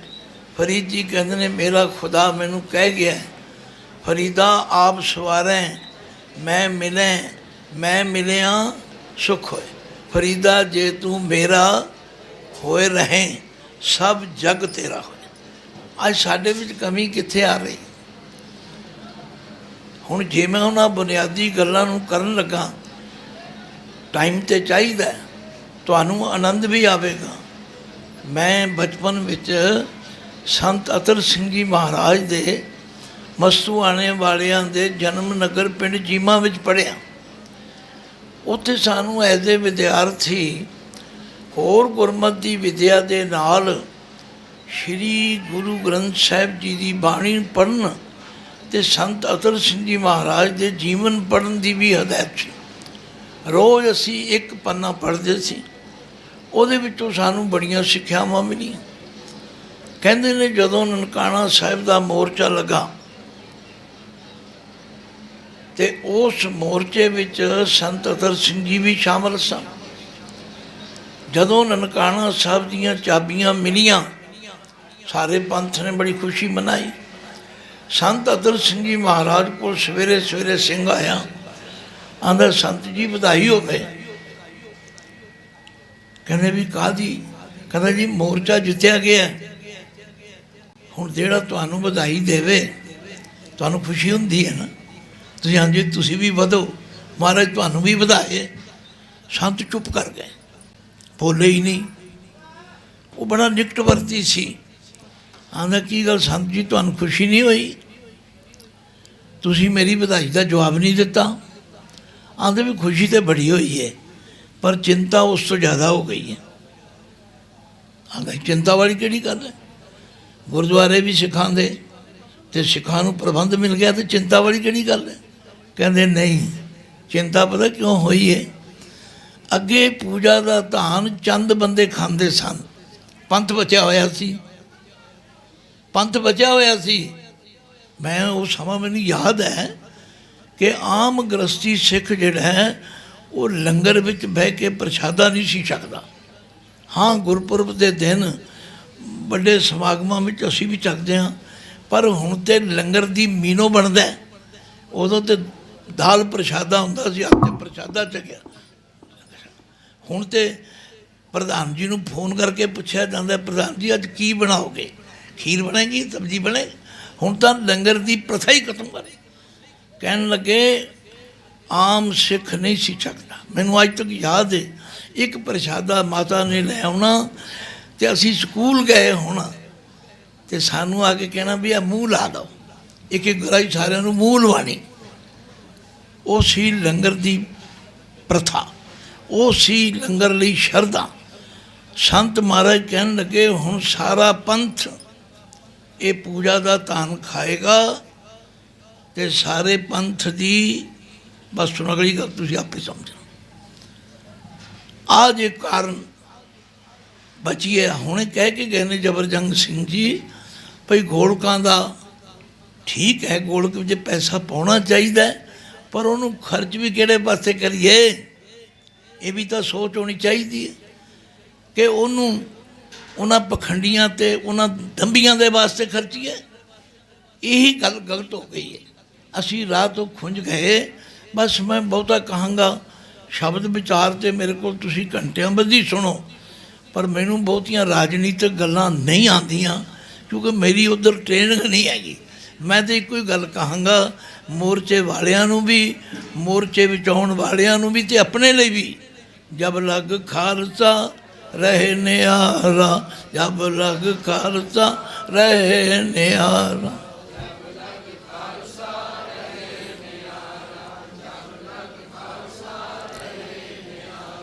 ਤਬ ਲਗ ਤੇਜ ਦਿਓ ਮੈਂ ਸਾਰਾ, ਤਬ ਲਗ ਤੇਜ ਦਿਓ ਮੈਂ ਸਾਰਾ।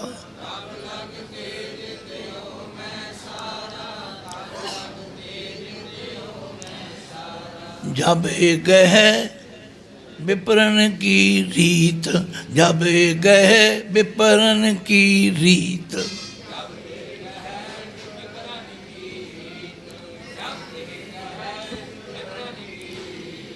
मैं न करूं इनकी प्रतीत, मैं न करूं इनकी प्रतीत।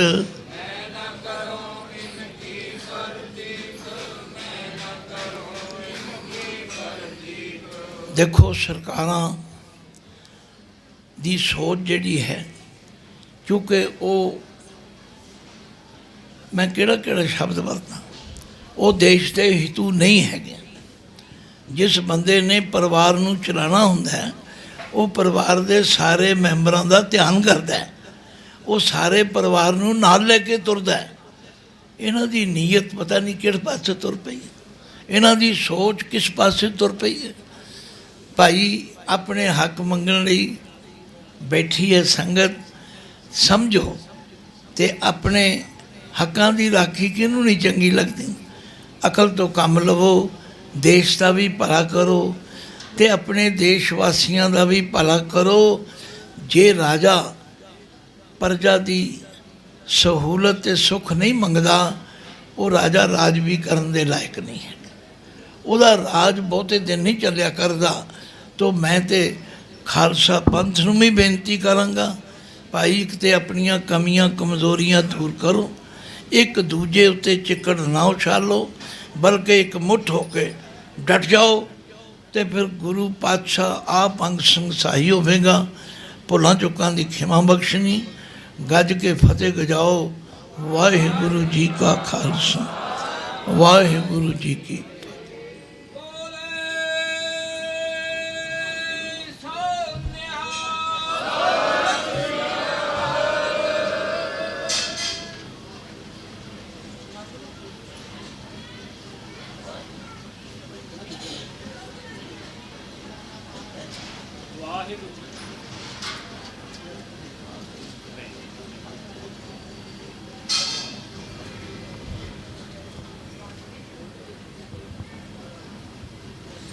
ਵਾਹਿਗੁਰੂ ਵਾਹਿਗੁਰੂ ਜੀ ਕਾ ਖਾਲਸਾ ਵਾਹਿਗੁਰੂ ਜੀ ਕੀ ਫਤਿਹ। ਸੋ ਇਹ ਸਨ ਭਾਈ ਸਾਹਿਬ ਸਿੰਘ ਜੀ ਮਾਰਕੰਡੇ ਵਾਲੇ, ਜਿਨ੍ਹਾਂ ਨੇ ਗੁਰਬਾਣੀ ਕਥਾ ਵਿਆਖਿਆ ਰਾਹੀਂ ਆਪ ਸਿੱਖ ਸੰਗਤਾਂ ਦੇ ਨਾਲ ਸਾਂਝ ਪਾਈ ਹੈ ਕਿ ਕਿਸ ਤਰੀਕੇ ਦੇ ਨਾਲ ਆਪਾਂ ਕੌਮੀ ਇਨਸਾਫ ਮੋਰਚੇ ਨੂੰ ਫਤਿਹ ਕਰ ਸਕਦੇ ਹਾਂ। ਸੋ ਇਹਨਾਂ ਨੇ ਜਿਹੜੀ ਮੁੱਕਦੀ ਗੱਲ ਹੈ ਉਹ ਕੀਤੀ ਹੈ ਕਿ ਆਪਾਂ ਜਿਹੜੇ ਜਥੇਦਾਰ ਜਗਤਾਰ ਸਿੰਘ ਹਵਾਰਾ ਵੱਲੋਂ ਸਾਨੂੰ 4 ਵਿਸ਼ਿਆਂ 'ਤੇ ਇੱਥੇ ਮੋਰਚਾ ਲਾਉਣ ਨੂੰ ਕਿਹਾ, ਆਪਾਂ ਕੇਵਲ ਉਹਨਾਂ ਵਿਸ਼ਿਆਂ ਦੇ ਉੱਤੇ ਰਹਿ ਕੇ ਗੱਲ ਕਰੀਏ ਤਾਂ ਹੀ ਸਾਡੀ ਗੱਲ ਹੈ ਉਹ ਮੀਡੀਆ ਦੇ ਵਿੱਚ ਸਰਕਾਰ ਤੱਕ ਸਪਸ਼ਟ ਰੂਪ 'ਚ ਜਾ ਸਕਦੀ ਹੈ। ਸੋ ਹੁਣ ਕੇਵਲ 10 ਮਿੰਟਾਂ ਵਾਸਤੇ ਬੀਬੀ ਹਰਵੰਸ ਕੌਰ ਜੀ ਦਾ ਕਵਿਸ਼ਰੀ ਜੱਥਾ ਆਪ ਸਿੱਖ ਸੰਗਤਾਂ ਦੇ ਨਾਲ ਵਿਚਾਰਾਂ ਦੀ ਸਾਂਝ ਪਾਉਣਗੇ। ਵਾਹਿਗੁਰੂ ਜੀ ਕਾ ਖਾਲਸਾ, ਵਾਹਿਗੁਰੂ ਜੀ ਕੀ ਫਤਿਹ।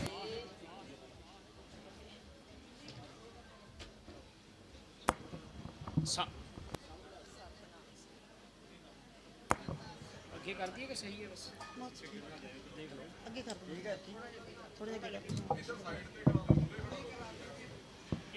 ਹਾਂ ਹਾਂਜੀ ਕਰਾਂ।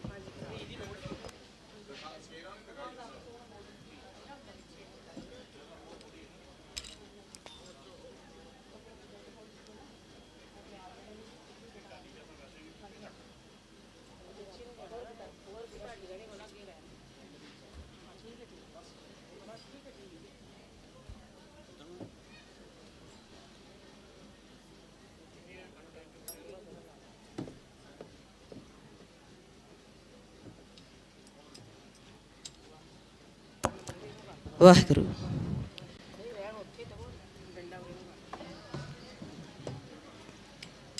ਕੂੰਜਾਂ ਵਾਂਗ ਕੁਰਲਾ ਕੇ ਅੱਜ ਲੋਕੀ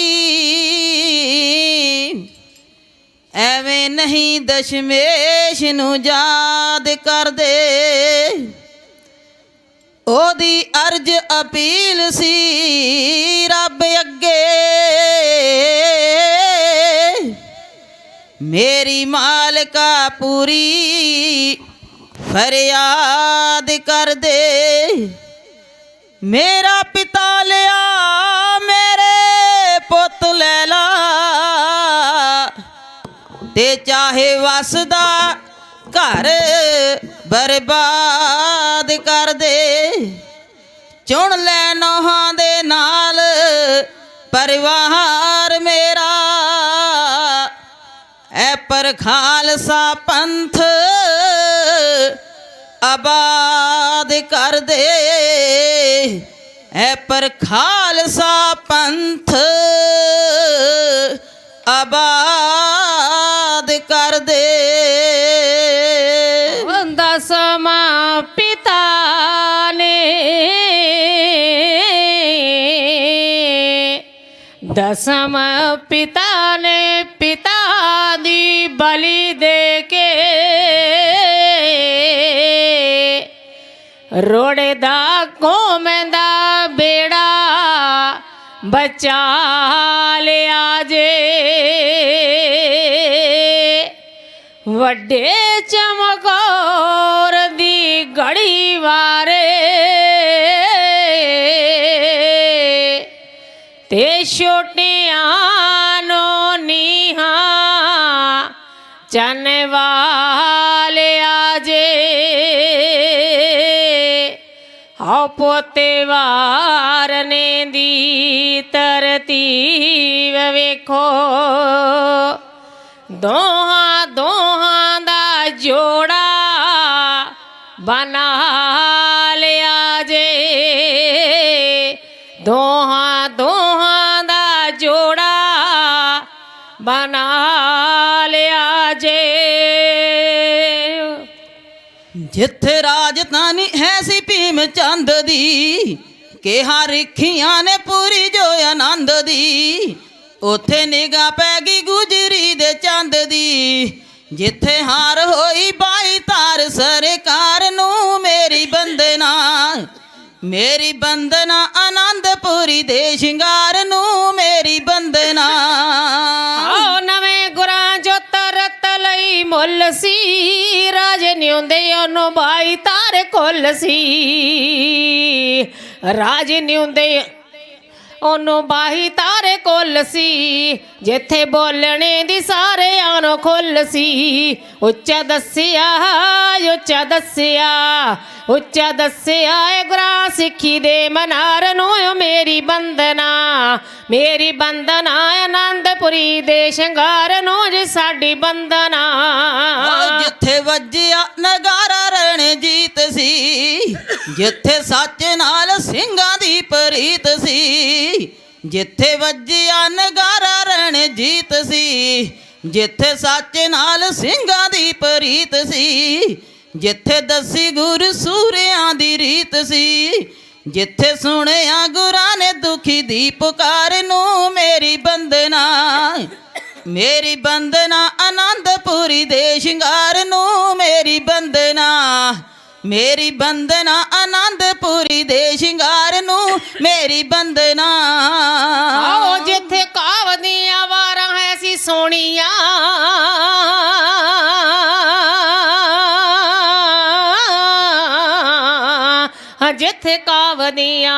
ਜਿੱਥੇ ਕਾਵਦੀਆਂ ਵਾਰਾਂ ਹੈ ਸੀ ਸੋਹਣੀਆਂ। ਜਿੱਥੇ ਦਾਤ ਸਿੱਖਿਆਲ ਚੰਗੇ ਗੁਣੀਆਂ, ਗੱਲਾਂ ਗੁਰਾਂ ਨੇ ਗੱਲਾਂ ਗੁਰਾਂ ਨੇ ਗੱਲਾਂ ਗੁਰਾਂ ਨੇ ਦਿਮਾਗ ਨਾਲ ਪੁਣੀਆਂ। ਹੈ ਨਮਸਕਾਰ ਉਸ ਕਾਵ ਦੇ ਭੰਡਾਰ ਨੂੰ, ਸਾਡੀ ਬੰਦਨਾ ਸਾਡੀ ਬੰਦਨਾ ਆਨੰਦਪੁਰੀ ਦੇ ਸ਼ਿੰਗਾਰ ਨੂੰ, ਮੇਰੀ ਬੰਦਨਾ। ਓ ਜਿੱਥੇ ਕਵੀ ਦੀਆਂ ਵਾਰਾਂ ਹੈ ਸੀ ਸੁਣੀਆਂ, ਜਿੱਥੇ ਵੇਖਿਆ ਸਿਦਕ ਦੇ ਵੀ ਹੈ ਸੀ ਰਾਹੀ ਜੋ ਪਿਆਰ ਵਾਲੇ ਪੰਧ ਦਾ, ਹੈ ਸੀ ਰਾਹੀ ਜੋ ਪਿਆਰ ਵਾਲੇ ਪੰਧ ਦਾ, ਜਿੱਥੇ ਨਕਸ਼ਾ ਹੈ ਸਿੱਖੀ ਦੇ ਆਨੰਦ ਦਾ, ਆਵਾਜ਼ ਦਿੱਤੀ ਹੈ ਜਿੱਥੇ ਭੀਮ ਚੰਦ ਦੀ ਵੰਗਾਰ ਨੂੰ, ਮੇਰੀ ਬੰਦਨਾ, ਮੇਰੀ ਬੰਦਨਾ ਆਨੰਦਪੁਰੀ ਦੇ ਸ਼ਿੰਗਾਰ ਨੂੰ, ਮੇਰੀ ਬੰਦਨਾ। ਜਿੱਥੇ ਹਾਥੀ ਨਾਲ ਉਲਝਾ ਬਚੱਤਰ, ਜਿੱਥੇ ਹਾਥੀ ਨਾਲ ਉਲਝਾ ਬਚੱਤਰ, ਜੋ ਆਪ ਜੀ ਪਰ ਰੱਬ ਜੀ ਦਾ ਮਿੱਤਰ, ਹਾਥੀ ਆਇਆ ਏ ਮੈਦਾਨ ਵਿੱਚ ਨਿੱਤਰ, ਸਿੰਘ ਸੱਦਦਾ ਏ ਆਪ ਮੌਤ ਮਟਿਆਰ ਨੂੰ, ਸਾਡੀ ਬੰਦਨਾ, ਸਾਡੀ ਬੰਦਨਾ ਆਨੰਦਪੁਰੀ ਦੇ ਸ਼ਿੰਗਾਰ ਨੂੰ ਜੀ, ਮੇਰੀ ਬੰਦਨਾ। ਜਿੱਥੇ ਮੰਗ ਲੈ ਗੁਰਾਂ ਨੇ 5 ਸੀਸ ਜੀ, ਹਾਂ 5 ਸੀਸ ਜੀ, ਜਿੱਥੇ ਮੰਗ ਲੈ ਗੁਰਾਂ ਨੇ 5 ਸੀਸ ਸੀ, ਸਿੰਘ ਕਰ ਗਏ ਪਤੰਗਿਆਂ ਦੀ ਰੀਸ ਸੀ, ਜਿੱਥੇ ਜੋਧਿਆਂ ਨੇ ਸੀਸ ਦਿੱਤੇ ਫੀਸ ਸੀ, ਸਿਰ ਨਿਉਂਦਾ ਜਿਹਦੇ ਤੀਰ ਅਤੇ ਤਲਵਾਰ ਨੂੰ, ਮੇਰੀ ਬੰਦਨਾ, ਮੇਰੀ ਬੰਦਨਾ ਆਨੰਦਪੁਰੀ ਦੇ ਸ਼ਿੰਗਾਰ ਨੂੰ, ਮੇਰੀ ਬੰਦਨਾ, ਮੇਰੀ ਬੰਦਨਾ ਆਨੰਦਪੁਰੀ ਦੇ ਸ਼ਿੰਗਾਰ ਨੂੰ, ਮੇਰੀ ਬੰਦਨਾ। ਮੇਰੀ ਬੇਨਤੀ ਸੁਣੋ ਕਰੋ ਹੇਰਾ ਨਾ ਫੇਰੀਆਂ,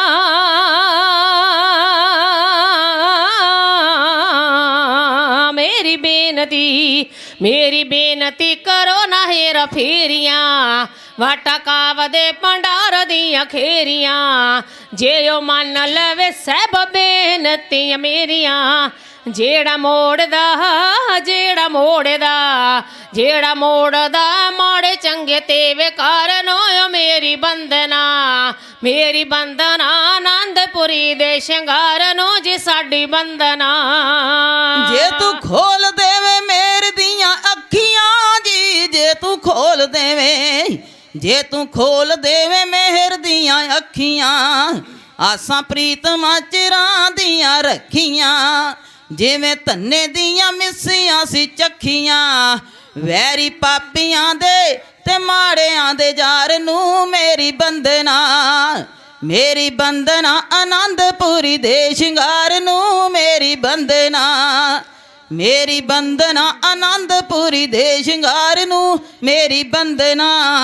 ਹੋਵੇ ਜਿਹਦੇ ਤੇ ਇਸ਼ਾਰਾ ਤੇਰੀ ਮੇਰੇ ਦਾ, ਬੰਦਾ ਡਾਂਗ ਨਾਲੇ, ਬੰਦਾ ਡਾਂਗ ਨਾਲ ਮੁੱਖ ਮੋੜੇ ਸ਼ੇਰ ਦਾ, ਜਿਵੇਂ ਰਾਮ ਸੀ ਸਵਾਦ ਜੱਠੇ ਬੇਰ ਦਾ, ਸੱਚ ਕਹਿੰਦਾ ਏ ਸੱਚ ਝੂਠ ਦੇ ਨਤਾਰ ਨੂੰ, ਮੇਰੀ ਬੰਦਨਾ, ਸਾਡੀ ਬੰਦਨਾ ਆਨੰਦਪੁਰੀ ਦੇ ਸ਼ਿੰਗਾਰ ਨੂੰ ਜੀ, ਸਾਡੀ ਬੰਦਨਾ। ਸੋਨਾ ਲਾਇਆ ਜਿੰਨ ਵੈਰੀ ਮਾਰੂ ਤੀਰ ਨੂੰ, ਸੋਨਾ ਲਾਇਆ ਜਿੰਨ ਵੈਰੀ ਮਾਰੂ ਤੀਰ ਨੂੰ, ਜਿੰਨੇ ਮਾਣ ਦਿੱਤਾ ਰਾਜ ਤੇ ਫਕੀਰ ਨੂੰ, ਜਿੰਨੇ ਤਾਰ ਦਿੱਤਾ ਜੋਗੀ ਤੇ ਜਗੀਰ ਨੂੰ, ਜਿੰਨੇ ਤਾਰ ਦਿੱਤਾ ਜੋਗੀ ਤੇ ਜਗੀਰ ਨੂੰ, ਜਿਹੜਾ ਬਦਲੇ ਸਰੂਪ ਮੱਥੇ ਦੀ ਸਤਾਰ ਨੂੰ, ਮੇਰੀ ਬੰਦਨਾ, ਮੇਰੀ ਬੰਦਨਾ ਆਨੰਦਪੁਰੀ ਦੇ ਸ਼ਿੰਗਾਰ ਨੂੰ, ਮੇਰੀ ਬੰਦਨਾ, ਮੇਰੀ ਬੰਦਨਾ ਆਨੰਦਪੁਰੀ ਦੇ ਸ਼ਿੰਗਾਰ ਨੂੰ, ਮੇਰੀ ਬੰਦਨਾ। ਮੇਰੀ ਬੰਦਨਾ ਆਨੰਦਪੁਰੀ ਦੇ ਸ਼ਿੰਗਾਰ ਨੂੰ। ਅਸੀਂ ਉਸ ਕਲਗੀਧਰ ਪਾਤਸ਼ਾਹ ਮਹਾਰਾਜ ਦੇ ਚਰਨਾਂ ਦੇ ਵਿੱਚ ਅਰਦਾਸ ਬੇਨਤੀ ਜੋਦਰੀ ਕਰਦੇ ਹਾਂ ਕਿ ਸੱਚੇ ਪਾਤਸ਼ਾਹ ਕਿਰਪਾ ਕਰੋ, ਇਸ ਮੋਰਚੇ ਨੂੰ ਚੜ੍ਹਦੀ ਕਲਾ ਦੇ ਵਿੱਚ ਰੱਖੋ। ਜੋ ਵੀ ਸਾਡੇ ਵਿੱਚ, ਅਸੀਂ ਤਾਂ ਦੁਸ਼ਮਣ ਹੀ ਆਖਾਂਗੇ ਕਿ ਜਿਹੜੇ ਸਾਡੇ ਮੋਰਚੇ ਨੂੰ ਢਾਲ ਲਾਉਣ ਲਈ ਵਿੱਚ ਘੁਸਪੈਠ ਕਰਦੇ ਆ ਨਾ, ਉਹ ਆਪਣੀਆਂ ਕੋਝੀਆਂ ਨੀਤਾਂ ਤੋਂ ਬਾਜ਼ ਆ ਜਾਣ, ਨਹੀਂ ਤਾਂ ਫਿਰ ਜਿੱਦਣ ਡੰਡਾ ਪਰੇਡ ਹੋਈ ਉਹਦੇ ਜ਼ਿੰਮੇਵਾਰ ਉਹ ਆਪ ਹੀ ਹੋਣਗੇ, ਚਾਹੇ ਉਹ ਸਾਡੇ ਆਪਣੇ ਵਿੱਚੋਂ ਹੋਣ ਚਾਹੇ ਬਾਹਰੋਂ ਹੋਣ। ਸੋ ਆਓ ਕਲਗੀਧਰ ਪਾਤਸ਼ਾਹ ਮਹਾਰਾਜ ਨੇ ਸਾਡੀ ਖਾਤਰ ਸਾਰਾ ਸਰਬੰਸ ਵਾਰ ਦਿੱਤਾ। ਜਾਨ ਤੋਂ ਪਿਆਰੇ ਸਿੰਘ ਸ਼ਹੀਦ ਕਰਵਾ ਦਿੱਤੇ। ਆਪਣੇ ਕੋਲ ਕੀ ਰੱਖਿਆ? ਕੁਛ ਵੀ ਨਹੀਂ। ਫਿਰ ਵੀ ਉਸ ਅਕਾਲ ਪੁਰਖ ਦਾ ਭਾਣਾ ਮਿੱਠਾ ਕਰਕੇ ਮੰਨਿਆ। ਸੋ ਸਾਧ ਸੰਗਤ ਜੀ, ਆਓ ਛੋਟੇ ਸਾਹਿਬਜ਼ਾਦਿਆਂ ਦੀ ਇੱਕ ਕਵਿਤਾ ਕਹਿ ਕੇ ਖਿਮਾ ਦੇ ਜਾਚਕ ਹੋ ਜਾਣਾ ਕਿ ਜਦੋਂ ਠੰਡੇ ਬੁਰਜ ਦੇ ਵਿੱਚ ਜ਼ਾਲਮਾਂ ਨੇ ਕੈਦ ਕੀਤਾ ਹੈ ਜਗਤ ਮਾਤਾ ਮਾਤਾ ਗੁਜਰ ਕੌਰ ਜੀ, ਛੋਟੇ ਸਾਹਿਬਜ਼ਾਦੇ ਬਾਬਾ ਜ਼ੋਰਾਵਰ ਸਿੰਘ ਜੀ, ਬਾਬਾ ਫਤਿਹ ਸਿੰਘ ਜੀ ਕਚਹਿਰੀ ਦੇ ਵਿੱਚ ਪੇਸ਼ ਹੋਣਾ। ਸਿਪਾਹੀ ਲੈਣ ਲਈ ਆਏ ਨੇ, ਕਹਿੰਦੇ ਕਿ ਮਾਤਾ ਤੇਰੇ ਲਾਲਾਂ ਦੀ ਪੇਸ਼ੀ ਹੈ, ਕਚਹਿਰੀ ਲੈ ਕੇ ਜਾਣਾ ਹੈ, ਇਹਨਾਂ ਨੂੰ ਤਿਆਰ ਕਰ ਦਿਓ।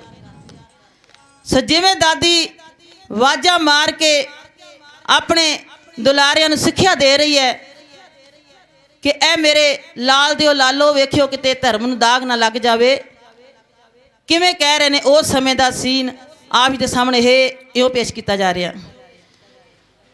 ਦਾਦੀ ਵਾਜਾਂ ਮਾਰ ਕੇ ਦੋਵੇਂ ਲਾਲ ਉਠਾਏ ਨੇ,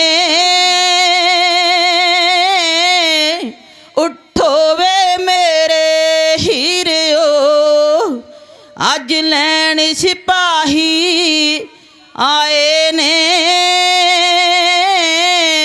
ਉੱਠੋ ਵੇ ਮੇਰੇ ਹੀਰਿਓ। ਚਿਣ ਚਿਣ ਕੇ ਓ ਬੰਨ ਦੀ, ਚਿਣ ਚਿਣ ਕੇ ਹਾਂ ਬੰਨ ਦੀ, ਦਾਦੀ ਸਿਰ ਦਸ ਤਾਰਵੇ, ਅੱਜ ਸਿੱਦਕ ਤੁਹਾਡੇ ਪਰਖਾਣੇ, ਮੁਗਲਾਂ ਦੀ ਤਲਵਾਰ ਵੇ, ਅੱਜ ਸਿੱਦਕ ਤੁਹਾਡੇ ਪਰਖਾਣੇ। ਸਿੱਖੀ ਤਿੱਖੀ ਖੰਡਿਓ,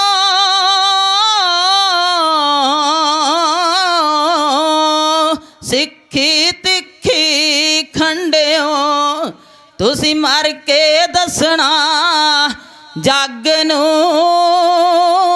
ਦਾਗ ਕਦੇ ਨਾ ਲੱਗ ਜੇ, ਦਾਗ ਕਦੇ ਨਾ ਲੱਗ ਜੇ, ਦਾਦੇ ਦੀ ਚਿੱਟੀ ਪੱਗ ਨੂੰ, ਦਾਗ ਕਦੇ ਨਾ ਲੱਗ ਜੇ। ਹੱਸ ਤੱਤੀ ਤਵੀ ਤੇ ਬੈਠ ਗਏ, ਹਾਏ ਦੁਖੜੇ ਗਏ ਸਹਾਰੇ ਵੇ, ਅੱਜ ਸਿੱਦਕ ਤੁਹਾਡੇ ਪਰਖਾਣੇ, ਆ ਮੁਗਲਾਂ ਦੀ ਤਲਵਾਰ ਵੇ, ਸਿੱਖੀ ਨੂੰ ਦਾਗ ਨਾ ਲਾਉਣਾ ਜੇ। ਹੋ ਜਦੋਂ ਆਨੰਦਪੁਰ ਵਿੱਚ ਆਣ ਕੇ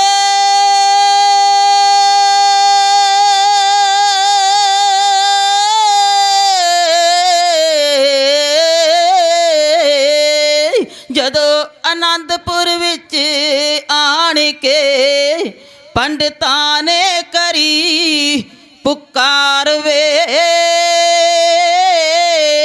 ਉਦੋਂ ਦਾਦੇ ਤੁਹਾਡੇ ਦਿੱਤਾ ਸੀ ਹੱਸ ਸੀਸ ਧਰਮ ਤੋਂ ਵਾਰ ਵੇ, ਉਦੋਂ ਦਾਦੇ ਤੁਹਾਡੇ ਦਿੱਤਾ ਸੀ।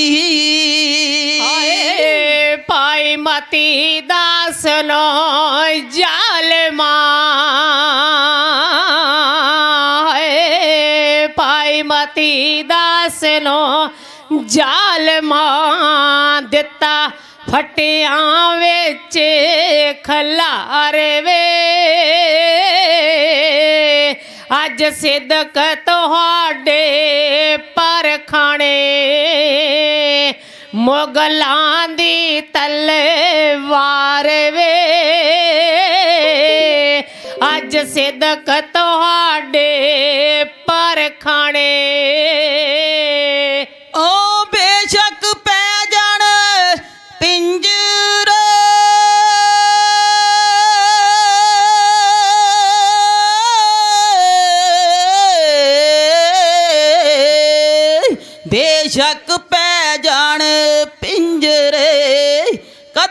ਸ਼ੇਰ ਨੀ ਮੰਨਦੇ ਹਾਰ ਵੇ ਧਰਮ ਉੱਤੋਂ ਜਿੰਦ ਵਾਰ ਗਏ ਧਰਮ ਉੱਤੋਂ ਜਿੰਦ ਵਾਰ ਗਏ ਹੱਸ ਹੱਸ ਕੇ ਅਜੀਤ ਜੁਝਾਰ ਵੇ ਧਰਮ ਉੱਤੋਂ ਜਿੰਦ ਵਾਰ ਗਏ ਵੱਡੇ ਵੀਰੇ ਵਾਂਗੋ ਵਰ ਲਵੋ ਵੱਡੇ ਵੀਰੇ ਵਾਂਗੋ ਵਰ ਲਵੋ ਤੁਸੀਂ ਹੱਸ ਮੌਤ ਮਟਿਆਰ ਵੇ ਅੱਜ ਸਿਦਕ ਤੁਹਾਡੇ ਪਰਖਣੇ ਮੁਗਲਾਂ ਦੀ ਤਲੇ ਵਾਰ ਵੇ ਸਿੱਖੀ ਨੂੰ ਦਾਗ ਨਾ ਲਾਉਣਾ ਜੇ ਖੂਨ ਤੁਸਾਂ ਦਾ ਪੈ ਕੇ ਬੁੱਝ ਜਾਊ ਜ਼ੁਲਮ ਦੀ ਅੱਗ ਵੇ ਮੂੰਹ ਤੇ ਗੰਗੂ ਦੁਸ਼ਟ ਦੇ ਹੁਣ ਕਾਲਖ ਜਾਣੀ ਲੱਗ ਵੇ ਮੂੰਹ ਤੇ ਗੰਗੂ ਦੁਸ਼ਟ ਦੇ ਕੀ ਹੋਇਆ ਜੇ ਹੋ ਗਿਆ ਗੰਗੋ ਦੁਸ਼ਟ ਗਦਾਰੇ ਵੇ ਅੱਜ ਸਿਦਕ ਤੁਹਾਡੇ ਪਰਖਣੇ ਮੁਗਲਾਂ ਦੀ ਤਲੇ ਵਾਰ ਵੇ ਅੱਜ ਸਿਦਕ ਤੁਹਾਡੇ ਪਰਖਣੇ ਜੇ ਢੋਲੇ ਦੇਵਣ ਧੀਆਂ ਦੇ ਤੁਸੀਂ ਕਰਿਓ ਨਾ ਪਰਵਾਨ ਵੇ ਜਾਨ ਵਾਰ ਕੇ ਕਰ ਦਿਓ ਆ ਸਿੱਖੀ ਦੀ ਉੱਚੀ ਸ਼ਾਨ ਵੇ ਜਾਨ ਵਾਰ ਕੇ ਕਰ ਦਿਓ ਜਦ ਵਰ ਪਿਆਰੀ ਮੌਤ ਨਾ ਮੌਤ ਨਾ ਮੌਤ ਨਾ ਜਦ ਵਰ ਪਿਆਰੀ ਮੌਤ ਨਾ ਮੈਂ ਤੱਕ ਜਾਵਾਂ ਬੱਲੇ ਹਾਰ ਵੇ ਅੱਜ ਸਿਦਕ ਤੁਹਾਡੇ ਪਰਖਣੇ ਆ ਮੁਗਲਾਂ ਦੀ ਤਲੇ ਵਾਰ ਵੇ ਅੱਜ ਸਿਦਕ ਤੁਹਾਡੇ ਪਰਖਣੇ ਜਦੋਂ ਪੰਜ ਪਿਆਰੇ ਸਾਜ ਕੇ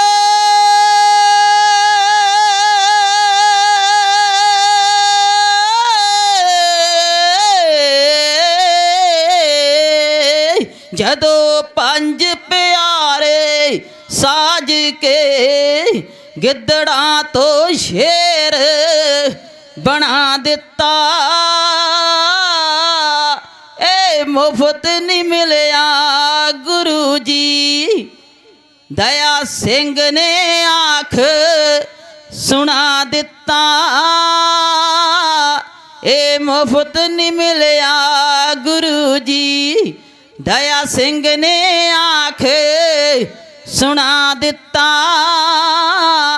ਏ ਮੁਫਤ ਨਹੀਂ ਮਿਲਿਆ ਗੁਰੂ ਜੀ ਤਦ ਪਿਤਾ ਤੁਸਾਂ ਦੇ ਕਿਹਾ ਸੀ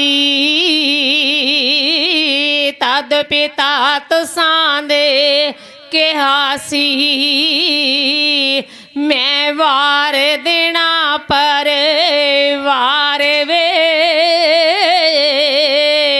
ਅੱਜ ਸਿਦਕ ਤੁਹਾਡੇ ਪਰਖਣੇ ਆ ਮੁਗਲਾਂ ਦੀ ਸਰ ਵਾਰ ਵੇ ਅੱਜ ਸਿੱਧਕ ਤੁਹਾਡੇ ਪਰਖਣੇ ਮੁਗਲਾਂ ਦੀ ਤਲਵਾਰ ਨੇ ਸਿੱਖੀ ਨੂੰ ਸਿੱਖੀ ਨੂੰ ਦਾਗ ਨਾ ਲਾਉਣਾ ਜੇ।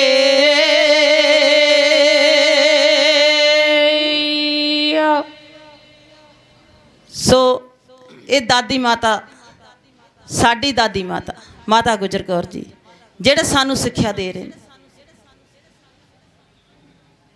ਹੁਣ ਅਸੀਂ ਉਸ ਸਿੱਖਿਆ ਤੇ ਕਿਵੇਂ ਚੱਲਣਾ, ਉਹ ਅਸੀਂ ਆਪਣੇ ਅੰਦਰ ਝਾਤੀ ਮਾਰੀਏ। ਸੋ ਜਿਵੇਂ ਸਾਡੇ ਭਾਈ ਸਾਹਿਬ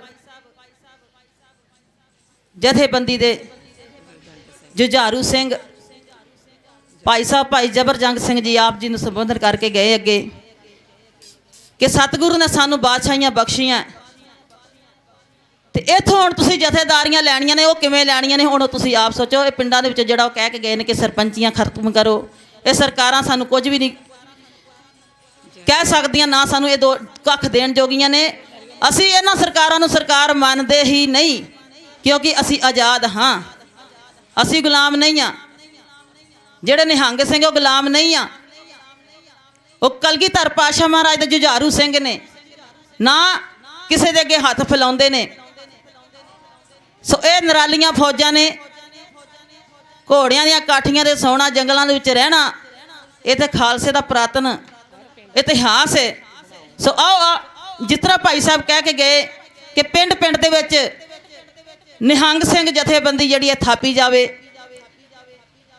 11 ਮੈਂਬਰੀ ਕਮੇਟੀ ਬਣਾਓ ਆਪਣੀ ਜਥੇਬੰਦੀ ਦੀ, ਤੇ ਜਿਹੜੀਆਂ ਸਰਕਾਰਾਂ ਨੇ ਇਹਦਾ ਦਾ ਖਾਤਮਾ ਕੀਤਾ ਜਾਵੇ।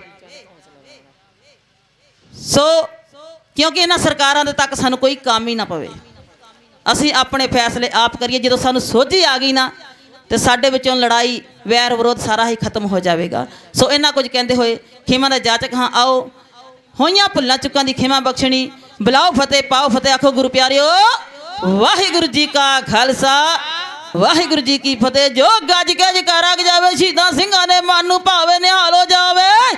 ਸਤਿ ਸ੍ਰੀ ਅਕਾਲ। ਗੁਰਬਾਰੇ ਅਕਾਲ ਦੇਗ ਤੇਗ ਫਤਿਹ। ਗੁਰੂ ਪੰਥ ਖਾਲਸੇ ਦੀ ਸਦਾ ਚੜ੍ਹਦੀ ਕਲਾ ਹੋਵੇ ਮਹਾਰਾਜ। ਵਾਹਿਗੁਰੂ ਜੀ ਕਾ ਖਾਲਸਾ ਵਾਹਿਗੁਰੂ ਜੀ ਕੀ ਫਤਿਹ।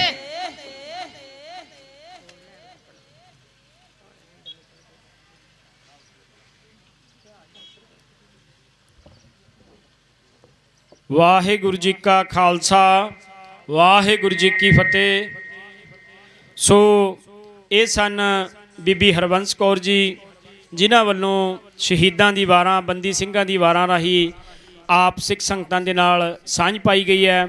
ਉਹਨਾਂ ਦਾ ਅਸੀਂ ਬਹੁਤ ਬਹੁਤ ਧੰਨਵਾਦ ਕਰਦੇ ਹਾਂ। ਸੋ ਹੁਣ ਸਾਡੇ ਵਿਚਕਾਰ ਭਾਈ ਚਰਨਜੀਤ ਸਿੰਘ, ਜਿਹੜੇ ਜਥੇਦਾਰ ਜਗਤਾਰ ਸਿੰਘ ਹਵਾਰਾ ਸਾਹਿਬ ਨਾਲ 3 ਸਾਲ ਜੇਲ੍ਹ 'ਚ ਰਹੇ ਨੇ, ਉਹ ਵੀ ਇੱਥੇ ਪਹੁੰਚੇ ਨੇ ਖੁੰਨੀ ਮਾਜਰੇ ਤੋਂ। ਉਹਨਾਂ ਦਾ ਵੀ ਇੱਥੇ ਆਉਣ 'ਤੇ ਅਸੀਂ ਬਹੁਤ ਬਹੁਤ ਧੰਨਵਾਦ ਕਰਦੇ ਹਾਂ। ਸੋ ਹੁਣ ਸਾਡੇ ਕੋਲੇ ਪੰਥ ਪ੍ਰਸਿੱਧ ਢਾਡੀ ਜੱਥਾ ਭਾਈ ਮਿਲਖਾ ਸਿੰਘ ਮੌਜੀ ਸਹਰਾਲੀ ਕਲਾਂ ਤਰਨ ਤਾਰਨ ਸਾਹਿਬ ਤੋਂ ਉਚੇਚੇ ਤੌਰ 'ਤੇ ਪਹੁੰਚੇ ਨੇ। ਸੋ ਉਹਨਾਂ ਵੱਲੋਂ ਹੁਣ ਢਾਡੀ ਵਾਰਾਂ ਰਾਹੀਂ ਆਪ ਸਿੱਖ ਸੰਗਤਾਂ ਦੇ ਨਾਲ ਤਕਰੀਬਨ ਅੱਧੇ ਘੰਟੇ ਵਾਸਤੇ ਸਾਂਝ ਪਾਈ ਜਾਵੇਗੀ। ਵਾਹਿਗੁਰੂ ਜੀ ਕਾ ਖਾਲਸਾ ਵਾਹਿਗੁਰੂ ਜੀ ਕੀ ਫਤਿਹ।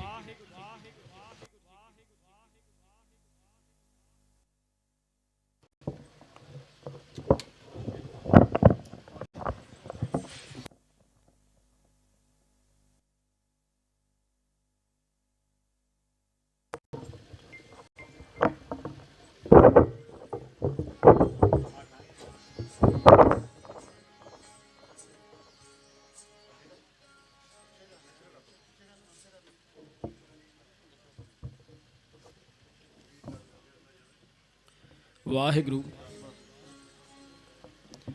ਸੋ ਇੱਕ ਦੋ ਹੋਰ ਜ਼ਰੂਰੀ ਬੇਨਤੀਆਂ ਨੇ ਕਿ ਬਾਹਰ ਜਿੱਦਾਂ ਆਪਾਂ 31 ਮੈਂਬਰੀ ਜੱਥਾ ਰੋਜ਼ਾਨਾ ਦੀ ਤਰ੍ਹਾਂ ਭੇਜਦੇ ਹਾਂ, 31 ਮੈਂਬਰੀ ਜੱਥੇ ਵਾਸਤੇ ਜੋੜੇ ਘਰ ਦੇ ਕੋਲੇ ਨਾਂ ਲਿਖੇ ਜਾਂਦੇ ਨੇ, ਉੱਥੇ ਤੁਸੀਂ ਆਪਣਾ ਨਾਂ ਲਿਖਵਾ ਸਕਦੇ ਹੋ।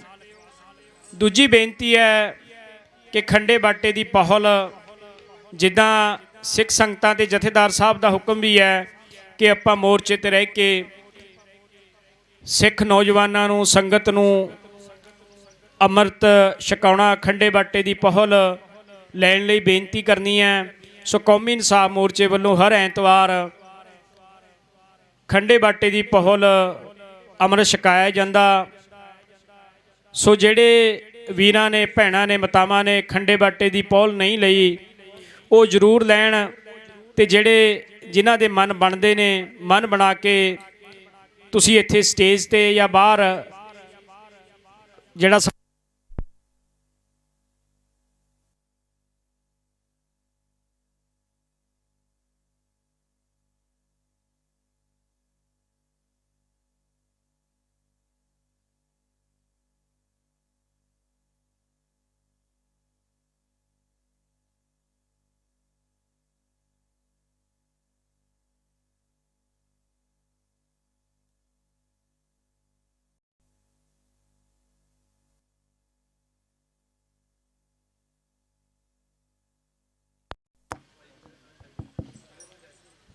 ਜਿਹੜਾ ਸਾਡਾ ਬਾਹਰ ਕੈਬਨ ਬਣਿਆ ਹੋਇਆ, ਖੰਡੇ ਬਾਟੇ ਦੀ ਜਿਹੜੇ ਵੀ ਵੀਰ ਭੈਣ ਸੰਗਤ ਜੋ ਪਹੁਲ ਲੈਣਾ ਚਾਹੁੰਦੇ ਨੇ, ਉਹ ਬਾਹਰ ਉੱਥੇ ਨਾਂ ਲਿਖਵਾ ਸਕਦੇ ਨੇ। ਤੇ ਜਿੰਨੀ ਸੰਗਤ ਮੋਰਚੇ 'ਚ ਪਹੁੰਚਦੀ ਹੈ, ਉਹ ਬਾਹਰ ਸਾਡੇ ਜਿਹੜਾ ਕੈਬਨ ਬਣਿਆ ਉੱਥੇ ਜ਼ਰੂਰ ਆਪਣੇ ਦਸਖਤ ਕਰਕੇ ਆਪਣੀ ਪਿੰਡਾਂ ਦੀ, ਜਥੇਬੰਦੀ ਦੀ, ਸੰਸਥਾ ਦੀ, ਗੁਰਦੁਆਰਾ ਪ੍ਰਬੰਧਕ ਕਮੇਟੀ ਵੱਲੋਂ ਜਿੱਥੋਂ ਵੀ ਤੁਸੀਂ ਸੰਸਥਾ ਦੇ ਨਾਲ ਆਉਂਦੇ ਹੋ, ਉਹਨਾਂ ਦੀ ਹਾਜ਼ਰੀ ਜ਼ਰੂਰ ਇੱਥੇ ਲਵਾਈ ਜਾਵੇ। ਵਾਹਿਗੁਰੂ ਜੀ ਕਾ ਖਾਲਸਾ, ਵਾਹਿਗੁਰੂ ਜੀ ਕੀ ਫਤਿਹ।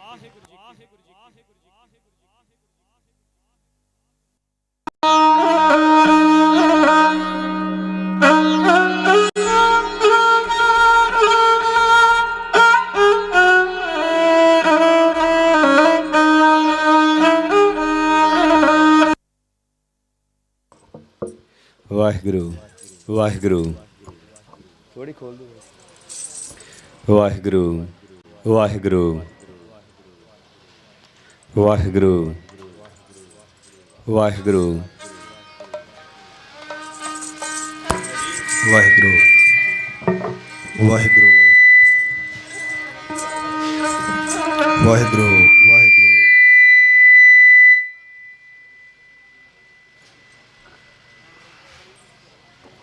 ਵਾਹਿਗੁਰੂ।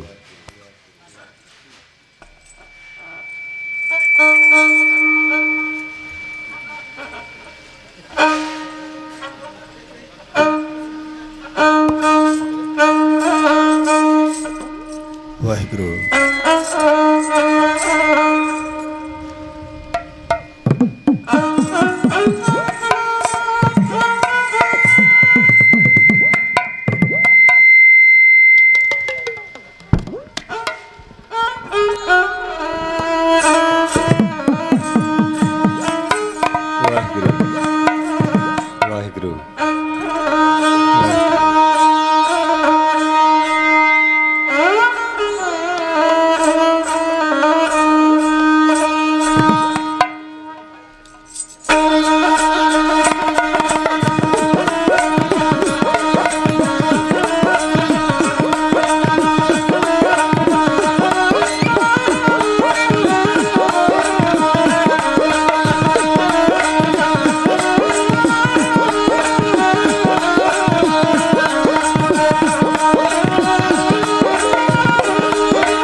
ਗਾਤੇ ਇਹੀ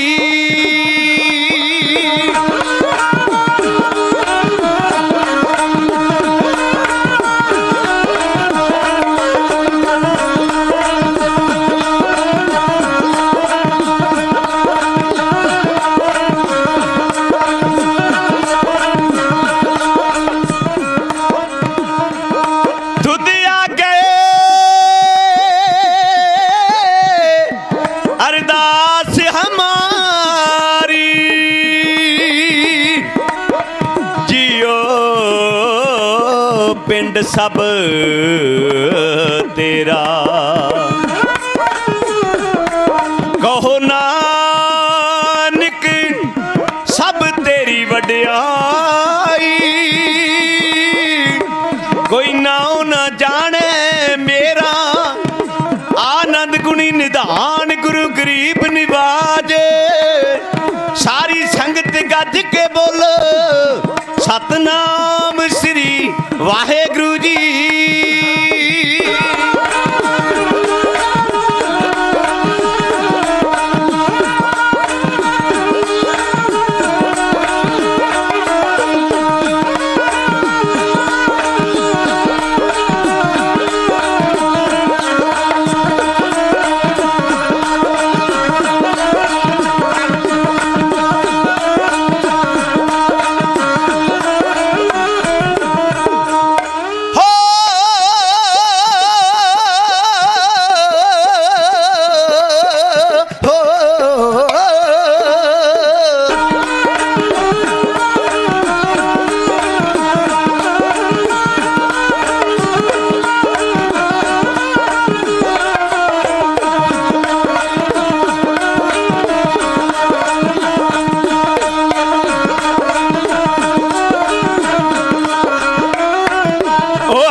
ਜਿਉਂਦੀ ਛਾਤੀ ਤਾਣ ਕੇ ਉਹ ਹਾਕਮ ਹਮੇਸ਼ਾ ਜਿਉਂਦੀ ਛਾਤੀ ਤਾਣ ਕੇ ਵੱਡੇ ਜਿਨ੍ਹਾਂ ਦੇ ਹੱਸ ਹੱਸ ਕਰ ਗਏ ਨੇ ਕੁਰਬਾਨੀ ਵੱਡੇ ਜਿਨ੍ਹਾਂ ਦੇ ਹੱਸ ਹੱਸ ਕਰ ਗਏ ਨੇ ਕੁਰਬਾਨੀ ਅਮਲੀ ਜੀਵਨ ਤੇ ਇਤਿਹਾਸ ਹੋਵੇ ਮਾਰ ਜੂੜਿਆਂ ਦਾ ਅਮਲੀ ਜੀਵਨ ਤੇ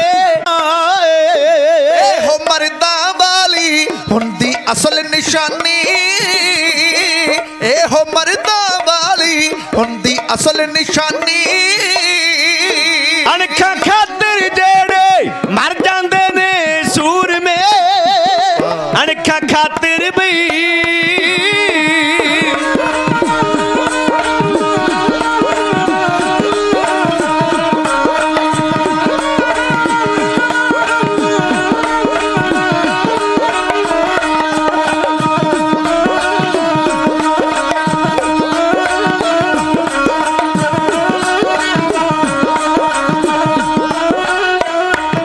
ਅਣਖਾਂ ਖਾਤਰ ਜਿਹੜੇ ਮਰ ਜਾਂਦੇ ਨੇ ਸੂਰਮੇ ਅਣਖਾਂ ਖਾਤਰ ਜਿਹੜੇ ਮਰ ਜਾਂਦੇ ਨੇ ਸੂਰਮੇ ਸਿਰ ਤੋਂ ਪਰੇ ਨੇ ਡੇਰੇ ਇਹ ਜੱਗ ਸਮਝਣ ਫਾਨੀ ਹੋ ਸਿਰ ਤੋਂ ਪਰੇ ਨੇ ਡੇਰੇ ਇਹ ਜੱਗ ਸਮਝਣ ਫਾਨੀ ਚੁੰਗਿਆ ਸੀਰ ਜੋ ਮਾਂ ਦਾ ਲੇਖੇ ਲਾਵਣ ਕੌਮ ਦੇ ਚੁੰਗਿਆ ਸੀਰ ਜੋ ਮਾਂ ਦਾ ਲੇਖੇ ਲਾਵਣ ਕੌਮ ਦੇ ਚੁੰਗਿਆ ਸੀਰ ਜੋ ਮਾਂ ਦਾ ਲੇਖੇ ਲਾਵਣ ਕੌਮ ਦੇ ਪਾਲੀ ਚਾਵਾਂ ਦੇ ਨਾਲ ਸੋਹਣੀ ਸੁੰਦਰ ਜਵਾਨੀ ਪਾਲੀ ਚਾਵਾਂ ਦੇ ਨਾਲ ਸੋਹਣੀ ਸੁੰਦਰ ਜਵਾਨੀ ਹਿਰਦੇ ਜੋਸ਼ ਵਾਲਾ ਕੈਤ ਠਾਠਾ ਮਾਰਦੀ ਹਿਰਦੇ ਜੋਸ਼ ਜਵਾਲਾ ਕੈਤ ਠਾਠਾ ਮਾਰਦੀ ਲੇਖੇ ਬਦਨ ਧਰਮ ਦੇ ਲਾਈ ਹੈ ਜ਼ਿੰਦਗਾਨੀ ਲੇਖੇ ਬਦਨ ਧਰਮ ਦੇ ਲਾਈ ਹੈ ਜ਼ਿੰਦਗਾਨੀ ਮਨ ਦੀ ਮੌਜ ਦੇ ਮਾਲਕ ਚਿਹਰੇ ਖੁਸ਼ੀਆਂ ਦੌੜਦੀਆਂ ਮਨ ਦੀ ਮੌਜ ਦੇ ਮਾਲਕ ਚਿਹਰੇ ਖੁਸ਼ੀਆਂ ਦੌੜਦੀਆਂ ਮਨ ਦੀ ਮੌਜ ਦੇ ਮਾਲਕ ਚਿਹਰੇ ਖੁਸ਼ੀਆਂ ਦੌੜਦੀਆਂ ਜੋ ਆਜ਼ਾਦ ਹਮੇਸ਼ਾ ਬਣ ਕੇ ਰਹਿੰਦੇ ਜਾਨੀ ਜੋ ਆਜ਼ਾਦ ਹਮੇਸ਼ਾ ਬਣ ਕੇ ਰਹਿੰਦੇ ਜਾਨੀ ਆਪਣਾ ਖਾਣਾ ਖੋਣ ਨਾ ਦੇਣਾ ਕਿਸੇ ਬੇਗਾਨੇ ਨੂੰ ਹੱਕਾਂ ਖਾਤਰ ਰਣ ਵਿੱਚ ਵਾਉਂਦੇ ਜੋ ਭਵਾਨੀ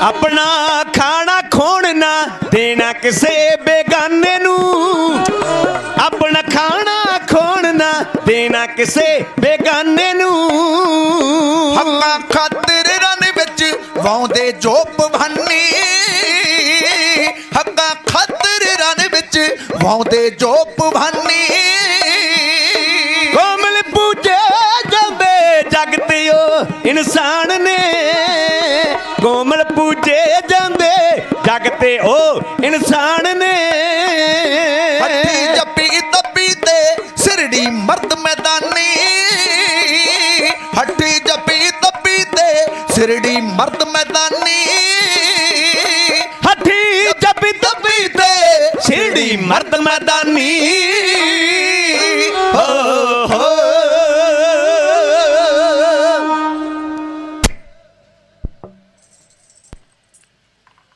ਗੁਰੂ ਗ੍ਰੰਥ ਸਾਹਿਬ ਮਹਾਰਾਜ ਜੀ ਦੇ ਪਾਵਨ ਪਿੱਤਰ ਚਰਨਾਂ ਵਿੱਚ ਸੱਜ ਬੈਠੀ ਗੁਰੂ ਕੀ ਸਾਜੀ ਨਵਾਜੀ ਸਾਧ ਸੰਗਤ, ਆਓ ਕਲਗੀ ਵਾਲੇ ਪਾਤਸ਼ਾਹ ਮਹਾਰਾਜ ਦੇ ਹੁਕਮਾਂ ਦੀ ਪਾਲਣਾ ਕਰਦੇ ਹੋਏ ਫਤਿਹ ਅਰਜ਼ ਕਰ ਰਹੇ ਹਾਂ। ਜੋਗ ਉੱਤਰ ਦੇ ਕੇ ਮਾਣ ਬਖਸ਼ੋ। ਸਾਰੀ ਸਿੱਖ ਸੰਗਤ ਇੱਕ ਆਵਾਜ਼ ਵਿੱਚ ਜੀ ਵਾਹਿਗੁਰੂ ਜੀ ਕਾ ਖਾਲਸਾ ਵਾਹਿਗੁਰੂ ਜੀ ਕੀ ਫਤਿਹ। ਕੌਮੀ ਇਨਸਾਫ ਮੋਰਚੇ ਵਿੱਚ ਆਪਾਂ ਹਾਜ਼ਰੀ ਭਰ ਰਹੇ। ਇਹ ਕੇਵਲ ਅੱਜ ਹੀ ਮੋਰਚਾ ਨਹੀਂ ਲੱਗਾ, ਬੜੇ ਲੰਬੇ ਸਮੇਂ ਤੋਂ ਮੋਰਚੇ ਲੱਗਦੇ ਆ ਰਹੇ ਨੇ। ਮੋਰਚੇ ਲੱਗਣ ਦਾ ਕਾਰਨ ਕੀ ਹੈ? ਘਰਾਂ ਵਿੱਚ ਇੱਕ ਪਰਿਵਾਰ ਬੜੇ ਪਿਆਰ ਨਾਲ ਰਹਿੰਦਾ ਹੈ ਤੇ ਪਰਿਵਾਰ ਵਿੱਚ ਬੇਇਤਫਾਕੀ ਪੈਣ ਦਾ ਕਾਰਨ ਕੀ ਹੁੰਦਾ ਉਸ ਨੂੰ ਵੇਖਣਾ ਪਵੇਗਾ। ਮੇਰੀਆਂ ਨਜ਼ਰਾਂ ਵਿੱਚ ਜੇ ਪਰਿਵਾਰ ਦਾ ਮੁਖੀ ਆਪਣੇ ਪਰਿਵਾਰ ਦੇ ਹਰ ਮੈਂਬਰ ਨੂੰ ਬਣਦਾ ਮਾਣ ਦੇਵੇ ਔਰ ਬਣਦਾ ਹੱਕ ਦੇਵੇ ਤੇ ਨਾ ਘਰ ਵਿੱਚ ਦੀਵਾਰਾਂ ਪੈਦਾ ਹੁੰਦੀਆਂ, ਨਾ ਘਰ ਵਿੱਚ ਤਰੇੜਾਂ ਪੈਦਾ ਹੁੰਦੀਆਂ, ਨਾ ਘਰ ਵਿੱਚ ਬੇਇਤਫਾਕੀ ਪੈਦਾ ਹੁੰਦੀ। ਇਸੇ ਤਰ੍ਹਾਂ ਭਾਰਤ ਦੇਸ਼ ਸਾਰੇ ਧਰਮਾਂ ਦਾ ਸਾਂਝਾ ਦੇਸ਼ ਹੈ ਤੇ ਜਦੋਂ ਇਸ ਦੇਸ਼ ਵਿੱਚ ਰਹਿਣ ਵਾਲੇ ਘੱਟ ਗਿਣਤੀਆਂ ਦੇ ਲੋਕਾਂ ਨੂੰ ਇਨਸਾਫ ਨਾ ਮਿਲੇ, ਉਹਨਾਂ ਨਾਲ ਧੱਕਾ ਹੋਏ, ਉਹਨਾਂ ਨੂੰ ਗਹਿਰੀ ਅੱਖ ਨਾਲ ਵੇਖਿਆ ਜਾਵੇ, ਫਿਰ ਗੁਰੂ ਕੀ ਸਾਜੀ ਨਵਾਜੀ ਸਾਧ ਸੰਗਤ ਬਾਗੀ ਸੁਰਾਂ ਦਾ ਆਲਾਪ ਪੈਦਾ ਹੁੰਦਾ ਹੈ। ਚਾਹੀਦਾ ਤੇ ਹੈ ਕਿ ਦੇਸ਼ ਦੀ ਆਜ਼ਾਦੀ ਲਈ ਜਿਨ੍ਹਾਂ ਨੇ ਜ਼ਿਆਦਾ ਕੁਰਬਾਨੀਆਂ ਕੀਤੀਆਂ ਉਹਨਾਂ ਨੂੰ ਵੱਧ ਅਧਿਕਾਰ ਦਿੱਤੇ ਜਾਣ। ਜੇ ਵੱਧ ਨਹੀਂ ਤਾਂ ਘੱਟ ਤੋਂ ਘੱਟ ਜਿੰਨਾ ਕੁ ਸਾਡਾ ਅਧਿਕਾਰ ਬਣਦਾ ਉਹ ਤੇ ਸਾਨੂੰ ਦੇਣਾ ਚਾਹੀਦਾ ਨਾ। ਇਹ ਕਿਧਰ ਦਾ ਨਿਆਂ ਹੈ ਵੀ ਜਦੋਂ ਸਾਡੇ ਨਾਲ ਅਨਿਆਏ ਹੋਏ ਅਸੀਂ ਸਰਕਾਰ ਨੂੰ ਬੇਨਤੀ ਕਰੀਏ ਵੀ ਸਾਡੇ ਨਾਲ ਹੁੰਦਾ ਹੈ ਧੱਕਾ। ਇਹ ਧੱਕਾ ਨਹੀਂ ਹੋਣਾ ਚਾਹੀਦਾ, ਅਨਿਆਂ ਨਹੀਂ ਹੋਣਾ ਚਾਹੀਦਾ। ਸਰਕਾਰਾਂ ਮਾਈ ਬਾਪ ਵਰਗੀਆਂ ਹੁੰਦੀਆਂ ਨੇ। ਆ ਗਰਮੀ ਦਾ ਮੌਸਮ ਆਉਣ ਵਾਲਾ, ਕਦੇ ਬੱਚੇ ਨੇ ਆਖਿਆ ਵੀ ਗਰਮੀਆਂ ਵਾਸਤੇ ਚੱਪਲਾਂ ਚਾਹੀਦੀਆਂ। ਗਰਮੀ ਲੰਘਣ ਤੋਂ ਬਾਅਦ ਸਰਦੀ ਆਉਂਦੀ ਹੈ, ਕਦੇ ਬੱਚਿਆਂ ਨੇ ਆਖਿਆ ਵੀ ਮੰਮੀ ਜਾਂ ਪਾਪਾ ਮੈਂ ਬੂਟ ਲੈਣੇ ਨੇ। ਇਹ ਤਾਂ ਮਾਪਿਆਂ ਨੂੰ ਪਤਾ ਹੁੰਦਾ ਹੈ ਭਈ ਗਰਮੀ ਆਉਣ ਤੋਂ ਪਹਿਲਾਂ ਬੱਚਿਆਂ ਦੇ ਗਰਮੀ ਤੋਂ ਬਚਾਓ ਵਾਸਤੇ ਅਸੀਂ ਏਸੀ ਜਾਂ ਕੂਲਰ ਦਾ ਪ੍ਰਬੰਧ ਕਰਨਾ ਹੈ। ਉਹਨਾਂ ਨੂੰ ਗਰਮੀ ਵਾਲੇ ਕੱਪੜੇ ਲੈ ਕੇ ਦੇਣੇ ਨੇ। ਜੇ ਸਰਦੀ ਆਵੇ ਤਾਂ ਸਰਦੀ ਤੋਂ ਬਚਣ ਵਾਸਤੇ ਬੱਚਿਆਂ ਨੂੰ ਬੂਟ ਜਰਾਬਾਂ ਲੈ ਕੇ ਦੇਣੀਆਂ, ਗਰਮ ਕੱਪੜੇ ਲੈ ਕੇ ਦੇਣੇ। ਇਹ ਮਾਈ ਬਾਪ ਦੀ ਜ਼ਿੰਮੇਵਾਰੀ ਹੁੰਦੀ। ਤੋ ਸਰਕਾਰਾਂ ਮਾਈ ਬਾਪ ਵਰਗੀਆਂ ਹੁੰਦੀਆਂ ਨੇ ਤੇ ਜਦੋਂ ਉਹ ਆਪਣੇ ਫਰਜ਼ਾਂ ਦੀ ਪਾਲਣਾ ਨਾ ਕਰਨ ਤੇ ਫਿਰ ਮੋਰਚੇ ਲਾਉਣੇ ਪੈਂਦੇ।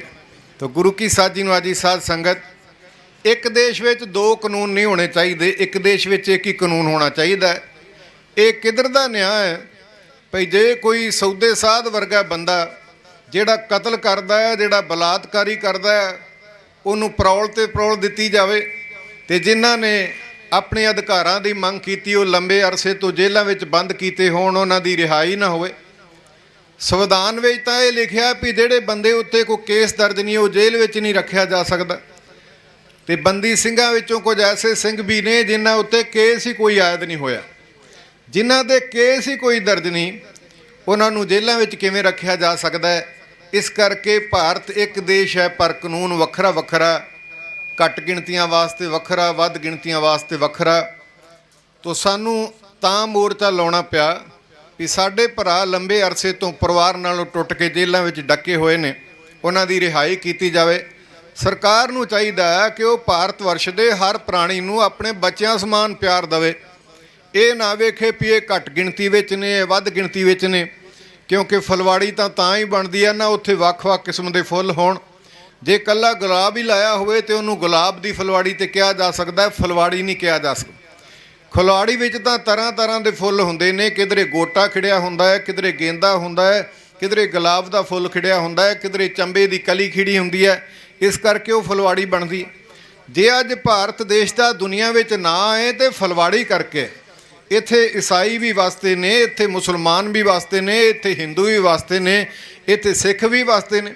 ਇਹ ਸਾਰੇ ਧਰਮਾਂ ਦੀ ਫੁਲਵਾੜੀ ਹੈ ਤੇ ਮਾਲੀ ਦਾ ਫਰਜ਼ ਬਣਦਾ ਵੀ ਜਦੋਂ ਪਾਣੀ ਪਾਵੇ ਨਾ ਸਾਰਿਆਂ ਨੂੰ ਬਰਾਬਰ ਦਾ ਪਾਵੇ, ਸਾਰਿਆਂ ਦਾ ਧਿਆਨ ਰੱਖੇ, ਸਾਰਿਆਂ ਦੀ ਗੁਡਾਈ ਕਰੇ। ਇਹ ਨਾ ਹੋਵੇ ਵੀ ਇੱਕ ਪੌਦੇ ਨੂੰ ਗੋਡੀ ਜਾਵੇ, ਉਹਨੂੰ ਖਾਦ ਵੀ ਚੰਗੀ ਪਾਵੇ, ਉਹਨੂੰ ਪਾਣੀ ਵੀ ਪਾਵੇ ਤੇ ਦੂਜੇ ਪੌਦੇ ਦਾ ਧਿਆਨ ਹੀ ਨਾ ਰੱਖਿਆ ਜਾਵੇ। ਇਸ ਕਰਕੇ ਗੁਰੂ ਕੀ ਸਾਜੀ ਨਵਾਜੀ ਸਾਧ ਸੰਗਤ, ਇੱਕ ਦੇਸ਼ ਵਿੱਚ ਦੋ ਕਾਨੂੰਨ ਨਹੀਂ ਹੋਣੇ ਚਾਹੀਦੇ। ਸਾਡੇ ਸੰਵਿਧਾਨ ਵਿੱਚ ਤਾਂ ਇਹ ਲਿਖਿਆ, ਮੈਂ ਫਿਰ ਬੇਨਤੀ ਕਰ ਦੇਵਾਂ ਵੀ ਜਦੋਂ ਕਿਸੇ ਬੰਦੇ ਉੱਤੇ ਕੇਸ ਹੀ ਦਰਜ ਨਹੀਂ ਤੇ ਉਹ ਜੇਲ੍ਹ ਵਿੱਚ ਕਿਵੇਂ ਰਹਿ ਸਕਦਾ ਹੈ। ਇਸ ਕਰਕੇ ਗੁਰੂ ਕੀ ਸਾਜੀ ਨਵਾਜੀ ਸਾਧ ਸੰਗਤ, ਸਰਕਾਰ ਨੂੰ ਬੇਨਤੀ ਆ, ਕਿਰਪਾ ਕਰਕੇ ਇਸ ਪਾਸੇ ਵਿਸ਼ੇਸ਼ ਤੌਰ ਤੇ ਧਿਆਨ ਦਿੱਤਾ ਜਾਵੇ। ਜਿਨ੍ਹਾਂ ਨੇ ਲੰਬੇ ਅਰਸੇ ਤੋਂ ਜੇਲ੍ਹਾਂ ਵਿੱਚ ਜਿਨ੍ਹਾਂ ਭਰਾਵਾਂ ਨੂੰ ਬੰਦ ਕੀਤਾ ਗਿਆ ਹੈ, ਉਹਨਾਂ ਦੀ ਰਿਹਾਈ ਕੀਤੀ ਜਾਵੇ ਤਾਂ ਕਿ ਉਹ ਆਪਣੇ ਪਰਿਵਾਰਾਂ ਵਿੱਚ ਆਉਣ ਤੇ ਦੇਸ਼ ਵਿੱਚ ਜਿਹੜੀ ਬਦਅਮਲੀ ਉਹ ਪੈਦਾ ਨਾ ਹੋ ਸਕੇ। ਸਰਕਾਰ ਨੂੰ ਇੱਕ ਸਨਵਰ ਬੇਨਤੀ ਵੀ ਆ ਇਸ ਸੰਦੇਸ਼ ਦੇ ਰਾਹੀਂ। ਤਾਂ ਗੁਰੂ ਕੀ ਸਾਜੀ ਨਵਾਜੀ ਸਾਧ ਸੰਗਤ, ਜਿੱਥੇ ਸਰਕਾਰ ਵਿੱਚ ਕੁਝ ਕਮਜ਼ੋਰੀਆਂ ਨੇ ਉੱਥੇ ਸਾਡੇ ਵਿੱਚ ਵੀ ਕੁਝ ਕਮਜ਼ੋਰੀਆਂ ਨੇ। ਮੈਂ ਇਤਿਹਾਸ ਦਾ ਵਿਦਿਆਰਥੀ ਹਾਂ। ਇੱਕ ਛੋਟੀ ਜੀ ਗੱਲ ਤੁਹਾਡੇ ਨਾਲ ਸਾਂਝੀ ਕਰਕੇ ਆਪਣਾ ਮਜ਼ਮੂਨ ਤੁਹਾਡੇ ਨਾਲ ਸਾਂਝਾ ਕਰਾਂਗਾ। ਇੱਕ ਕਾਫਲਾ ਇੱਕ ਥਾਂ ਤੋਂ ਦੂਜੀ ਥਾਂ ਤੇ ਜਾਣਾ ਸੀ। ਕਾਫਲਾ ਜਿਹਨੂੰ ਆਪਾਂ ਸੰਗਤ ਦੇ ਰੂਪ ਵਿੱਚ ਕਹਿੰਦੇ, ਕੁਝ ਬੰਦਿਆਂ ਦਾ ਇਕੱਠ। ਉਹਨਾਂ ਕੋਲੇ ਕੁਝ ਪੈਸੇ ਸਨ, ਕੋਈ ਗਹਿਣੇ ਸੀ। ਉਹਨਾਂ ਨੇ ਇੱਕ ਥਾਂ ਤੋਂ ਦੂਜੀ ਥਾਂ ਤੇ ਜਾਣਾ ਸੀ ਤੇ ਕਾਫਲੇ ਦੇ ਮੁਖੀਆਂ ਨਾਲ ਵਿਚਾਰ ਕੀਤੀ ਗਈ ਭਈ ਆਪਾਂ ਕਿਸੇ ਨੂੰ ਦੱਸਣਾ ਨਹੀਂ ਕਦੋਂ ਤੁਰਨਾ, ਕਿੱਥੋਂ ਤੁਰਨਾ ਹੈ, ਕਿਹੜੇ ਰਾਹ ਜਾਣਾ ਤੇ ਕਿੱਥੇ ਪਹੁੰਚਣਾ। ਜਾਣੀ ਇਸ ਗੱਲ ਦੀ ਕਿਸੇ ਦੁਸ਼ਮਣ ਨੂੰ ਖਬਰ ਨਹੀਂ ਦੇਣੀ ਤਾਂ ਕਿ ਅਸੀਂ ਲੁੱਟੇ ਨਾ ਜਾਈਏ, ਕਿਉਂਕਿ ਉਸ ਵੇਲੇ ਲੁੱਟੇ ਜਾਣ ਦਾ ਬੜਾ ਡਰ ਹੁੰਦਾ ਸੀ। ਕਾਫਲੇ ਨੇ ਫੈਸਲਾ ਕਰ ਲਿਆ ਵੀ ਨਹੀਂ ਦੱਸਣਾ ਕਦੋਂ ਤੁਰਨਾ ਹੈ, ਕਿੱਥੋਂ ਤੁਰਨਾ ਹੈ, ਕਿਹੜੇ ਵੇਲੇ ਤੁਰਨਾ ਹੈ, ਕਿਹੜੇ ਰਸਤੇ ਜਾਣਾ ਤੇ ਕਿੱਥੇ ਜਾਣਾ ਹੈ, ਇਹ ਕਿਸੇ ਨੂੰ ਖਬਰ ਨਹੀਂ ਦੇਣੀ ਚਾਹੀਦੀ। ਤਾਂ ਗੁਰੂ ਕੀ ਸਾਜੀ ਨਵਾਜੀ ਸਾਧ ਸੰਗਤ, ਕਾਫਲਾ ਤੁਰਿਆ ਇਹ ਫੈਸਲਾ ਕਰਕੇ, ਪਰ ਰਸਤੇ ਵਿੱਚ ਲੁੱਟਿਆ ਗਿਆ। ਜਦੋਂ ਰਸਤੇ ਵਿੱਚ ਕਾਫਲਾ ਲੁੱਟਿਆ ਗਿਆ, ਲੁਟੇਰਿਆਂ ਨੇ ਘੇਰ ਕੇ ਕਾਫਲੇ ਜਿੰਨਾ ਧਨ ਸੀ ਉਹ ਵੀ ਇਕੱਠਾ ਕਰ ਲਿਆ, ਜਿੰਨੇ ਪੈਸੇ ਸਨ ਉਹ ਵੀ ਇਕੱਠੇ ਕਰ ਲਏ, ਜਿੰਨੇ ਗਹਿਣੇ ਸਨ ਉਹ ਵੀ ਇਕੱਠੇ ਕਰ ਲਏ, ਖਾਣ ਵਾਲੀਆਂ ਵਸਤਾਂ ਵੀ ਖੋਹ ਲਈਆਂ। ਤੇ ਜਿਹੜੇ ਕਾਫਲੇ ਦੇ ਰੂਪ ਵਿੱਚ ਲੋਕ ਜਾ ਰਹੇ ਸਨ, ਉਹਨਾਂ ਨੂੰ ਇੱਕ ਸ਼ੰਕਾ ਪੈਦਾ ਹੋ ਗਿਆ। ਉਹ ਕਹਿਣ ਲੱਗੇ ਵੀ ਆਪਾਂ ਤਾਂ ਕਿਸੇ ਨੂੰ ਦੱਸਿਆ ਹੀ ਨਹੀਂ ਕਿੱਥੋਂ ਤੁਰਨਾ ਹੈ, ਕਦੋਂ ਤੁਰਨਾ ਹੈ, ਕਿੱਥੇ ਜਾਣਾ ਹੈ, ਕਿਹੜੇ ਰਾਹ ਜਾਣਾ ਤੇ ਲੁੱਟੇ ਜਾਣ ਦਾ ਕੀ ਕਾਰਨ। ਜਿਨ੍ਹਾਂ ਨੇ ਸਾਨੂੰ ਲੁੱਟਿਆ ਉਹਨਾਂ ਨੂੰ ਕਿਵੇਂ ਪਤਾ ਲੱਗ ਗਿਆ ਵੀ ਅਸੀਂ ਆਹ ਕੁਝ ਲੈ ਕੇ ਇਸ ਰਸਤੇ ਜਾ ਰਹੇ ਸਾਂ। ਗੁਰੂ ਕੀ ਸਾਜੀ ਨਵਾਜੀ ਸਾਧ ਸੰਗਤ, ਉਹਨਾਂ ਨੂੰ ਸ਼ੱਕ ਪੈਦਾ ਹੋ ਗਿਆ ਵੀ ਜਿਹੜੇ ਸਾਡੀ ਅਗਵਾਈ ਕਰ ਰਹੇ ਸਨ, ਜਿਹੜੇ ਸਾਡੀ ਅਗਵਾਈ ਕਰ ਰਹੇ ਨੇ, ਉਹਨਾਂ ਨੇ ਯੋਗ ਅਗਵਾਈ ਨਹੀਂ ਕੀਤੀ, ਅਸੀਂ ਤਾਂ ਲੁੱਟੇ ਗਏ। ਉਹਨਾਂ ਨੇ ਵਿਚਾਰ ਬਣਾਈ ਵੀ ਇਹਨਾਂ ਨੂੰ ਪੁੱਛਿਆ ਜਾਵੇ। ਜਦੋਂ ਉਹਨਾਂ ਨੂੰ ਪੁੱਛਣ ਦੀ ਕੋਸ਼ਿਸ਼ ਕੀਤੀ ਵੀ ਆਪਾਂ ਤਾਂ ਦੱਸਿਆ ਹੀ ਨਹੀਂ ਵੀ ਕਦੋਂ ਤੁਰਨਾ ਹੈ, ਕਿੱਥੋਂ ਤੁਰਨਾ ਹੈ, ਕਿਹੜੇ ਰਾਹ ਜਾਣਾ ਤੇ ਕਿੱਥੇ ਜਾਣਾ ਹੈ ਤੇ ਲੁੱਟੇ ਜਾਣ ਦਾ ਕੀ ਕਾਰਨ। ਜਦੋਂ ਆਗੂਆਂ ਨੂੰ ਪੁੱਛਿਆ ਗਿਆ ਤੇ ਉਹਨਾਂ ਨਾਲ ਟਾਲਣ ਦੀ ਕੋਸ਼ਿਸ਼ ਕੀਤੀ, ਟਾਲਣ ਦੀ ਗੱਲ ਉਲਝਾਉਣ ਦੀ ਕੋਸ਼ਿਸ਼ ਕੀਤੀ ਵੀ ਇਹਨਾਂ ਦੀ ਸਮਝ ਵਿੱਚ ਨਾ ਆਵੇ। ਹੁਣ ਲੁੱਟੇ ਜਾਣ ਵਾਲੇ ਬੰਦਿਆਂ ਦਾ ਨੁਕਸਾਨ ਬਹੁਤ ਵੱਡਾ ਹੋਇਆ ਸੀ। ਉਹਨਾਂ ਪਤਾ ਕੀ ਕੀਤਾ, ਉਹਨਾਂ ਵਿਚਾਰ ਬਣਾਈ ਵੀ ਇਹਨਾਂ ਦੇ ਗਲ ਵਿੱਚ ਪਰਨਾ ਪਾਓ, ਇਹਨਾਂ ਦੇ ਗਲ ਵਿੱਚ ਸਾਫਾ ਪਾ ਕੇ, ਪਰਨਾ ਪਾ ਕੇ, ਮਰੋੜੀ ਦੇ ਕੇ ਪੁੱਛੋ ਵੀ ਲੁੱਟੇ ਜਾਣ ਦਾ ਕਾਰਨ ਕੀ ਹੈ। ਜਦੋਂ ਲੁੱਟੇ ਜਾਣ ਵਾਲੇ ਲੋਕਾਂ ਨੇ ਉਹਨਾਂ ਦੇ ਗਲ ਵਿੱਚ ਪਰਨਾ ਪਾ ਕੇ, ਮਰੋੜੀ ਦੇ ਕੇ ਆਖਿਆ ਵੀ 10 ਲੁੱਟੇ ਕਿਉਂ ਗਏ, ਉਹ ਟਾਲਦਾ ਹੈ। ਤੇ ਇੱਥੇ ਸ਼ਾਇਰ ਨੇ ਬੜੇ ਪਿਆਰੇ ਬੋਲ ਲਿਖੇ ਨੇ।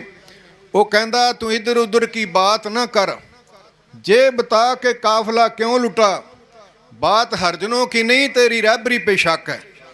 ਇਹ ਦੱਸ ਵੀ ਕਾਫਲਾ ਲੁੱਟਿਆ ਕਿਉਂ ਗਿਆ? ਗੱਲ ਨੁਕਸਾਨ ਦੀ ਨਹੀਂ, ਨੁਕਸਾਨ ਤਾਂ ਹੋਣ ਵਾਲਾ ਹੋ ਗਿਆ, ਪਰ ਆਪਾਂ ਕਿਸੇ ਨੂੰ ਦੱਸਿਆ ਹੀ ਨਹੀਂ ਸੀ ਕਦੋਂ ਤੁਰਨਾ ਹੈ, ਕਿੱਥੋਂ ਤੁਰਨਾ ਹੈ, ਕਿਹੜੇ ਰਾਹ ਜਾਣਾ ਤੇ ਕਿੱਥੇ ਜਾਣਾ ਤੇ ਲੁੱਟੇ ਜਾਣ ਦਾ ਕੀ ਕਾਰਨ ਹੈ। ਪਹਿਲਾਂ ਤਾਂ ਟਾਲਾ ਕਰਦਾ ਰਿਹਾ, ਜਦੋਂ ਸਾਰਿਆਂ ਨੇ ਗਲੋਂ ਫੜ ਕੇ ਪੁੱਛਿਆ ਤੇ ਫਿਰ ਦੱਸਣਾ ਪਿਆ ਭਈ ਲੁੱਟੇ ਜਾਣ ਵਾਲੇ ਲੋਕੋ, ਜਿਨ੍ਹਾਂ ਨੇ ਤੁਹਾਨੂੰ ਲੁੱਟਿਆ ਉਹਨਾਂ ਨਾਲ ਸਾਡਾ ਵੀ ਹਿੱਸਾ ਪੱਤੀ ਸੀ। ਗੁਰੂ ਕੀ ਸਾਜੀ ਨਵਾਜੀ ਸਾਧ ਸੰਗਤ, ਸਾਨੂੰ ਬਾਰ-ਬਾਰ ਮੋਰਚੇ ਲਾਉਣੇ ਪੈਂਦੇ ਨੇ। ਸ਼ੇਰੇ ਪੰਜਾਬ ਦੇ ਅਕਾਲ ਚਲਾਣੇ ਤੋਂ ਬਾਅਦ ਸੁਭਰਾਵਾਂ ਦੀ ਜੰਗ, ਉਸ ਤੋਂ ਬਾਅਦ 1978 ਦਾ ਸਾਕਾ, 1984 ਦਾ ਸਾਕਾ, ਉਸ ਤੋਂ ਬਾਅਦ ਪੰਜਾਬ ਦੀ ਜਵਾਨੀ ਰੋਈਆਂ ਦੇ ਪੁਲਾਂ ਤੇ ਖਲਿਆਰ ਕੇ ਗੋਲੀਆਂ ਦਾ ਨਿਸ਼ਾਨਾ ਬਣੀ, ਬੀਬੀਆਂ ਦੀ ਥਾਣਿਆਂ ਵਿੱਚ ਬੇਪਤੀ, ਪੰਜਾਬ ਦੀ ਜਵਾਨੀ ਦਾ ਘਾਣ ਲੱਥਾ, ਕਈਆਂ ਘਰਾਂ ਵਿੱਚ ਕਈਆਂ ਪਿੰਡਾਂ ਵਿੱਚ ਸਾਲਾਂ ਤੱਕ ਬਰਾਤ ਨਾ ਚੜ੍ਹੀ। ਇਸ ਦਾ ਸਿੱਧਾ ਜਿਹਾ ਕਾਰਨ ਹੈ ਮੇਰੀ ਕੌਮ ਕਲਗੀਧਰ ਪਾਤਸ਼ਾਹ ਗੁਰੂ ਗੋਬਿੰਦ ਸਿੰਘ ਮਹਾਰਾਜ ਦੀ ਸਾਜੀ ਹੋਈ ਕੌਮ ਹੈ। ਇਸ ਕੌਮ ਨੂੰ ਗੈਰਾਂ ਨੇ ਨਹੀਂ ਮਾਰਿਆ, ਇਸ ਕੌਮ ਨੂੰ ਤਾਂ ਆਪਣਿਆਂ ਨੇ ਮਾਰਿਆ। ਇੱਕ ਨਜ਼ਮ ਆਪ ਜੀ ਨਾਲ ਸਾਂਝੀ ਕਰਕੇ ਇੱਕ ਵੱਖਰਾ ਜਿਹਾ ਸਬਜੈਕਟ ਸੀ, ਮੇਰੀ ਵਿਚਾਰ ਬਣੀ ਵੀ ਵਿਸ਼ੇਸ਼ ਤੌਰ ਤੇ ਤੁਹਾਡੇ ਦੀਦਾਰ ਕਰਨ ਵਾਸਤੇ ਆਏ ਹਾਂ।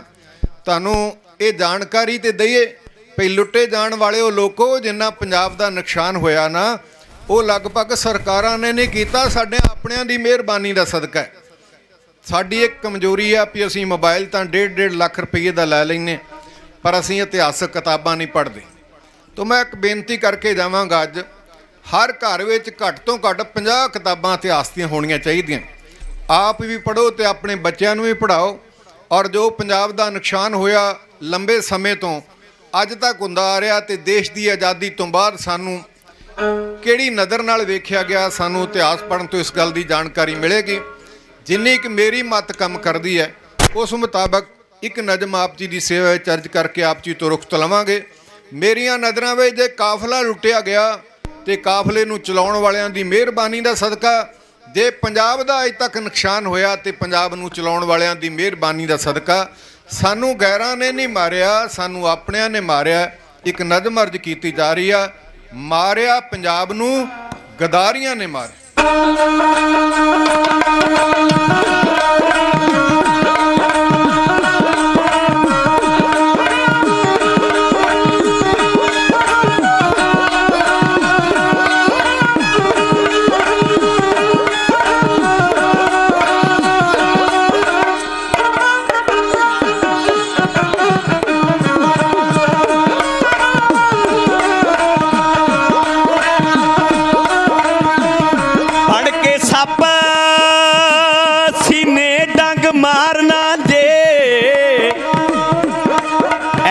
ਕਿਸੇ ਦੇ ਗਲੇ ਦਾ ਹਾਰ ਨਾ ਬਣ, ਅੰਮ੍ਰਿਤ ਵਿੱਚ ਜੇ ਖੋਲ ਕੇ ਯਾਰ ਦੇਣਾ, ਬੇਸ਼ੱਕ ਵੈਰੀ ਬਣ ਜਾ ਕਦੇ ਯਾਰ ਨਾ ਬਣ। ਉਹ ਨਿਤ ਲਹੂ ਬੇਦੋਸ਼ਾਂ ਦਾ ਚੱਟਣਾ ਜੇ,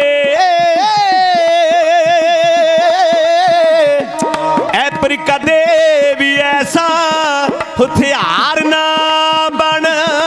ਚੜ ਕੇ ਸੂਲੀ ਤੇ ਜਿੰਦ ਕੁਰਬਾਨ ਕਰ ਦੇ, ਦੇਸ਼ ਕੌਮ ਦਾ ਕਦੇ ਗਦਾਰ ਨਾ ਬਣ। ਓਏ ਮਿੱਤਰਾ ਕੌਮ ਦਾ ਕਦੇ ਗਦਾਰ ਨਾ ਬਣ।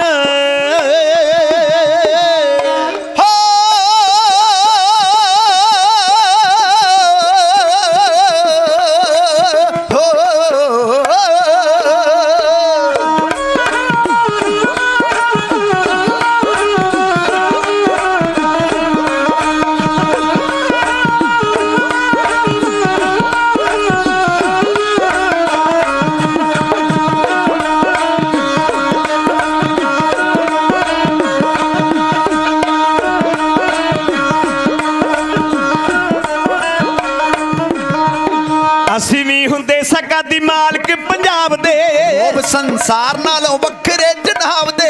ਅਸੀਂ ਵੀ ਹੁੰਦੇ ਸਕਾ ਦੀ ਮਾਲਕ ਪੰਜਾਬ ਦੇ, ਉਹ ਸੰਸਾਰ ਨਾਲੋਂ ਵੱਖਰੇ ਜਨਾਬ ਦੇ। ਵਿਕ ਗਿਆ ਜੋ ਬੰਦਿਆਂ ਬਜ਼ਾਰੀਆਂ ਨੇ ਮਾਰਿਆ, ਵਿਕ ਗਿਆ ਜੋ ਬੰਦਿਆਂ ਬਜ਼ਾਰੀਆਂ ਨੇ ਮਾਰਿਆ, ਮਾਰਿਆ ਪੰਜਾਬ ਨੂੰ ਗਦਾਰੀਆਂ ਨੇ ਚੌਧਰਾਂ ਦੇ ਭੁੱਖਿਆਂ ਭਿਖਾਰੀਆਂ ਨੇ ਮਾਰਿਆ ਮਾਰਿਆ ਪੰਜਾਬ ਨੂੰ ਗਦਾਰੀਆਂ ਨੇ ਮਾਰਿਆ ਚੌਧਰਾਂ ਦੇ ਭੁੱਖਿਆਂ ਭਿਖਾਰੀਆਂ ਨੇ ਮਾਰਿਆ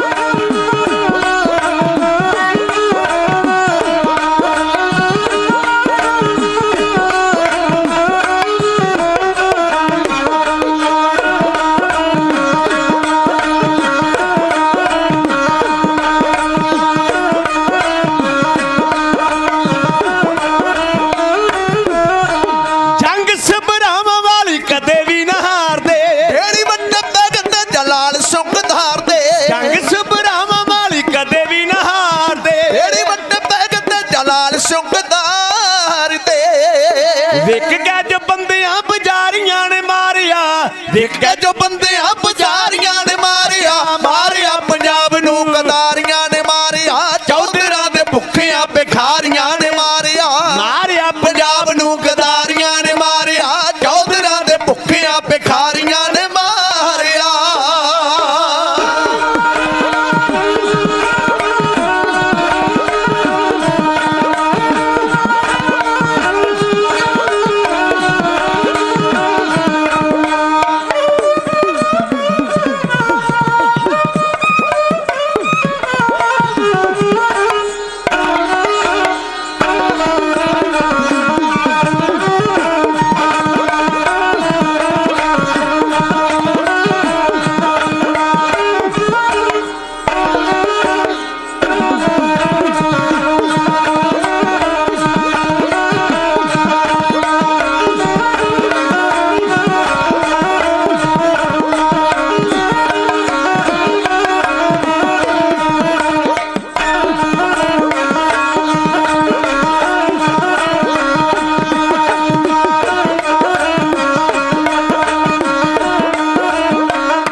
ਸਾਕਾ ਜਦ ਹੋਇਆ ਸੀ ਬੋਲੇ ਇਤਿਹਾਸ ਕਿੰਨੇ ਜੜੀ ਅੱਖ ਚ ਹੋਇਆ ਸੀ 1978 ਵਾਲਾ ਸਾਕਾ ਜਦ ਹੋਇਆ ਸੀ ਬੋਲੇ ਇਤਿਹਾਸ ਕਿੰਨੇ ਜੜੀ ਅੱਖ ਚ ਹੋਇਆ ਸੀ ਉੱਥੇ ਸਾਨੂੰ ਨਾ ਹੀ ਨਿਰੰਕਾਰੀਆਂ ਨੇ ਮਾਰਿਆ ਉੱਥੇ ਸਾਨੂੰ ਨਾ ਹੀ ਨਿਰੰਕਾਰੀਆਂ ਨੇ ਮਾਰਿਆ ਮਾਰਿਆ ਪੰਜਾਬ ਨੂੰ ਗਦਾਰੀਆਂ ਨੇ ਮਾਰਿਆ ਚੌਧਰਾਂ ਦੇ ਭੁੱਖਿਆਂ ਭਿਖਾਰੀਆਂ ਨੇ ਮਾਰਿਆ ਮਾਰਿਆ ਪੰਜਾਬ ਨੂੰ ਗਦਾਰੀਆਂ ਨੇ ਮਾਰਿਆ ਚੌਧਰਾਂ ਦੇ ਭੁੱਖਿਆਂ ਭਿਖਾਰੀਆਂ ਨੇ ਮਾਰਿਆ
ਲਿਖ ਲਿਖ ਚਿੱਠੀਆਂ ਸੀ ਦਿੱਲੀ ਕਿੰਨੇ ਘੱਲੀਆਂ ਬੀਬੀ ਦੀਆਂ ਕੰਨੇ ਸੀ ਬਰੂਹਾਂ ਜਾ ਕੇ ਮੱਲੀਆਂ ਲਿਖ ਲਿਖ ਚਿੱਠੀਆਂ ਸੀ ਦਿੱਲੀ ਕਿੰਨੇ ਘੱਲੀਆਂ ਬੀਬੀ ਦੀਆਂ ਕੰਨੇ ਸੀ ਬਰੂਹਾਂ ਜਾ ਕੇ ਮੱਲੀਆਂ ਸਿੱਖੀ ਭੇਸ ਵਿੱਚ ਸਰਕਾਰੀਆਂ ਨੇ ਮਾਰਿਆ ਸਿੱਖੀ ਭੇਸ ਵਿੱਚ ਸਰਕਾਰੀਆਂ ਨੇ ਮਾਰਿਆ ਮਾਰਿਆ ਪੰਜਾਬ ਨੂੰ ਗਦਾਰੀਆਂ ਨੇ ਮਾਰਿਆ ਚੌਧਰਾਂ ਦੇ ਭੁੱਖਿਆਂ ਭਿਖਾਰੀਆਂ ਨੇ ਮਾਰਿਆ ਮਾਰਿਆ ਪੰਜਾਬ ਨੂੰ ਗਦਾਰੀਆਂ ਨੇ ਮਾਰਿਆ ਚੌਧਰਾਂ ਦੇ ਭੁੱਖਿਆਂ ਭਿਖਾਰੀਆਂ ਨੇ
ਵਾਂਗੂ ਖਾ ਲਿਆ ਪੰਜਾਬ ਕਿੰਨੇ ਰੰਗਲਾ ਜੇ ਜਾਗੇ ਨਾ ਪੰਜਾਬੀ ਉਹ ਪੰਜਾਬ ਹੋ ਜੂ ਕੰਗਲਾ ਕੌਣ ਵਾਂਗੂ ਖਾ ਲਿਆ ਪੰਜਾਬ ਕਿੰਨੇ ਰੰਗਲਾ ਜੇ ਜਾਗੇ ਨਾ ਪੰਜਾਬੀ ਉਹ ਪੰਜਾਬ ਹੋ ਜੂ ਕੰਗਲਾ ਬੱਤੀਆਂ ਲਟੇਰਿਆਂ ਜੋ ਬਾਰੀਆਂ ਨੇ ਮਾਰਿਆ ਬੱਤੀਆਂ ਲਟੇਰਿਆਂ ਜੋ ਬਾਰੀਆਂ ਨੇ ਮਾਰਿਆ ਮਾਰਿਆ ਪੰਜਾਬ ਨੂੰ ਗਦਾਰੀਆਂ ਨੇ ਮਾਰਿਆ ਚੌਧਰਾਂ ਦੇ ਭੁੱਖਿਆਂ ਭਿਖਾਰੀਆਂ ਨੇ ਮਾਰਿਆ ਮਾਰਿਆ ਪੰਜਾਬ ਨੂੰ ਗਦਾਰੀਆਂ ਨੇ ਮਾਰਿਆ ਚੌਧਰਾਂ ਦੇ ਭੁੱਖਿਆਂ ਭਿਖਾਰੀਆਂ ਨੇ ਮਾਰਿਆ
ਸ਼ਾਂਤ ਕਿਉਂ ਸਿਤਾਰਿਆ ਏਦਾਂ ਨੀ ਡਾਂਗੇ ਸਰਦਾ ਸ਼ਾਂਤ ਕਿਉਂ ਸਿਤਾਰਿਆ ਏਦਾਂ ਨੀ ਡੰਗ ਸਰਨਾ ਅੰਨ ਦਾ ਤਾਂ ਮੋਢੀਆਂ ਕਿਉਂ ਫਾਹ ਲੈ ਲੈ ਮਰਦਾ ਸ਼ਾਂਤ ਕਿਉਂ ਸਿਤਾਰਿਆ ਏਦਾਂ ਨੀ ਡੰਗ ਸਰਦਾ ਅੰਨ ਦਾ ਤਾਂ ਮੋਢੀਆਂ ਕਿਉਂ ਫਾਹ ਲੈ ਲੈ ਮਰਦਾ ਤੋਹਫਿਆ ਭਲਾਈਆਂ ਜ਼ਿੰਮੇਵਾਰੀਆਂ ਨੇ ਮਾਰਿਆ ਉਹ ਵੀ ਭੁਲਾਈਆਂ ਜ਼ਿੰਮੇਵਾਰੀਆਂ ਨੇ ਮਾਰਿਆ ਮਾਰਿਆ ਪੰਜਾਬ ਨੂੰ ਗਦਾਰੀਆਂ ਨੇ ਮਾਰਿਆ ਚੌਧਰਾਂ ਦੇ ਭੁੱਖੀਆਂ ਭਿਖਾਰੀਆਂ ਨੇ ਮਾਰਿਆ ਮਾਰਿਆ ਪੰਜਾਬ ਨੂੰ ਗਦਾਰੀਆਂ ਨੇ ਮਾਰਿਆ ਚੌਧਰਾਂ ਦੇ ਭੁੱਖੀਆਂ ਭਿਖਾਰੀਆਂ ਨੇ ਮਾਰਿਆ ਚੌਧਰਾਂ ਦੇ ਭੁੱਖੀਆਂ ਭਿਖਾਰੀਆਂ ਨੇ ਮਾਰਿਆ ਚੌਧਰਾਂ ਦੇ ਭੁੱਖੀਆਂ ਭਿਖਾਰੀਆਂ ਨੇ ਮਾਰਿਆ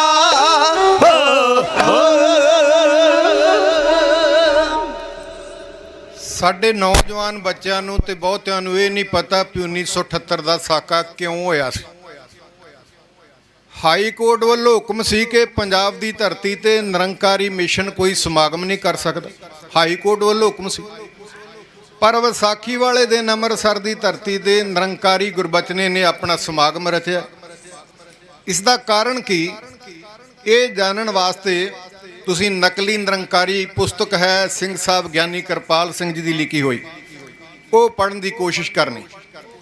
ਸੁਭਰਾਵਾਂ ਵਾਲੀ ਜੰਗ ਹਾਰੀ ਜਿੱਥੇ ਸਰਦਾਰ ਸ਼ਾਮ ਸਿੰਘ ਅਟਾਰੀ ਸ਼ਹੀਦ ਹੋਇਆ, ਜਿਹਦੇ ਬਾਰੇ ਵਿੱਚ ਸ਼ਾਹ ਮੁਹੰਮਦ ਨੇ ਲਹੂ ਦੇ ਆਂਸੂ ਕੇਰ ਕੇ ਆਖਿਆ, ਜੇਕਰ ਹੋਵੇ ਸਰਕਾਰ ਤੇ ਮੁੱਲ ਪਾਵੇ ਜਿਹੜੀਆਂ ਖਾਲਸੇ ਨੇ ਤੇਗਾ ਮਾਰੀਆਂ ਨੇ। ਸ਼ਾਹ ਮੁਹੰਮਦ ਦਾ ਇੱਕ ਸਰਕਾਰ ਬਾਝੋਂ ਫੌਜਾਂ ਜਿੱਤ ਕੇ ਅੰਤ ਨੂੰ ਹਾਰੀਆਂ। ਜੇ ਪਤਾ ਕਰਨਾ ਹੋਵੇ ਵੀ ਸੁਭਰਾਵਾਂ ਦੀ ਜੰਗ ਹਾਰਨ ਦਾ ਕਾਰਨ ਕੀ ਹੈ, ਤੇ ਢਾਡੀ ਕਲਾ ਦੇ ਮਹਾਰਾਥੀ ਗੁਰਪ੍ਰਵਾਸੀ ਬਾਪੂ ਸੋਹਣ ਸਿੰਘ ਜੀ ਸੀਤਲ, ਉਹਨਾਂ ਦੀ ਪੁਸਤਕ ਪੜ੍ਹ ਕੇ ਵੇਖ ਲਓ।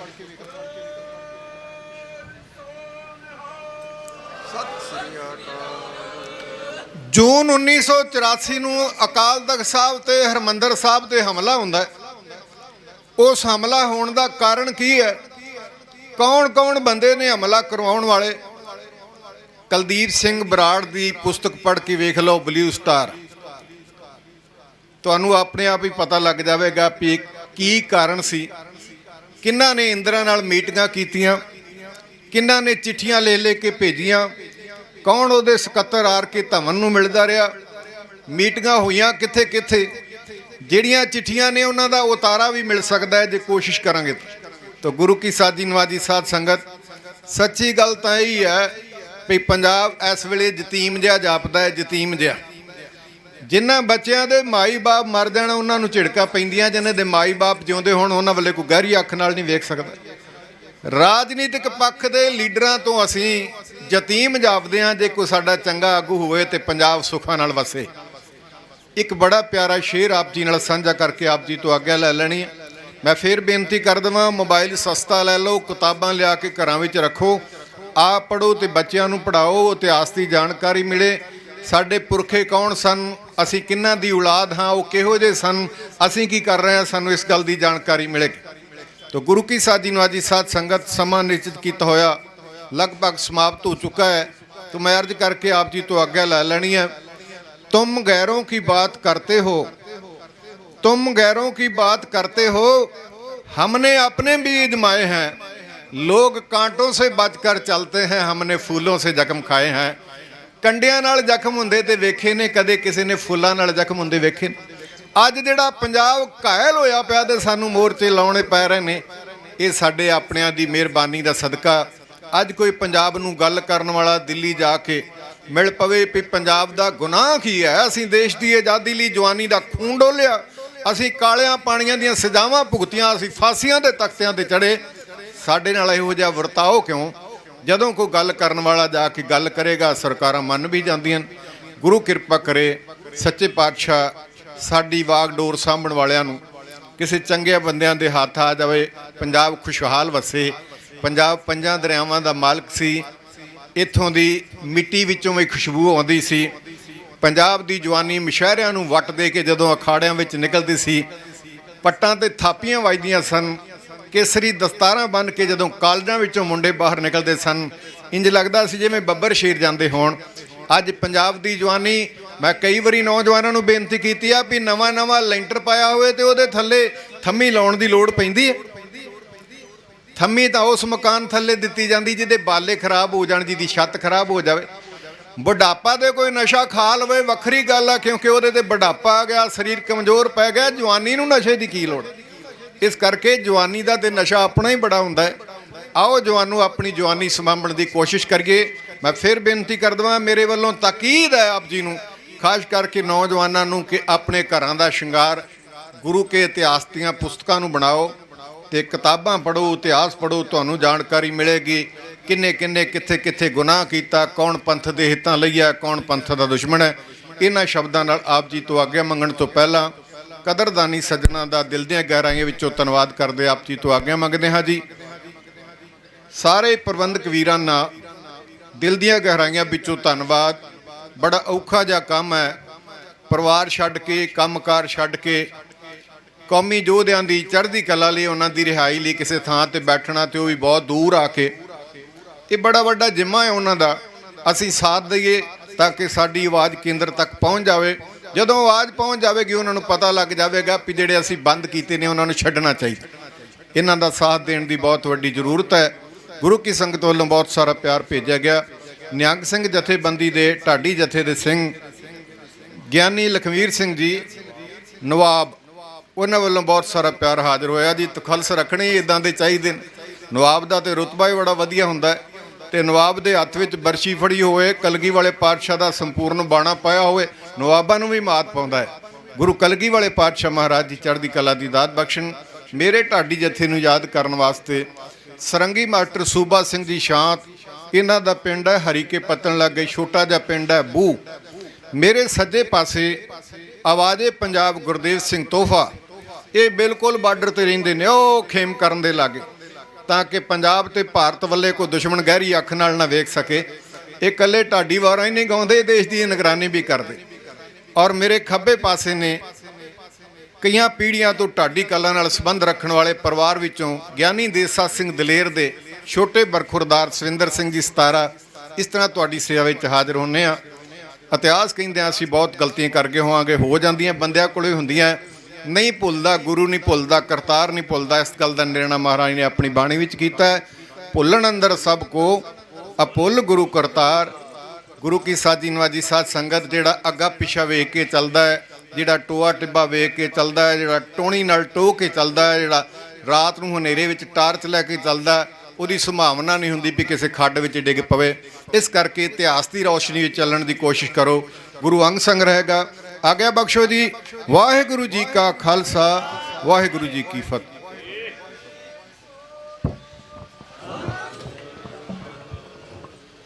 ਵਾਹਿਗੁਰੂ ਜੀ ਕਾ ਖਾਲਸਾ, ਵਾਹਿਗੁਰੂ ਜੀ ਕੀ ਫਤਿਹ। ਸੋ ਅਸੀਂ ਧੰਨਵਾਦੀਆਂ ਭਾਈ ਮਿਲਖਾ ਸਿੰਘ ਜੀ ਦੇ ਢਾਡੀ ਜਥੇ ਦਾ, ਜਿਨ੍ਹਾਂ ਵੱਲੋਂ ਜਿੱਥੇ ਸਿੰਘਾਂ ਦੀਆਂ ਜਿਹੜੀ ਵਾਰਾਂ ਆਪ ਸੰਗਤਾਂ ਨੂੰ ਸੁਣਾਈ ਗਈਆਂ ਨੇ, ਉੱਥੇ ਉਹਨਾਂ ਵੱਲੋਂ ਰਾਜ ਖੁੱਸਣ ਦੇ ਤੇ ਮੋਰਚੇ ਕਿਵੇਂ ਫਤਿਹ ਕੀਤੇ ਜਾਣ, ਉਹਨਾਂ ਗੱਲਾਂ ਪ੍ਰਤੀ ਵੀ ਸਾਂਝ ਪਾਈ ਗਈ ਹੈ। ਸੋ ਸਾਡੇ ਵਿਚਕਾਰ ਭਾਈ ਗੁਰਮੇਲ ਸਿੰਘ ਮੋਹਾਲੀ ਤੋਂ ਪਹੁੰਚੇ ਨੇ, ਸਾਹਿਬਜ਼ਾਦਾ ਅਜੀਤ ਸਿੰਘ ਨਗਰ ਤੋਂ, ਉਹਨਾਂ ਦਾ ਵੀ ਇੱਥੇ ਆਉਣ ਤੇ ਅਸੀਂ ਬਹੁਤ ਬਹੁਤ ਧੰਨਵਾਦ ਕਰਦੇ ਹਾਂ। ਸੋ ਹੁਣ ਪੰਥਕ ਢਾਡੀ ਜਥਾ ਸ਼੍ਰੋਮਣੀ ਪੰਥ ਅਕਾਲੀ ਬੁੱਢਾ ਦਲ ਪੰਜਵਾਂ ਤਖਤ ਚੱਲਦਾ ਵਹੀਰ, ਸੋ ਉਹਨਾਂ ਦੇ ਢਾਡੀ ਜਥਾ ਨਵਾਬ ਲਖਵੀਰ ਸਿੰਘ ਧੂਰਕੋਟ ਵਾਲੇ, ਉਹ ਸਾਡੇ ਕੋਲ ਉਚੇਚੇ ਤੌਰ ਤੇ ਇੱਥੇ ਆਏ ਨੇ, ਪਹਿਲਾਂ ਵੀ ਕਈ ਵਾਰੀ ਹਾਜ਼ਰੀ ਲਵਾ ਕੇ ਗਏ ਨੇ ਸਿੰਘ। ਸੋ ਇਹਨਾਂ ਦਾ ਆਉਣ ਤੇ ਵੀ ਅਸੀਂ ਧੰਨਵਾਦ ਕਰਦੇ ਹਾਂ। ਸੋ ਹੁਣ ਨਵਾਬ ਲਖਵੀਰ ਸਿੰਘ ਧੂਰਕੋਟ ਉਹਨਾਂ ਦੇ ਜਥੇ ਵੱਲੋਂ ਆਪ ਸਿੱਖ ਸੰਗਤਾਂ ਦੇ ਨਾਲ ਵਾਰਾਂ ਰਾਹੀਂ ਸਿੰਘਾਂ ਦੀਆਂ ਸ਼ਹੀਦਾਂ ਦੀਆਂ ਉਹ ਸਾਂਝ ਪਾਈ ਜਾਵੇਗੀ। ਤਕਰੀਬਨ 15 ਕੁ ਮਿੰਟਾਂ ਵਾਸਤੇ ਜਿਹੜੀ ਢਾਡੀ ਸਿੰਘਾਂ ਵੱਲੋਂ ਵਾਰਾਂ ਸੁਣਾਈ ਜਾਣੀਆਂ ਨੇ, ਉਸ ਤੋਂ ਬਾਅਦ ਸਟੇਜ ਦੀ ਸਮਾਪਤੀ ਹੋਵੇਗੀ। ਵਾਹਿਗੁਰੂ ਜੀ ਕਾ ਖਾਲਸਾ, ਵਾਹਿਗੁਰੂ ਜੀ ਕੀ ਫਤਿਹ।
ਵਾਹਿਗੁਰੂ ਵਾਹਿਗੁਰੂ।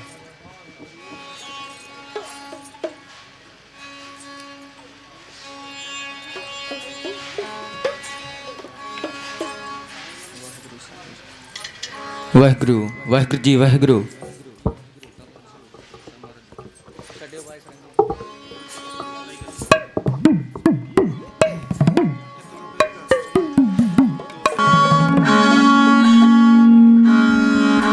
ਵਾਹਿਗੁਰੂ ਵਾਹਿਗੁਰੂ ਜੀ।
ਬੰਦਗੀ ਦੀ ਖੈਰ ਝੋਲੀ ਪਾਓ ਪਾਤਸ਼ਾਹ ਵਾਹਿਗੁਰੂ ਬੰਦਗੀ ਦੀ ਖੈਰ ਝੋਲੀ ਪਾਓ ਪਾਤਸ਼ਾਹ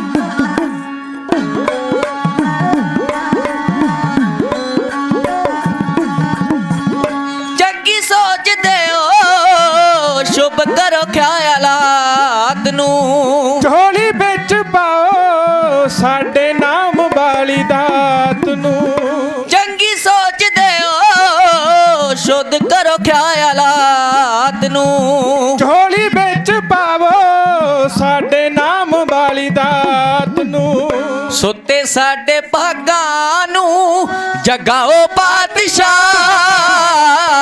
ਬੰਦਗੀ ਦੀ ਖੈਰ ਝੋਲੀ ਪਾਓ ਪਾਤਸ਼ਾਹ ਵਾਹਿਗੁਰੂ ਬੰਦਗੀ ਦੀ ਖੈਰ ਝੋਲੀ ਪਾਓ ਪਾਤਸ਼ਾਹ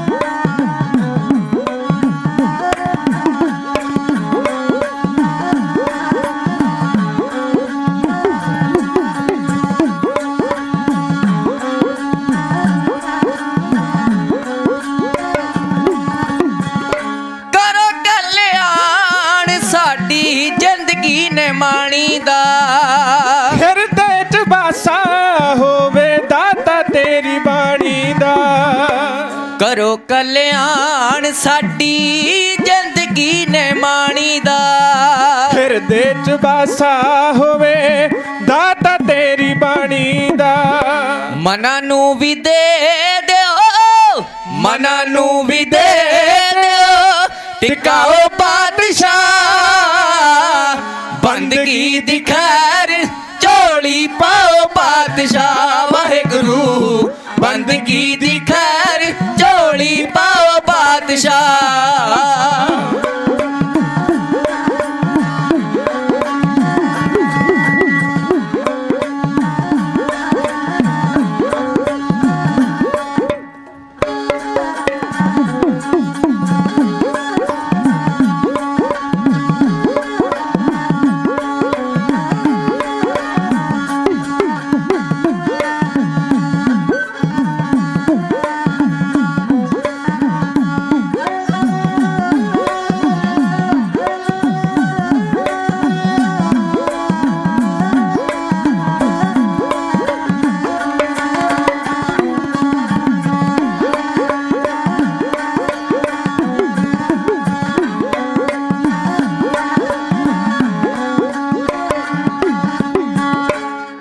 ਅੱਖ ਦਾ ਪਮੱਦੀ ਦਾਤਾ ਕਰੋ ਉਪਕਾਰ ਜੀ ਧਾਰ ਦਿਓ ਸਾਨੂੰ ਹੈ ਅਰਜ ਬਾਰ-ਬਾਰ ਜੀ ਅੱਖ ਦਾ ਪਮੱਦੀ ਦਾਤਾ ਕਰੋ ਉਪਕਾਰ ਜੀ ਧਾਰ ਦਿਓ ਸਾਨੂੰ ਹੈ ਅਰਜ ਬਾਰ-ਬਾਰ ਜੀ ਮੁਕਤੀ ਦੀ ਮੰਜ਼ਲ ਮੁਕਤੀ ਦੀ ਮੰਜ਼ਲ ਬਚਾਓ ਪਾਤਸ਼ਾਹ ਬੰਦਗੀ ਦੀ ਖੈਰ ਝੋਲੀ ਪਾਓ ਪਾਤਸ਼ਾਹ ਵਾਹਿਗੁਰੂ ਬੰਦਗੀ ਦੀ ਖੈਰ ਝੋਲੀ ਪਾਓ ਪਾਤਸ਼ਾਹ ਵਾਹਿਗੁਰੂ ਬੰਦਗੀ ਦੀ ਖੈਰ ਝੋਲੀ ਪਾਓ ਪਾਤਸ਼ਾਹ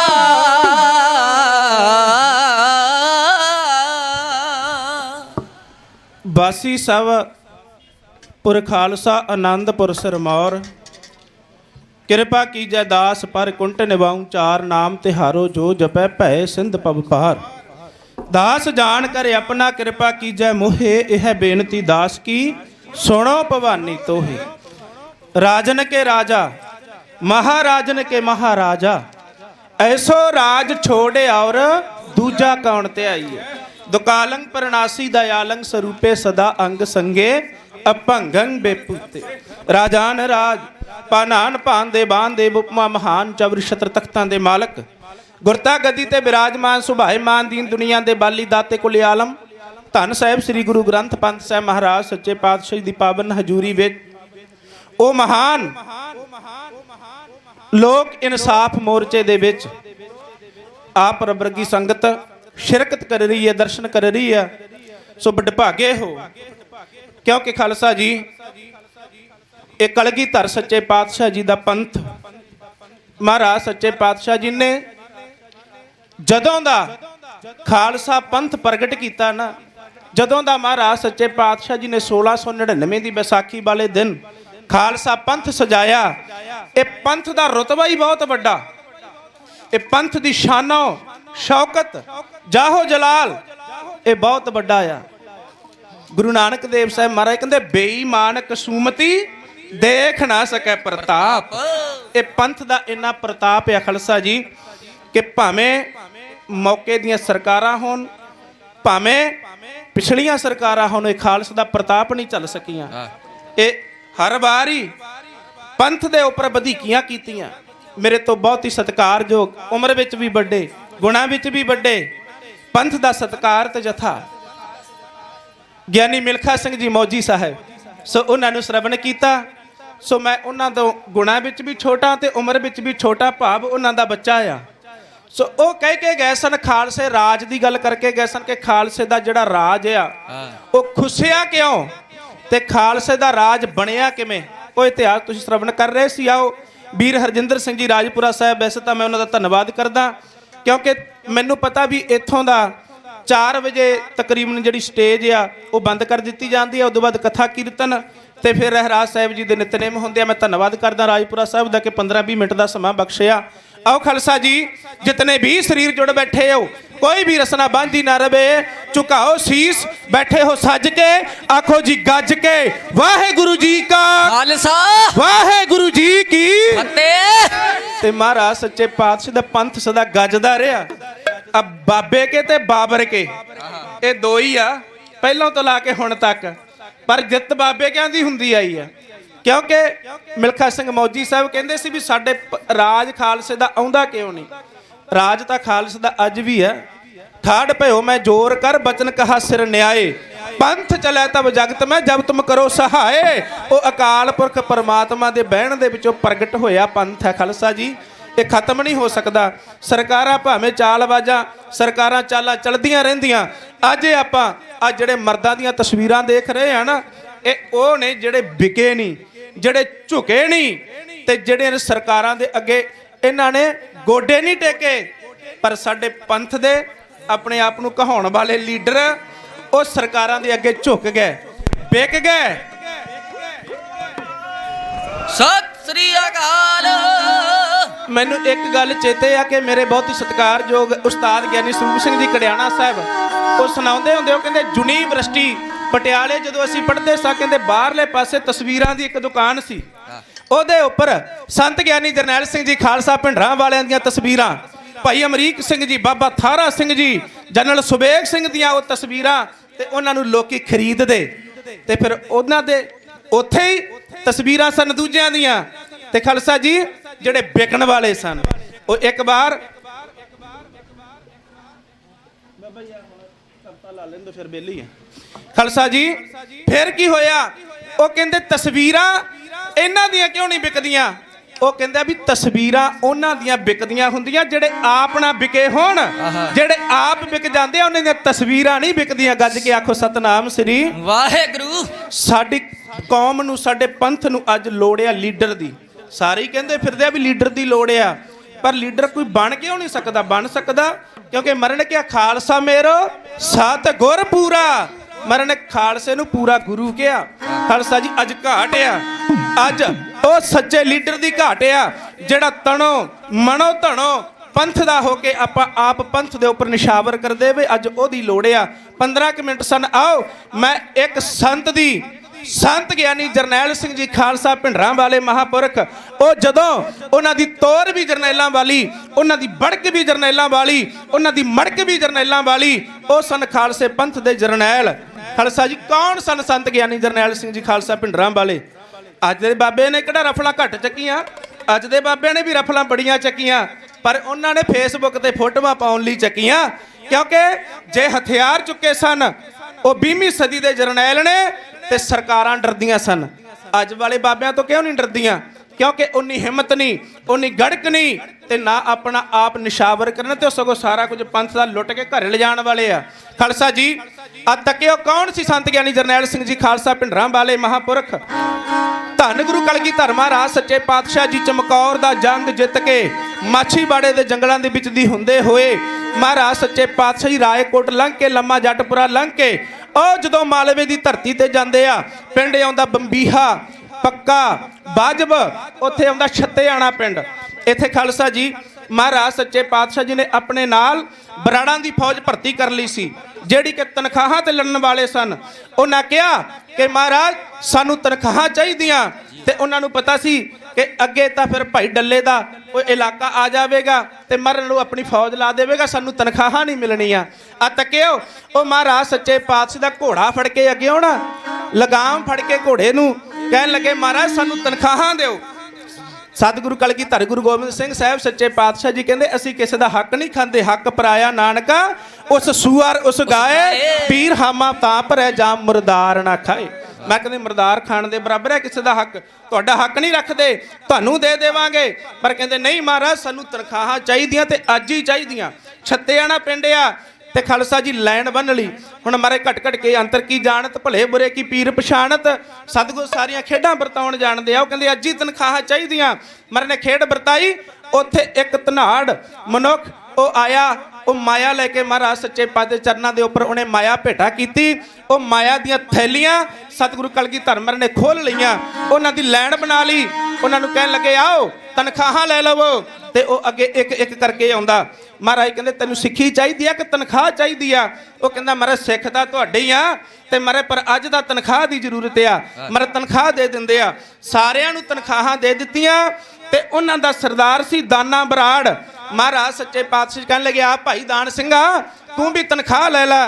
ਤੇ ਉਹ ਮਹਾਰਾਜ ਸੱਚੇ ਪਾਤਸ਼ਾਹ ਦੇ ਚਰਨਾਂ ਤੇ ਆਣ ਕਰਕੇ ਰੋਣ ਲੱਗਾ, ਕਹਿਣ ਲੱਗਾ ਮਹਾਰਾਜ ਮੈਨੂੰ ਤਨਖਾਹ ਨਹੀਂ ਚਾਹੀਦੀ। ਮਹਾਰਾਜ ਕਹਿੰਦੇ ਹੋਰ ਕੀ ਚਾਹੀਦਾ? ਮਹਾਰਾਜ ਤੁਸੀਂ ਦਾਨ ਸਿੰਘ ਕਹਿ ਦਿੱਤਾ, ਮਹਾਰਾਜ ਮੈਨੂੰ ਸਿੰਘ ਸਜਾ ਦਿਓ, ਮੈਨੂੰ ਅੰਮ੍ਰਿਤ ਦੀ ਦਾਤ ਬਖਸ਼ੋ, ਇਹ ਹੀ ਮੇਰੇ ਲਈ ਬਹੁਤ ਵੱਡੀ ਗੱਲ ਹੋਵੇਗੀ। ਸਤਿਗੁਰੂ ਕਲਗੀਧਰ ਮਹਾਰਾਜ ਸੱਚੇ ਪਾਤਸ਼ਾਹ ਜੀ ਕਹਿਣ ਲੱਗੇ ਵੀ ਭਾਈ ਦਾਨ ਸਿੰਘਾ ਅੱਗੇ ਢਿਲਮਾ ਨਗਰ ਦੇ ਵਿੱਚ ਜਾ ਕੇ ਅੰਮ੍ਰਿਤ ਸੰਚਾਰ ਕਰਾਂਗੇ, ਤੈਨੂੰ ਉੱਥੇ ਅੰਮ੍ਰਿਤ ਦਾ ਬਾਟਾ ਛਕਾ ਕੇ ਤੈਨੂੰ ਸਿੰਘ ਸਜਾਇਆ ਜਾਵੇਗਾ। ਆ ਤੱਕਿਓ ਹੁਣ ਖਾਲਸਾ ਜੀ ਇੱਕ ਤਨਖਾਹਾਂ ਮੰਗਣ ਵਾਲੇ ਹੋ ਗਏ ਤੇ ਇੱਕ ਸਿੱਖੀ ਮੰਗਣ ਵਾਲੇ ਹੋ ਗਏ, ਦੋ ਪ੍ਰਕਾਰ ਦੇ ਬਰਾੜ ਹੋ ਗਏ ਆ। ਤੇ ਹੁਣ ਮਹਾਰਾਜ ਨੇ ਜਿੰਨੀ ਇੱਥੇ ਮਾਇਆ ਬਚੀ ਨਾ ਉਹ ਟੋਆ ਪੁੱਟ ਕੇ ਦੱਬ ਦਿੱਤੀ। ਤੇ ਮਹਾਰਾਜ ਕਿਹੜਾ ਨਾਲ ਰੱਖਦੇ ਸਨ ਮਾਇਆ, ਟੋਆ ਪੁੱਟ ਕੇ ਧਰਤੀ ਵਿੱਚ ਦੱਬ ਦਿੱਤੀ। ਉਹ ਜਿਹੜੇ ਬਰਾੜ ਸਨ ਘਰਾਂ ਵਿੱਚ ਚਲੇ ਗਏ ਤੇ ਜਾ ਕੇ ਹੁਣ ਉਹ ਘਰਾਂ ਦੇ ਵਿੱਚ ਉਹਨਾਂ ਨੇ ਮੀਟਿੰਗ ਬੁਲਾਈ ਕਿ ਮਰਨ ਨੇ ਕਿਹੜਾ ਮੁੜ ਕੇ ਆਉਣਾ, ਉੱਥੇ ਮਾਇਆ ਦੱਬੀ ਪਈ ਆ ਧਰਤੀ ਦੇ ਵਿੱਚ, ਆਪਾਂ ਜਾ ਕੇ ਕੱਢ ਲਿਆਈਏ। ਇਹ ਸਾਰੇ ਬਰਾੜ ਇਕੱਠੇ ਹੋਏ ਤੇ ਇਹਨਾਂ ਖਾਲਸਾ ਜੀ ਤੇ ਮਾਇਆ ਦੱਬੀ ਸੀ ਨਾ, ਉੱਥੇ ਇਹਨਾਂ ਨੇ ਧਰਤੀ ਨੂੰ ਪੁੱਟ ਕੇ ਟੋਆ ਬਣਾ ਦਿੱਤਾ। ਪਰ ਇਹਨਾਂ ਨੂੰ ਫੁੱਡੀ ਕੌਡੀ ਵੀ ਨਸੀਬ ਨਹੀਂ ਹੋਈ। ਉਹ ਖੇਡ ਸੀ ਕਲਗੀਧਰ ਗੁਰੂ ਗੋਬਿੰਦ ਸਿੰਘ ਸਾਹਿਬ ਸੱਚੇ ਪਾਤਸ਼ਾਹ ਜੀ ਦੀ। ਅੱਗੇ ਮਹਾਰਾਜ ਸੱਚੇ ਪਾਤਸ਼ਾਹ ਜੀ ਗਏ ਰਾਮੇਆਣਾ ਨਗਰ ਦੇ ਵਿੱਚ ਗਏ। ਹੁਣ ਦੋ ਪ੍ਰਕਾਰ ਦੇ ਜਿਹੜੇ ਬਰਾੜ ਆ ਨਾ, ਹੁਣ ਇੱਕ ਸਿੱਖੀ ਮੰਗਣ ਵਾਲੇ ਹੋ ਗਏ ਤੇ ਇੱਕ ਤਨਖਾਹਾਂ ਮੰਗਣ ਵਾਲੇ ਹੋ ਗਏ। ਹੁਣ ਇਹਨਾਂ ਦੀ ਵੀ ਅੰਸ-ਵੰਸ ਅੱਗੇ ਵੱਧਦੀ ਗਈ। ਢਿਲਵਾਂ ਨਗਰ ਦੇ ਵਿੱਚ ਜਾ ਕੇ ਮਹਾਰਾਜ ਨੇ ਅੰਮ੍ਰਿਤ ਸੰਚਾਰ ਕੀਤਾ ਤੇ ਭਾਈ ਦਾਨ ਸਿੰਘ ਸਜਾ ਦਿੱਤਾ। ਉਹਨਾਂ ਦੀ ਵੀ ਅੰਸ-ਵੰਸ ਵਧੀ ਗਈ ਤੇ ਤਨਖਾਹਾਂ ਮੰਗਣ ਵਾਲਿਆਂ ਦੀ ਵੀ ਉਹਨਾਂ ਦੀ ਅੰਸ-ਵੰਸ ਵਧੀ ਗਈ। ਜਿਹੜੇ ਤਨਖਾਹਾਂ ਮੰਗਣ ਵਾਲੇ ਸਨ ਨਾ ਉਹ ਚਲੇ ਗਏ ਪੱਤੋ ਹੀਰਾ ਸਿੰਘ, ਮੋਗੇ ਜ਼ਿਲ੍ਹੇ ਦਾ ਇੱਕ ਪਿੰਡ ਆ। ਤੇ ਜਿਹੜੇ ਸਨ ਸਿੱਖੀ ਮੰਗਣ ਵਾਲੇ ਉਹ ਚਲੇ ਗਏ, ਉਹਨਾਂ ਦਾ ਪਿੰਡ ਆ ਰੋਡੇ, ਜਿਹੜਾ ਉਹ ਵੀ ਮੋਗੇ ਜ਼ਿਲ੍ਹੇ ਦੇ ਵਿੱਚ ਪੈਂਦਾ। ਤੇ ਜਿਹੜੇ ਤਾਂ ਤਨਖਾਹਾਂ ਮੰਗਣ ਵਾਲੇ ਸਨ ਉਹਨਾਂ ਦੇ ਘਰ ਵੀ ਇੱਕ ਪੁੱਤ ਜੰਮਿਆ, ਉਹਦਾ ਨਾਮ ਰੱਖ ਦਿੱਤਾ ਕੁਲਦੀਪ ਸਿੰਘ ਬਰਾੜ। ਤੇ ਜਿਹੜੇ ਸਿੱਖੀ ਮੰਗਣ ਵਾਲੇ ਸਨ ਉਹਨਾਂ ਦੇ ਘਰ ਵੀ ਇੱਕ ਪੁੱਤ ਜੰਮਿਆ। ਜਦੋਂ ਸਕੂਲ ਦੇ ਵਿੱਚ ਜਾ ਕੇ ਨਾਮ ਦਰਜ ਕਰਵਾਇਆ ਤੇ ਉਹਦਾ ਨਾਮ ਸਕੂਲ ਦੇ ਵਿੱਚ ਆਇਆ ਜਰਨੈਲ ਸਿੰਘ ਬਰਾੜ। ਇਹ ਜਰਨੈਲ ਸਿੰਘ ਉਹ ਬਰਾੜ ਆ ਜਿਨ੍ਹਾਂ ਨੂੰ ਆਪਾਂ ਸੰਤ ਗਿਆਨੀ ਜਰਨੈਲ ਸਿੰਘ ਜੀ ਖਾਲਸਾ ਭਿੰਡਰਾਂ ਵਾਲੇ ਮਹਾਂਪੁਰਖ ਕਹਿੰਦੇ ਆ। ਉਹ ਜਰਨੈਲ ਸਿੰਘ ਬਰਾੜ ਉਹ ਕਿਸੇ ਤੋਂ ਝੁਕਿਆ ਨਹੀਂ। ਖਾਲਸਾ ਜੀ ਉਹਦੀ ਸ਼ਮਸ਼ੀਰ ਤੋਂ ਦੁਨੀਆ ਡਰਦੀ ਸੀ, ਉਹਦੀ ਤਕਰੀਰ ਤੋਂ ਦੁਨੀਆ ਡਰਦੀ ਸੀ, ਉਹਦੇ ਤੀਰ ਤੋਂ ਦੁਨੀਆ ਡਰਦੀ ਸੀ। ਅੱਜ ਵਾਲੀਆਂ ਸਰਕਾਰਾਂ ਦੇ ਅੱਗੇ ਸਾਡੇ ਪੰਥਕ ਲੀਡਰ ਗੋਡੇ ਟੇਕ ਦਿੰਦੇ ਆ ਤੇ ਸੰਤ ਗਿਆਨੀ ਜਰਨੈਲ ਸਿੰਘ ਜੀ ਅੱਗੇ ਖੜ ਕੇ ਉਹ ਖਾਲਸਾ ਜੀ ਜਰਨੈਲਾਂ ਵਾਲੀ ਗੱਲ ਕਰਿਆ ਕਰਦੇ ਸਨ। ਆਓ ਇੱਕੋ ਹੀ ਕਵਿਤਾ ਉਹ ਸੰਤ ਗਿਆਨੀ ਜਰਨੈਲ ਸਿੰਘ ਖਾਲਸਾ ਭਿੰਡਰਾਂ ਵਾਲਿਆਂ ਦੀ ਕਹਿ ਕੇ ਮੈਂ ਖਿਮਾ ਮੰਗ ਲੈਣੀ ਆ। ਉਸ ਸੱਚੇ ਸੰਤ ਸਿਪਾਹੀ ਨੇ ਈਨ ਮੰਨੀ ਨਾ ਹਿੰਦ ਦੀ ਰਾਣੀ ਦੀ, ਉਹਦੇ ਅੰਦਰ ਦੀ ਜੋ ਤਾਕਤ ਸੀ ਉਹ ਤਾਕਤ ਸੀ ਗੁਰਬਾਣੀ ਦੀ। ਅੰਮ੍ਰਿਤ ਦੀ ਬੂੰਦ ਉਹਦੇ ਸਿਰ ਚੜ ਕੇ ਸੰਗਤੇ ਬੋਲੀ ਸੀ। ਜ਼ਾਲਮ ਦੀ ਫੌਜ ਉਹਨੇ ਪੈਰਾਂ ਦੇ ਵਿੱਚ ਰੋਲੀ ਸੀ। ਉਸ ਬਲੀ ਬਹਾਦਰ ਬਾਜੋਂ ਕਿਸੇ ਨੇ ਟੈਂਕਾਂ ਮੂਹਰੇ ਤਨਣਾ ਨਹੀਂ। ਅੱਜ ਫਿਰਦੇ ਸੰਤ ਬਥੇਰੇ ਨੇ, ਕਿਸੇ ਨੇ ਭਿੰਡਰਾਂ ਵਾਲਾ ਬਣਨਾ।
ਸਿੱਖ ਸੂਰਮਾ ਸੰਤ ਜਰਨੈਲ ਸਿੰਘ ਜੀ।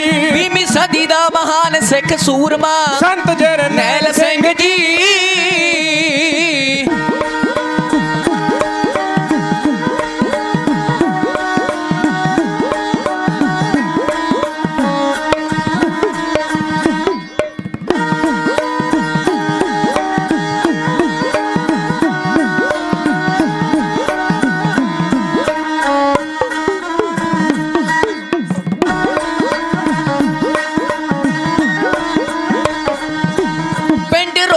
ਜਨਮ ਹੋਇਆ ਸ਼ੇਰ ਦਾ, ਟਕਸਾਲ ਵਿੱਚ ਰੋਬ ਸੀ ਦਲੇਰ ਦਾ। ਪਿੰਡ ਰੋਡੇ 'ਚ ਜਨਮ ਹੋਇਆ ਸ਼ੇਰ ਦਾ, ਟਕਸਾਲ ਵਿੱਚ ਰੋਬ ਸੀ ਦਲੇਰ ਦਾ। ਮੁੱਖੋਂ ਪਾਣੀ ਵਾਲੀ ਮਾਲਾ ਫਿਰੇ ਫੇਰਦਾ, ਮੁੱਖੋਂ ਪਾਣੀ ਵਾਲੀ ਮਾਲਾ ਸਦਾ ਫੇਰਦਾ। ਉਹਨਾਂ ਪੰਥ ਦੇ ਕਾਰਜਾਂ ਨੂੰ ਪੂਰਨਾ, ਉਹਨਾਂ ਪੰਥ ਦੇ ਕਾਰਜਾਂ ਨੂੰ ਪੂਰਨਾ ਸੰਤ ਜਰਨੈਲ ਸਿੰਘ ਜੀ। 20ਵੀਂ ਸਦੀ ਦਾ ਮਹਾਨ ਸਿੱਖ ਸੂਰਮਾ ਸੰਤ ਜਰਨੈਲ ਸਿੰਘ ਜੀ।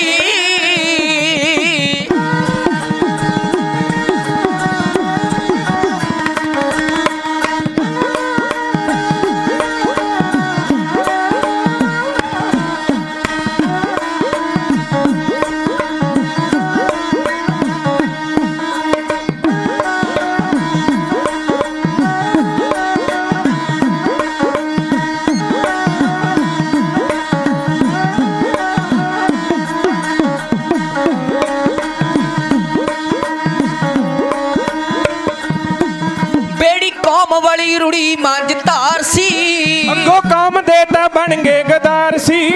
ਬੇੜੀ ਕੌਮ ਵਾਲੀ ਰੁੜੀ ਮੰਜ ਧਾਰ ਸੀ, ਬੇੜੀ ਕੌਮ ਵਾਲੀ ਰੁੜੀ ਮੰਜ ਧਾਰ ਸੀ, ਬੇੜੀ ਕੌਮ ਵਾਲੀ ਰੁੜੀ ਮੰਜ ਧਾਰ ਸੀ। ਅੱਗੋਂ ਕੌਮ ਦੇ ਤਾਂ ਬਣ ਗਏ ਗਦਾਰ ਸੀ। ਨੌਜਵਾਨਾਂ ਉੱਤੇ ਨਸ਼ਿਆਂ ਦੀ ਮਾਰ ਸੀ, ਨੌਜਵਾਨਾਂ ਉੱਤੇ ਨਸ਼ਿਆਂ ਦੀ ਮਾਰ ਸੀ, ਨੌਜਵਾਨਾਂ ਉੱਤੇ ਨਸ਼ਿਆਂ ਦੀ ਮਾਰ ਸੀ। ਨਰਕ ਧਾਰੀ ਦਾ ਹਾਂ ਨਰਕ ਧਾਰੀ ਦਾ ਬਣਾ ਦਿੱਤਾ ਚੂਰਮਾ ਸੰਤ ਜਰਨੈਲ ਸਿੰਘ ਜੀ। 20ਵੀਂ ਸਦੀ ਦਾ ਮਹਾਨ ਸਿੱਖ ਸੂਰਮਾ ਸੰਤ ਜਰਨੈਲ ਸਿੰਘ ਜੀ।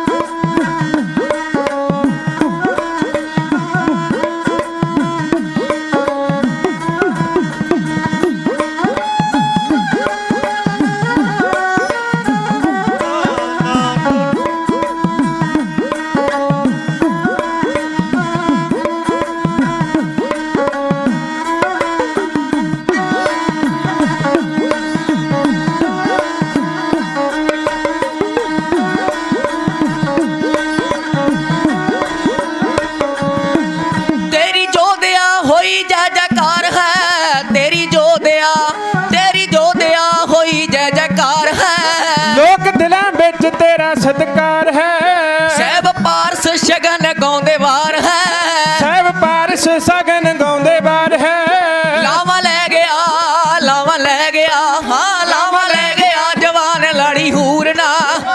ਨੈਲ ਸਿੰਘ ਜੀ 20ਵੀਂ ਸਦੀ ਦਾ ਮਹਾਨ ਸਿੱਖ ਸੂਰਮਾ। ਸੰਤ ਜਰਨੈਲ ਸਿੰਘ ਜੀ 20ਵੀਂ ਸਦੀ ਦਾ ਮਹਾਨ ਸਿੱਖ ਸੂਰਮਾ। ਸੰਤ ਨੈਲ ਸਿੰਘ ਜੀ ਹੋ 20ਵੀਂ ਸਦੀ ਦਾ ਮਹਾਨ ਸਿੱਖ ਸੂਰਮਾ ਸੰਤ ਜਰਨੈਲ ਸਿੰਘ ਜੀ। ਖਾਲਸਾ ਜੀ ਅੱਜ ਲੋੜ ਹੈ ਇਹੋ ਜਿਹੇ ਲੀਡਰ ਦੀ ਜਿਹੜਾ ਸਰਕਾਰਾਂ ਦੇ ਨਾਲ ਅੱਗੇ ਮੱਥਾ ਲਾਵੇ। ਇਹ ਨਾ ਵੀ ਆਪਣੇ ਬੱਚਿਆਂ ਨੂੰ ਆਪਣੇ ਪਰਿਵਾਰ ਨੂੰ ਪਿੱਛੇ ਰੱਖ ਕੇ ਸੋ ਸਾਰਾ ਹੀ ਕੁਝ ਆਪਣੇ ਘਰ ਵੱਲ ਨੂੰ ਲਿਜਾਈ ਜਾਵੇ। ਨਹੀਂ ਖਾਲਸਾ ਜੀ, ਸੋ ਆਓ ਬਹੁਤ ਹੀ ਸਤਿਕਾਰਯੋਗ ਵੀਰ ਹਰਜਿੰਦਰ ਸਿੰਘ ਜੀ ਰਾਜਪੁਰਾ ਸਾਹਿਬ, ਉਹਨਾਂ ਨੇ ਸਮਾਂ ਦਿੱਤਾ ਸੀ। ਸੋ ਹੁਣ ਕਹਿੰਦੇ ਵੀ ਇੱਕ ਕਵਿਤਾ ਇੱਕ ਵਾਰ ਹੋਰ ਕਹਾ ਕੇ ਜਾਓ। ਸੋ ਮੈਂ ਧੰਨਵਾਦ ਕਰਦਾ ਹਾਂ। ਮੈਂ ਬੇਨਤੀ ਕਰ ਰਿਹਾ ਸੀ, ਇੱਕ ਸੀ ਤਨਖਾਹਾਂ ਮੰਗਣ ਵਾਲੇ, ਇੱਕ ਸਨ ਜਾਨਾਂ ਹੀਲ ਕੇ ਲੜਨ ਵਾਲੇ। ਤੇ ਜਿਹੜੇ ਜਾਨਾਂ ਹੀਲ ਕੇ ਲੜਨ ਵਾਲੇ ਆ ਨਾ ਖਾਲਸਾ ਜੀ, ਤੇ ਉਹ ਜਾਨਾਂ ਬਚਾ ਕੇ ਨਹੀਂ ਲੜਦੇ, ਉਹਨਾਂ ਨੂੰ ਪ੍ਰੇਮ ਹੁੰਦਾ। ਜਿਹੜੇ ਕਹਿੰਦੇ ਕਬੀਰ ਮੋਹ ਮਰਨੇ ਕਾ ਚਾਓ ਹੈ, ਮਰੋ ਤਾਂ ਹਰ ਕੈ ਦੁਆਰ, ਮਤ ਹਰ ਪੁੱਛੇ ਕੌਣ ਹੈ ਪਰਾ ਹਮਾਰੇ ਬਾਰ। ਤੇ ਜਿਹੜਾ ਨੂੰ ਪ੍ਰੇਮ ਹੁੰਦਾ ਨਾ, ਇਸ਼ਕ ਹੁੰਦਾ ਨਾ ਆਪਣੇ ਮੁਰਸ਼ਿਦ ਦੇ ਨਾਲ, ਆਪਣੇ ਪੰਥ ਦੇ ਨਾਲ, ਆਪਣੇ ਭਰਾਵਾਂ ਦੇ ਨਾਲ, ਤੇ ਖਾਲਸਾ ਜੀ ਫਿਰ ਉਹ ਜਾਨਾਂ ਹੀਲ ਕੇ ਲੜਨ ਵਾਲਿਆਂ ਦੇ ਵਿੱਚ ਆਉਂਦੇ ਆ। ਉਹ ਜਿਹੜੇ ਤਨਖਾਹਾਂ ਮੰਗਣ ਵਾਲੇ ਸਨ ਨਾ, ਮੈਂ ਜ਼ਿਕਰ ਕੀਤਾ ਸੀ ਕੁਲਦੀਪ ਸਿੰਘ ਬਰਾੜ, ਤੇ ਉਧਰ ਖਾਲਸਾ ਜੀ ਉਹ ਆਇਆ ਸੀ ਚੜ ਕੇ, ਇਧਰ ਜਰਨੈਲ ਸਿੰਘ ਬਰਾੜ, ਉਹਨੇ ਕੀਤਾ ਟਾਕਰਾ, ਤੇ ਉੱਥੋਂ ਦਾ ਡੀਸੀ ਵੀ ਬਰਾੜ ਸੀ। ਚੇਤੇ ਰੱਖਿਓ ਜਦੋਂ ਦਰਬਾਰ ਸਾਹਿਬ ਦੇ ਉੱਪਰ ਅਟੈਕ ਹੋਇਆ ਸੀ ਨਾ, ਉੱਥੋਂ ਦਾ ਮੌਜੂਦਾ ਡੀਸੀ ਵੀ ਬਰਾੜ ਸੀ। ਸੰਤ ਗਿਆਨੀ ਜਰਨੈਲ ਸਿੰਘ ਜੀ ਭਿੰਡਰਾਂ ਵਾਲੇ ਉਹ ਵੀ ਬਰਾੜ ਸਨ। ਕੁਲਦੀਪ ਸਿੰਘ ਜਿਹੜਾ ਨਾ ਖਾਲਸਾ ਜੀ ਲੈਫਟੀਨੈਂਟ ਜਨਰਲ ਸੀ, ਉਹ ਵੀ ਬਰਾੜ ਸੀ। ਅੱਜ ਤੱਕ ਉੱਥੇ ਫਿਰ ਜਿੱਤ ਕਿਹਦੀ ਹੋਈ? ਜਿਨ੍ਹਾਂ ਨੇ ਖਾਲਸਾ ਜੀ ਤਨਖਾਹਾਂ ਨਹੀਂ ਸਿੱਖੀ ਮੰਗੀ ਸੀ। ਅੱਜ ਉਹਨਾਂ ਦੇ ਨਿਸ਼ਾਨ ਝੂਲਦੇ ਆ ਗੁਰਦੁਆਰਿਆਂ ਦੇ ਵਿੱਚ, ਪਰ ਉਹ ਕੁਲਦੀਪ ਸਿੰਘ ਬਰਾੜ ਵਰਗਿਆਂ ਨੂੰ ਪੁੱਛਦਾ ਕੋਈ ਨਹੀਂ। ਔਰੰਗਜ਼ੇਬ ਜਿਹੜਾ ਕਹਿੰਦਾ ਸੀ ਮੈਂ 2 ਤੋਂ 1 ਬਣਾ ਦੇਵਾਂਗਾ, ਪਰ ਖਾਲਸਾ ਜਿਹੜਾ ਕਹਿੰਦਾ ਸੀ ਮੈਂ ਗੁਰੂ ਦੇ 4 ਸਾਹਿਬਜ਼ਾਦੇ ਸ਼ਹੀਦ ਕਰ ਦੇਵਾਂਗਾ, ਕੀਤੇ ਵੀ। ਪਰ ਔਰੰਗਜ਼ੇਬ ਦੀ ਮੜੀ ਦੇ ਉੱਪਰ ਦੀਵਾ ਲਾਉਣ ਵਾਲਾ ਨਹੀਂ ਕੋਈ। ਆ ਜਿਹੜੇ ਸਾਹਿਬਜ਼ਾਦਿਆਂ ਨੂੰ ਸ਼ਹੀਦ ਕੀਤਾ ਨਾ, ਉਹਨਾਂ ਦੇ ਦਰਬਾਰ ਦੇ ਵਿੱਚ ਮੱਥਾ ਟੇਕਣ ਵਾਲਿਆਂ ਦੀਆਂ ਲੈਣਾ ਨਹੀਂ ਟੁੱਟਦੀਆਂ। ਇਹ ਆ ਸਾਡੇ ਪੰਥ ਦੀ ਖੇਡ, ਇਹ ਆ ਕਲਗੀਧਰ ਸੱਚੇ ਪਾਤਸ਼ਾਹ ਜੀ ਦੀ ਖੇਡ। ਖਾਲਸਾ ਜੀ ਮਹਾਰਾਜ ਸੱਚੇ ਪਾਤਸ਼ਾਹ ਜੀ ਨੇ ਬਚਨ ਕੀਤੇ ਸਨ, ਜਿਸ ਕੀ ਸਾਜਨਾ ਹਮ ਕਰੀ ਖਾਸ਼ ਆਪਣੇ ਹੱਥ, ਜਿਹਨੂੰ ਮੈਂ ਆਪਣੇ ਹੱਥਾਂ ਨਾਲ ਬਣਾਇਆ, ਤੇ ਜਿਹਨੂੰ ਮੈਂ 5 ਚੂਲੇ ਨੇਤਰਾਂ ਦੇ ਵਿੱਚ ਪਾਏ, 5 ਚੂਲੇ ਕੇਸਾਂ ਦੇ ਵਿੱਚ ਪਾਏ, ਤੇ 5 ਚੂਲੇ ਉਹ ਖੰਡੇ ਬੱਟੇ ਦੀ ਪੌਲ ਆਪਣੇ ਕਰਕਮਲਾਂ ਨਾਲ ਆਪਣੇ ਹੱਥਾਂ ਨਾਲ ਛਕਾਈ, ਤੇ ਉਹ ਪੰਥ ਦੇ ਨਾਲ ਆਡਾ ਲੈਣ ਵਾਲਾ ਦੁਸ਼ਮਣ ਉਹਦੀਆਂ ਕੁਲਾਂ ਤਬਾਹ ਹੋ ਜਾਣਗੀਆਂ। ਜਿਸ ਕੀ ਸਾਜਨਾ ਹਮ ਕਰੀ ਖਾਸ ਆਪਣੇ ਹੱਥ, ਤਿਸ ਕੀ ਸਮਸਰ ਜੋ ਕਰੇ ਜਲ ਜਾਏ ਕੁਲ ਸਾਥ। ਮਰ ਕਹਿੰਦੇ ਜਿਹੜਾ ਮੇਰੇ ਪੰਥ ਨਾਲ ਆਡਾ ਲੂ ਨਾ, ਕੁਲਾਂ ਹੀ ਤਬਾਹ ਹੋ ਜਾਣਗੀਆਂ। ਸੋ ਆਓ ਖਾਲਸਾ ਜੀ ਮਰਦਾਂ ਦੀਆਂ ਗੱਲਾਂ ਕਰ ਰਹੇ ਆ ਆਪਾਂ। ਸੋ ਆ ਲੋਕ ਇਨਸਾਫ ਮੋਰਚਾ ਲਾਉਣਾ ਕਿਉਂ ਪਿਆ? ਇਹ ਸਾਨੂੰ ਇੱਥੇ ਬਹਿਣਾ ਕਿਉਂ ਪਿਆ?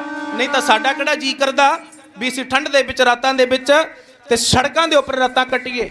ਸਾਡਾ ਕੋਈ ਜੀ ਨਹੀਂ ਕਰਦਾ ਅਸੀਂ ਆਪਣੇ ਭੈਣ ਭਰਾ ਪਰਿਵਾਰ ਛੱਡ ਕੇ ਇੱਥੇ ਆ ਕੇ ਮੋਰਚੇ ਲਾਈਏ। ਪਰ ਇਹ ਸਰਕਾਰਾਂ ਦੀਆਂ ਨਾਕਾਮਯਾਬੀਆਂ ਨੇ, ਕਿਉਂਕਿ ਸਰਕਾਰਾਂ ਬਣਦੀਆਂ ਧਰਮ ਦੀ ਆੜ ਦੇ ਥੱਲੇ ਆ। ਪਰ ਸਤਿਗੁਰ ਮਹਾਰਾਜ ਸੱਚੇ ਪਾਤਸ਼ਾਹ ਦਾ ਸਿਧਾਂਤ ਹੈ ਖਾਲਸਾ ਜੀ ਕਿ ਧਰਮ ਹੈ ਜਿਹੜਾ ਨਾ, ਧਰਮ ਸਿਰ ਦਾ ਤਾਜ ਹੈ, ਤੇ ਜਿਹੜੀ ਰਾਜਨੀਤੀ ਉਹ ਪੈਰ ਦੀ ਜੁੱਤੀ ਆ। ਸਾਡੇ ਰਾਜਨੀਤਿਕ ਲੀਡਰਾਂ ਨੇ ਕੀ ਕੀਤਾ? ਸਾਡੇ ਰਾਜਨੀਤਿਕ ਲੀਡਰਾਂ ਨੇ ਧਰਮ ਨੂੰ ਪੈਰ ਦੀ ਜੁੱਤੀ ਬਣਾ ਲਿਆ, ਤੇ ਸਿਆਸਤ ਨੂੰ ਪੈਰ ਦੀ ਜੁੱਤੀ ਨੂੰ ਸਿਰ ਤੇ ਚੱਕ ਕੇ ਤੁਰੇ ਫਿਰਦੇ ਆ। ਹੁਣ ਤੁਸੀਂ ਇੱਕ ਗੱਲ ਤੇ ਗੌਰ ਕਰਿਓ, ਜੁੱਤੀ ਭਾਵੇਂ ਤੁਸੀਂ ਲੱਖ ਰੁਪਏ ਦੀ ਲੈ ਲਵੋ, ਭਾਵੇਂ ਉਹਦੇ ਉੱਪਰ ਹੀਰੇ ਜੜਾ ਲਵੋ, ਜਵਾਹਰਾਤ ਜੜਾ ਲਵੋ, ਜੁੱਤੀ ਉਹ ਤੁਸੀਂ ਸਿਰ ਦੇ ਉੱਪਰ ਰੱਖ ਕੇ ਤੁਰੋਗੇ, ਭਾਵੇਂ ਕਰੋੜ ਦੀ ਹੋਵੇ, ਲੱਖ ਦੀ ਹੋਵੇ, ਤੇ ਲੋਕ ਤੁਹਾਨੂੰ ਗਾਲਾਂ ਹੀ ਕੱਢਣਗੇ ਨਾ। ਤੇ ਜਿਹੜੀ ਪੈਰ ਦੇ ਵਿੱਚ ਪਾਉਣ ਵਾਲੀ ਚੀਜ਼ ਹੈ ਉਹ ਪੈਰ ਵਿੱਚ ਹੀ ਸ਼ੁਭਦੀ ਆ, ਤੇ ਜਿਹੜਾ ਸਿਰ ਦਾ ਉੱਪਰ ਤਾਜ ਆ ਨਾ, ਇਹ ਸਿਰ ਦੇ ਉੱਪਰ ਹੀ ਸੌਂਦਾ। ਖਾਲਸਾ ਜੀ ਗੱਜ ਕੇ ਆਖੋ ਸਤਨਾਮ ਸ੍ਰੀ ਵਾਹਿਗੁਰੂ। ਘਾਟ ਕਿੱਥੇ ਪਈ? ਪਹਿਲਾਂ ਸਾਡਾ ਰਾਜ ਸੀ, ਜਦੋਂ ਅਸੀਂ ਪੰਥ ਨੂੰ ਪ੍ਰਥਮ ਰੱਖਿਆ ਸੀ, ਅਕਾਲੀ ਫੂਲਾ ਸਿੰਘ ਸਾਹਿਬ ਸ਼੍ਰੋਮਣੀ ਪੰਥ ਅਕਾਲੀ ਬੁੱਢਾ ਦਲ ਪੰਜਵਾਂ ਤਖਤ ਦੇ ਜਰਨੈਲ, ਉਹ ਅਕਾਲੀ ਜੀ ਜਦੋਂ ਅਕਾਲ ਤਖਤ ਸਾਹਿਬ ਦੇ ਉੱਪਰ ਬਹਿੰਦੇ ਸਨ, ਉਸ ਸਮੇਂ ਦਾ ਰਾਜਾ ਸੀ ਰਾਜਾ ਰਣਜੀਤ ਸਿੰਘ, ਤੇ ਜਿਹੜਾ ਬੱਜਰ ਕੁਰੈਤ ਕੀਤੀ, ਨੱਚਣ ਵਾਲੀ ਦੇ ਨਾਲ ਨੱਚਿਆ, ਤੇ ਸਾਡੇ ਅਕਾਲੀ ਬਾਬਾ ਫੂਲਾ ਸਿੰਘ ਸਾਹਿਬ ਜੀ ਨੇ ਉਹ ਅਕਾਲ ਤਖਤ ਸਾਹਿਬ ਦੇ ਉੱਪਰ ਬੁਲਾ ਕੇ ਕੋਰੜੇ ਮਾਰਨ ਦੀ ਸਜ਼ਾ ਦਿੱਤੀ। ਇਹੋ ਜਿਹੇ ਜਰਨੈਲ ਚਾਹੀਦੇ ਆ ਸਾਡੇ ਪੰਥ ਦੇ। ਪਰ ਅੱਜ ਸਾਡੇ ਵਾਲੇ ਤਾਂ ਕਹਿਣ ਨੂੰ ਹੀ ਅਕਾਲੀ ਆ। ਅਕਾਲੀ ਸ਼ਬਦ ਵੀ ਇਹਨਾਂ ਨੇ ਬਦਲ ਦਿੱਤਾ। ਇਹਨਾਂ ਨੇ ਅਕਾਲੀ ਦੀ ਪਰਿਭਾਸ਼ਾ ਹੀ ਬਦਲ ਦਿੱਤੀ। ਅਕਾਲੀ ਉਹ ਜੋ ਇੱਕ ਅਕਾਲ ਪੁਰਖ ਪਰਮਾਤਮਾ ਦੀ ਬੰਦਗੀ ਕਰੇ, ਇੱਕ ਅਕਾਲ ਪੁਰਖ ਪਰਮਾਤਮਾ ਨੂੰ ਪੂਜੇ, ਉਹ ਅਕਾਲ ਤੋਂ ਬਿਨਾ ਕਿਸੇ ਹੋਰ ਨੂੰ ਨਾ ਪੂਜੇ, ਕੋਈ ਦੂਜੇ ਤੀਜੇ ਨੂੰ। ਪਰ ਸਾਡੇ ਵਾਲੇ ਤਾਂ ਸਾਰਿਆਂ ਦੀ ਮਗਰ ਲੱਗ ਜਾਂਦੇ ਆ। ਦੇਣ ਵਾਲਿਆ ਸਭ ਨੂੰ ਅਕਲ ਦੇਵੀਂ ਜੀਓ, ਤੇ ਬਿਨਾ ਅਕਲ ਦੇ ਮਰਦ ਜ਼ਬਾਨ ਵੇਖੇ। ਇੱਥੇ ਹੁਸਨ ਦੇ ਬਾਦਸ਼ਾਹ ਹੋ ਗੁਜਰੇ ਤੇ ਯੂਸਫ ਜੈ ਸੋਹਣੇ ਸੁਲੇਮਾਨ ਵੇਖੇ। ਤਖਤ ਜਿਨ੍ਹਾਂ ਦੇ ਉੱਡਣ ਵਿੱਚ ਅੰਬਰੀ, ਉਹ ਡਿੱਗਦੇ ਅਰਸ਼ ਤੋਂ ਫਰਸ਼ ਇਨਸਾਨ ਵੇਖੇ। ਜਰਨੈਲ ਸਿੰਘਾ ਤੋੜ ਹੰਕਾਰ ਦਰਦਾ, ਤੇ ਇੱਥੇ ਮਿਲੇ ਨੇ ਮਾਣਿਆਂ ਨੂੰ ਮਾਣ ਵੇਖੇ। ਤੇ ਇੱਥੇ ਮਿਲੇ ਨੇ ਮਾਣਿਆਂ ਨੂੰ ਮਾਣ ਵੇਖੇ। ਇੱਥੇ ਤਾਂ ਪ੍ਰੇਮ ਦੀ ਖੇਡ ਹੈ ਖਾਲਸਾ ਜੀ। ਜਿਨ ਪ੍ਰੇਮ ਕੀਓ ਤਿਨ ਹੀ ਪ੍ਰਭ ਪਾਇਓ। ਸਾਨੂੰ ਵਰਤ ਲੈਂਦੀਆਂ ਨੇ ਸਰਕਾਰਾਂ। ਆਹ ਬੜੀ ਸਰਕਾਰ ਨੇ ਕਿਹੜਾ ਵਰਤਿਆ ਨਹੀਂ। ਉਹ ਮੁੱਖ ਮੰਤਰੀ ਕਿਸੇ ਸਮੇਂ ਬਾਪੂ ਸੂਤ ਸਿੰਘ ਦੇ ਮੋਢੇ ਦੇ ਨਾਲ ਮੋਢਾ ਜੋੜ ਕੇ ਬਹਿੰਦਾ ਹੁੰਦਾ ਸੀ, ਜਾ ਕੇ ਕਹਿੰਦਾ ਸੀ ਬੰਦੀ ਸਿੰਘਾਂ ਨੂੰ ਰਿਹਾ ਕਰਨਾ ਚਾਹੀਦਾ। ਤੇ ਅੱਜ ਜੇ ਇਹਨਾਂ ਦੀ ਸਰਕਾਰ ਆਈ, ਅੱਜ ਕੋਈ ਬਿਆਨਬਾਜ਼ੀ ਹੀ ਨਹੀਂ, ਅੱਜ ਕਦੇ ਕੁਝ ਬੋਲੇ ਹੀ ਨਹੀਂ। ਖਾਲਸਾ ਜੀ, ਇਹ ਘਾਟ ਆ ਸਾਨੂੰ ਕਿੱਥੇ ਪਈ, ਜਿੱਥੇ ਅਸੀਂ ਆਪਣੇ ਪੰਥ ਨੂੰ ਪ੍ਰਥਮ ਨਹੀਂ ਮੰਨਿਆ, ਆਪਾਂ ਆਪ ਹੀ ਅੱਗੇ ਆ ਗਏ ਆ। ਤੇ ਖਾਲਸਾ ਜੀ, ਪਰ ਪੰਥ ਦੀ ਜਿਹੜੀ ਖੇਡ ਆ ਨਾ, ਪੰਥ ਦੀ ਆ। ਜੇ ਪੰਥ ਨੂੰ ਆਪਾਂ ਮੰਨਾਂਗੇ, ਅੱਜ ਉਹ ਪੰਥ ਦਾ ਜਰਨੈਲ ਚਾਹੀਦਾ ਅਕਾਲੀ ਫੂਲਾ ਸਿੰਘ ਵਰਗਾ, ਜਿਹੜਾ ਮੌਕੇ ਦੇ ਮੁੱਖ ਮੰਤਰੀ ਨੂੰ ਕਹੇ ਇੱਧਰ ਆ, ਜਿਹੜੇ ਬਚਨ ਕੀਤੇ ਸਨ ਪੰਥ ਦੇ ਨਾਲ, ਤੇ ਉਹ ਬਚਨਾਂ ਦੇ ਉੱਪਰ ਪੂਰਾ ਉਤਰ, ਨਹੀਂ ਤੇ ਫਿਰ ਤੈਨੂੰ ਪੰਥ ਆਪਣੇ ਤੌਰ ਤੇ ਸਜ਼ਾ ਦੇਵੇਗਾ। ਇਹੋ ਜਿਹਾ ਜਰਨੈਲ ਕੋਈ ਨਹੀਂ ਜਿਹਨੂੰ ਆਪਣੀ ਕੋਠੀ ਬੁਲਾ ਲੈਂਦੇ ਆ, ਬਸ ਮੋਢੇ ਦੇ ਉੱਪਰ ਹੱਥ ਰੱਖਦੇ ਆ, ਉਹ ਹੱਥ ਵਿੱਚ ਪਤਾ ਨਹੀਂ ਕੀ ਆ, ਜਿਹੜੇ ਜਾਂਦੇ ਆ ਉਹਨਾਂ ਦੀ ਬਣ ਕੇ ਰਹਿ ਜਾਂਦੇ ਆ। ਖਾਲਸਾ ਜੀ, ਰਾਜਨੀਤੀ ਵੀ ਜ਼ਰੂਰੀ ਆ, ਸਿਆਸਤ ਜ਼ਰੂਰੀ ਆ, ਸਿੱਖ ਨੂੰ ਪੜ੍ਹਨੀ ਚਾਹੀਦੀ ਏ। ਪਰ ਇਹ ਨਾ ਹੋਵੇ ਕਿ ਸਿਆਸਤ ਸਾਡੇ ਉੱਪਰ ਭਾਰੂ ਪੈ ਜਾਵੇ। ਆਓ, ਸਤਿਗੁਰ ਮਹਾਰਾਜ ਸੱਚੇ ਪਾਤਸ਼ਾਹ ਦਾ ਸਿਧਾਂਤ ਹੈ, ਇੱਥੇ ਪਿਆਰ ਨਾਲ ਵੀ ਸਮਝਾਇਆ ਜਾਂਦਾ ਤੇ ਇੱਥੇ ਤਕਰਾਰ ਨਾਲ ਵੀ ਸਮਝਾਇਆ ਜਾਂਦਾ। ਇੱਥੇ ਸਤਿਗੁਰ ਕਲਗੀਧਰ ਮਹਾਰਾਜ ਸੱਚੇ ਪਾਤਸ਼ਾਹ ਜੀ ਐਸੇ ਜਰਨੈਲ ਨੇ, ਉਹਨਾਂ ਵਰਗਾ ਨਾ ਕੋਈ ਦੁਨੀਆ ਤੇ ਹੋਇਆ ਤੇ ਨਾ ਕੋਈ ਹੋ ਸਕਦਾ। ਮਹਾਬਲੀ ਤਪਸਵੀ ਮਰਦ ਯੋਧਾ, ਪਿਤਾ ਪੰਥ ਦਾ ਇੱਕ, ਅਕਾਲ ਦਾ ਪੁੱਤ, ਮਾਂ ਗੁਜਰੀ ਦੇ ਦੁੱਧ ਦੀ ਮਹਾਸ਼ਕਤੀ, ਮੁੜ ਕੇ ਜੰਮਣਾ ਨਹੀਂ ਉਹਦੇ ਨਾਲ ਦਾ ਪੁੱਤ। ਕਲਗੀਧਰ ਮਹਾਰਾਜ ਸੱਚੇ ਪਾਤਸ਼ਾਹ ਜੀ। ਆਓ, ਇੱਕ ਕਵਿਤਾ ਕਹਿਣ ਦਾ ਹੋਰ ਹੁਕਮ ਹੋਇਆ ਤੇ ਮੈਂ ਬਾਹਰ ਕਹਾਉਣ ਲੱਗਾ। ਖਾਲਸਾ ਜੀ, ਸਤਿਗੁਰੂ ਗੁਰੂ ਗੋਬਿੰਦ ਸਿੰਘ ਸਾਹਿਬ ਸੱਚੇ ਪਾਤਸ਼ਾਹ ਜੀ। ਖਾਲਸਾ ਜੀ, ਇਹ ਧਰਤੀ ਦੇ ਤੱਕ ਦੇ ਉੱਪਰ ਬੜੇ ਬਲੀ ਅਵਤਾਰ ਔਲੀਏ ਪ੍ਰਗਟ ਹੋਏ। ਕਿਸੇ ਨੂੰ ਖਾਲਸਾ ਜੀ, ਸਾਡੇ ਸਤਿਗੁਰੂ ਕਲਗੀਧਰ ਮਹਾਰਾਜ ਵਰਗਾ ਕੋਈ ਨਹੀਂ ਹੋਇਆ। ਸੱਚੀ ਸਰਕਾਰ, ਜਿਨ੍ਹਾਂ ਨੂੰ ਚਿੱਟੇ ਬਾਜਾਂ ਵਾਲੇ ਸਤਿਗੁਰੂ ਸਾਹਿਬ ਕਹਿ ਕੇ ਬੁਲਾਇਆ ਜਾਂਦਾ, ਨੀਲੇ ਦੇ ਸ਼ਾਹ ਅਸਵਾਰ, ਉਹ ਤੀਰਾਂ ਵਾਲੇ ਹੋਰ ਬੜੇ ਹੋਏ ਆ। ਤੇ ਅਰਜਨ ਨਾ ਕਿਤੇ ਜੋ ਧਰਤੀ ਦੇ ਵਿੱਚ ਤੀਰ ਮਾਰਦਾ ਸੀ ਨਾ, ਧਸਾ ਦਿੰਦਾ ਸੀ, ਧਰਤੀ ਦੀ ਹਿੱਕ ਚੋਂ ਪਾਣੀ ਕੱਢ ਦਿੰਦਾ ਸੀ, ਪਰ ਉਹਨੂੰ ਕਿਸੇ ਨੇ ਤੀਰਾਂ ਵਾਲਾ ਨਹੀਂ ਕਿਹਾ। ਖਾਲਸਾ ਜੀ, ਪਰ ਇਕੱਲੇ ਨੇ ਧੰਨ ਗੁਰੂ ਗੋਬਿੰਦ ਸਿੰਘ ਸਾਹਿਬ ਸੱਚੇ ਪਾਤਸ਼ਾਹ ਜੀ, ਜਿਨ੍ਹਾਂ ਨੂੰ ਬਾਜਾਂ ਵਾਲੇ, ਤਾਜਾਂ ਵਾਲੇ, ਤੀਰਾਂ ਵਾਲੇ, ਤਖਤਾਂ ਵਾਲੇ, ਤਾਜਾਂ ਵਾਲੇ ਕਹਿ ਕੇ ਪੁਕਾਰਿਆ ਜਾਂਦਾ। ਕਿਉਂ? ਕਿਉਂਕਿ ਸਤਿਗੁਰ ਮਹਾਰਾਜ ਸੱਚੇ ਪਾਤਸ਼ਾਹ ਜੀ ਉਹ ਆਪ ਅਕਾਲ ਪੁਰਖ ਪਰਮਾਤਮਾ ਦਾ ਸਰਗੁਣ ਸਰੂਪ ਸਨ, ਆਪ ਰੱਬ ਸਨ। ਇਹ ਧਰਤੀ ਦੇ ਉੱਪਰ ਅਤਿਆਚਾਰਾਂ ਨੂੰ ਰੋਕਣ ਦੇ ਲਈ ਸਤਿਗੁਰ ਮਹਾਰਾਜ ਨੇ ਅਵਤਾਰ ਧਾਰਿਆ। ਆਓ ਤੱਕਿਓ, ਮੈਂ ਇੱਕ ਵਾਰ ਕਹਾਉਣ ਲੱਗਾ ਗੁਰੂ ਗੋਬਿੰਦ ਸਿੰਘ ਮਹਾਰਾਜ ਸੱਚੇ ਪਾਤਸ਼ਾਹ ਜੀ। ਸਾਡੇ ਸਤਿਗੁਰ ਮਹਾਰਾਜ ਦੇ ਤੀਰਾਂ ਦੀ ਜੇ ਗੱਲ ਕਰੀਏ ਨਾ ਖਾਲਸਾ ਜੀ, 2.5 ਟੰਕ ਦਾ ਕਮਾਨ ਗੁਰੂ ਗੋਬਿੰਦ ਸਿੰਘ ਸਾਹਿਬ ਸੱਚੇ ਪਾਤਸ਼ਾਹ ਜੀ ਦਾ ਸੀ। 2020 ਦੇ ਵਿੱਚ ਜਦੋਂ ਇਹਨਾਂ ਦਾ ਮੁਕਾਬਲੇ ਹੋਏ ਸਨ ਨਾ ਤੀਰਅੰਦਾਜ਼ੀ ਦੇ, ਇੱਕ ਕੇਰਲਾ ਦੀ ਕੁੜੀ ਪਹਿਲੇ ਨੰਬਰ ਤੇ ਆਈ ਸੀ, ਉਹਦਾ ਕਮਾਨ ਸੀ 2.5 ਟੰਕ ਦਾ। ਭਾਵ ਇੱਕ ਟੰਕ ਦੇ ਵਿੱਚ 25 ਕਿਲੋ ਭਾਰ ਹੁੰਦਾ, ਤੇ 25 ਕਿਲੋ ਦੇ ਭਾਰ ਨਾਲ 2.5 ਟੰਕ ਦਾ ਤੁਸੀਂ ਲਾ ਲਵੋ 60 ਕਿਲੋ ਬਣਿਆ। ਉਹ ਪਹਿਲੇ ਨੰਬਰ ਤੇ ਆਈ। ਪਰ ਕਲਗੀਧਰ ਗੁਰੂ ਗੋਬਿੰਦ ਸਿੰਘ ਸਾਹਿਬ ਸੱਚੇ ਪਾਤਸ਼ਾਹ ਜੀ ਦਾ ਕਮਾਨ 9 ਟੰਕ ਦਾ, ਭਾਵ 2 ਕੁਆਂਟਲ 25 ਕਿਲੋ ਭਾਰ ਮਹਾਰਾਜ ਸੱਚੇ ਪਾਤਸ਼ਾਹ ਦੇ ਕਮਾਨ ਵਿੱਚ ਸੀ। ਗੱਜ ਕੇ ਆਖੋ ਸਤਨਾਮ ਸ੍ਰੀ ਵਾਹਿਗੁਰੂ। 2 ਕੁਆਂਟਲ 25 ਕਿਲੋ ਭਾਰ ਹਰ ਸਮੇਂ ਹੀ ਮੋਢੇ ਦੇ ਵਿੱਚ ਪਾਈ ਰੱਖਦੇ। ਤੱਕਿਓ ਖਾਲਸਾ ਜੀ, 2 ਕੁਆਂਟਲ 25 ਕਿਲੋ ਭਾਰ ਧਰਤੀ ਤੋਂ ਚੁੱਕਣਾ ਫਿਰ ਇੱਥੇ ਹਿੱਕ ਦੇ ਬਰਾਬਰ ਲਿਆਉਣਾ, ਇੱਧਰ ਫਿਰ ਭੱਥੇ ਵਿੱਚੋਂ ਤੀਰ ਕੱਢਣਾ, ਕਮਾਨ ਦੀ ਤੰਦੀ ਦੇ ਉੱਪਰ ਚੜਾ ਕੇ ਛੱਡਣਾ, 2 ਕੁਆਂਟਲ 25 ਕਿਲੋ ਭਾਰ ਚੱਕ ਕੇ ਛੱਡਣਾ ਬਾਰ-ਬਾਰ। ਇਹ ਕੋਈ ਖਾਲਾ ਜੀ ਦਾ ਬੜਾ ਨਹੀਂ, ਇਹ ਸਤਿਗੁਰੂ ਕਲਗੀਧਰ ਮਹਾਰਾਜ ਹੀ ਕਰ ਸਕਦੇ ਆ। ਗੱਜ ਕੇ ਆਖੋ ਸਤਨਾਮ ਸ੍ਰੀ। ਆਓ ਖਾਲਸਾ ਜੀ, ਸਤਿਗੁਰ ਮਹਾਰਾਜ ਸੱਚੇ ਪਾਤਸ਼ਾਹ ਜੀ ਕੁਰੂਕਸ਼ੇਤਰ ਸਾਹਿਬ ਦੀ ਧਰਤੀ ਤੇ ਗਏ। ਇਧਰ 22 ਧਾਰ ਦੇ ਪਹਾੜੀ ਰਾਜਾ ਅਜਮੇਰ ਚੰਦ, ਉਹਨੇ ਜਦੋਂ ਤੱਕਿਆ ਕਿ ਮਾਰੇ ਕੁਰੂਕਸ਼ੇਤਰ ਦੀ ਧਰਤੀ ਤੇ ਨਾਲ ਥੋੜੇ ਸਿੰਘ ਜਦੋਂ ਵਾਪਸ ਜਾਣਗੇ ਮਰਨ ਨੂੰ ਫੜ ਲਈਏ, ਕਿਉਂਕਿ 22 ਧਾਰ ਦੇ ਪਹਾੜੀ ਰਾਜਿਆਂ ਨੇ ਪਹਿਲਾਂ ਬੜੇ ਵਾਰੀ ਪੰਗਾ ਲਿਆ, ਜੰਗ ਕਲਗੀਧਰ ਮਹਾਰਾਜ ਦਾ ਪੰਥ ਜਿੱਤਦਾ ਰਿਹਾ, ਤੇ ਅੱਜ ਅਜਮੇਰ ਚੰਦ ਨੂੰ ਹੋਇਆ ਵੀ ਕੁਰੂਕਸ਼ੇਤਰ ਦੀ ਧਰਤੀ ਤੋਂ ਵਾਪਸ ਜਾਣ ਵੇਲੇ ਆਪਾਂ ਮਰਨ ਨੂੰ ਫੜ ਲੈਣਾ, ਮਾਰ ਲੈਣਾ। ਇਹਨੇ ਉੱਥੋਂ ਆਪਣੇ ਘੋੜੇ ਦੌੜਾ ਕੇ ਇਹ ਆਇਆ ਸੂਬਾ ਸਰਹੰਦ ਦੇ ਕੋਲ। ਇੱਥੇ ਵਜ਼ੀਰ ਖਾਂ ਸੂਬਾ ਸਰਹੰਦ ਇਹਨੂੰ ਆ ਕੇ ਕਹਿਣ ਲੱਗਾ ਕਿ ਗੁਰੂ ਗੋਬਿੰਦ ਸਿੰਘ ਉਹ ਕੁਰੂਕਸ਼ੇਤਰੀ ਧਰਤੀ ਤੋਂ ਚੱਲਿਆ, ਨਾਲ ਥੋੜੇ ਇੱਕ ਸਿੰਘ ਆ, ਤੇ ਆਪਾਂ ਅੱਜ ਫੜ ਲਈਏ, ਮਾਰ ਲਈਏ। ਉਹ ਕਹਿੰਦਾ ਬੜਾ ਜ਼ੋਰ ਲਾਇਆ, ਗੁਰੂ ਨਹੀਂ ਫੜਿਆ ਜਾਂਦਾ। ਇਹ ਕਹਿੰਦਾ ਕਿਉਂ?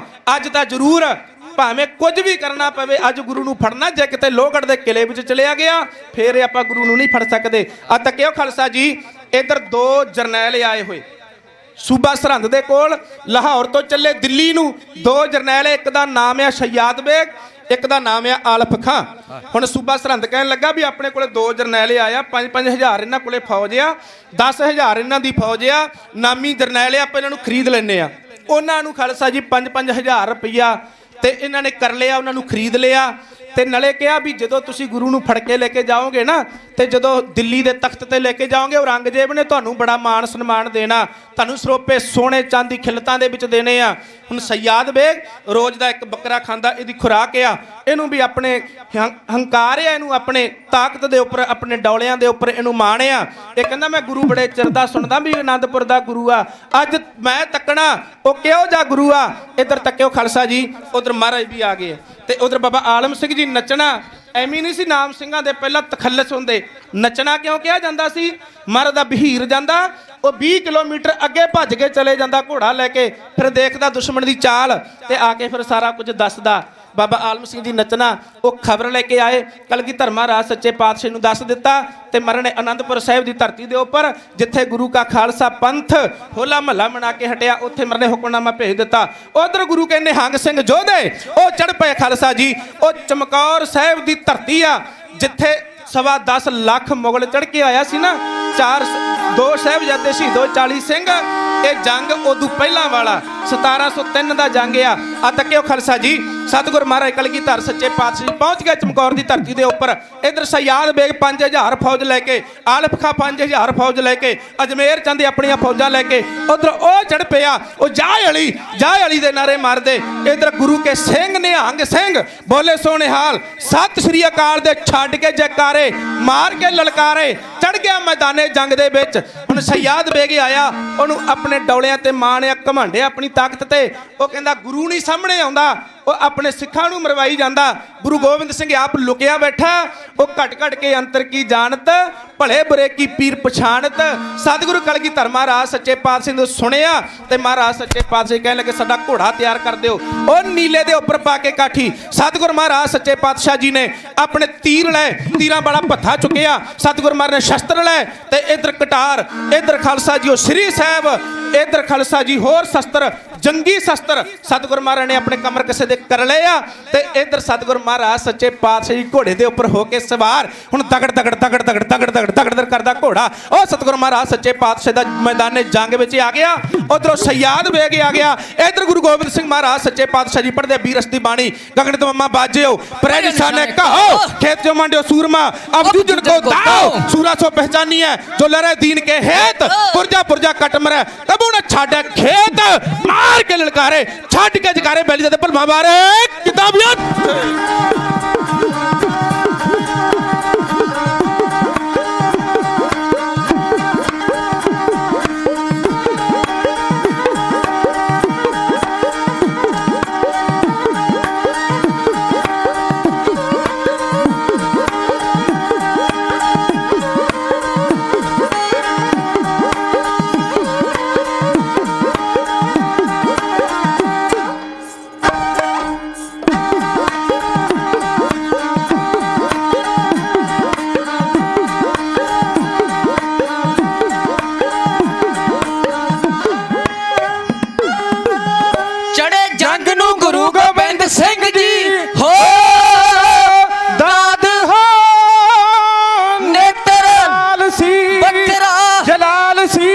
ਕੱਛ ਦੇ ਨਾਲ ਸੀ ਬੋਲੇ ਗੱਜ ਕੇ।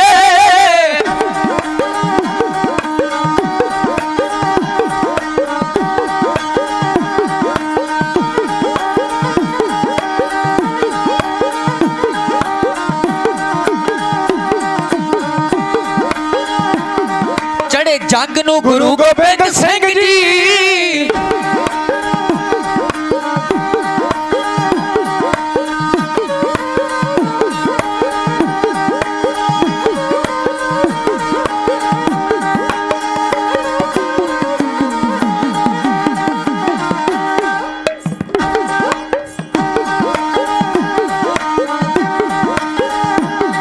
ਚੜੇ ਜੱਗ ਨੂੰ ਗੁਰੂ ਗੋਬਿੰਦ ਸਿੰਘ ਜੀ ਬਾਜਾ ਬਾਏ ਬਹਾਦਰ ਪੀਰ ਡੋਲੇ ਧਰਤੀ ਅੰਬਰ ਸਾਰਾ ਕੰਬਿਆ।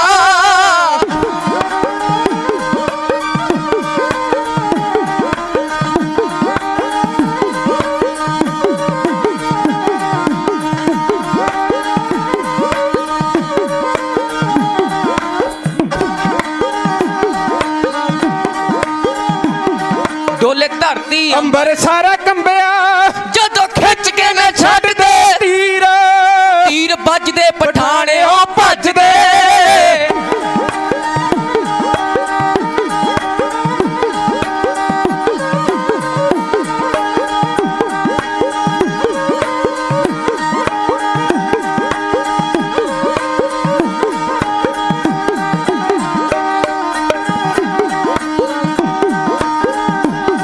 ਤੀਰ ਵੱਜਦੇ ਪਠਾਣਿਓ ਭੱਜਦੇ ਕੌਣ ਸਾਂਭੇ ਜਮੇਰ ਦੀ ਮਖੀਰ ਇੱਕ ਬਾਣ ਨਾਲ 5-7 ਡਿੱਗਦੇ।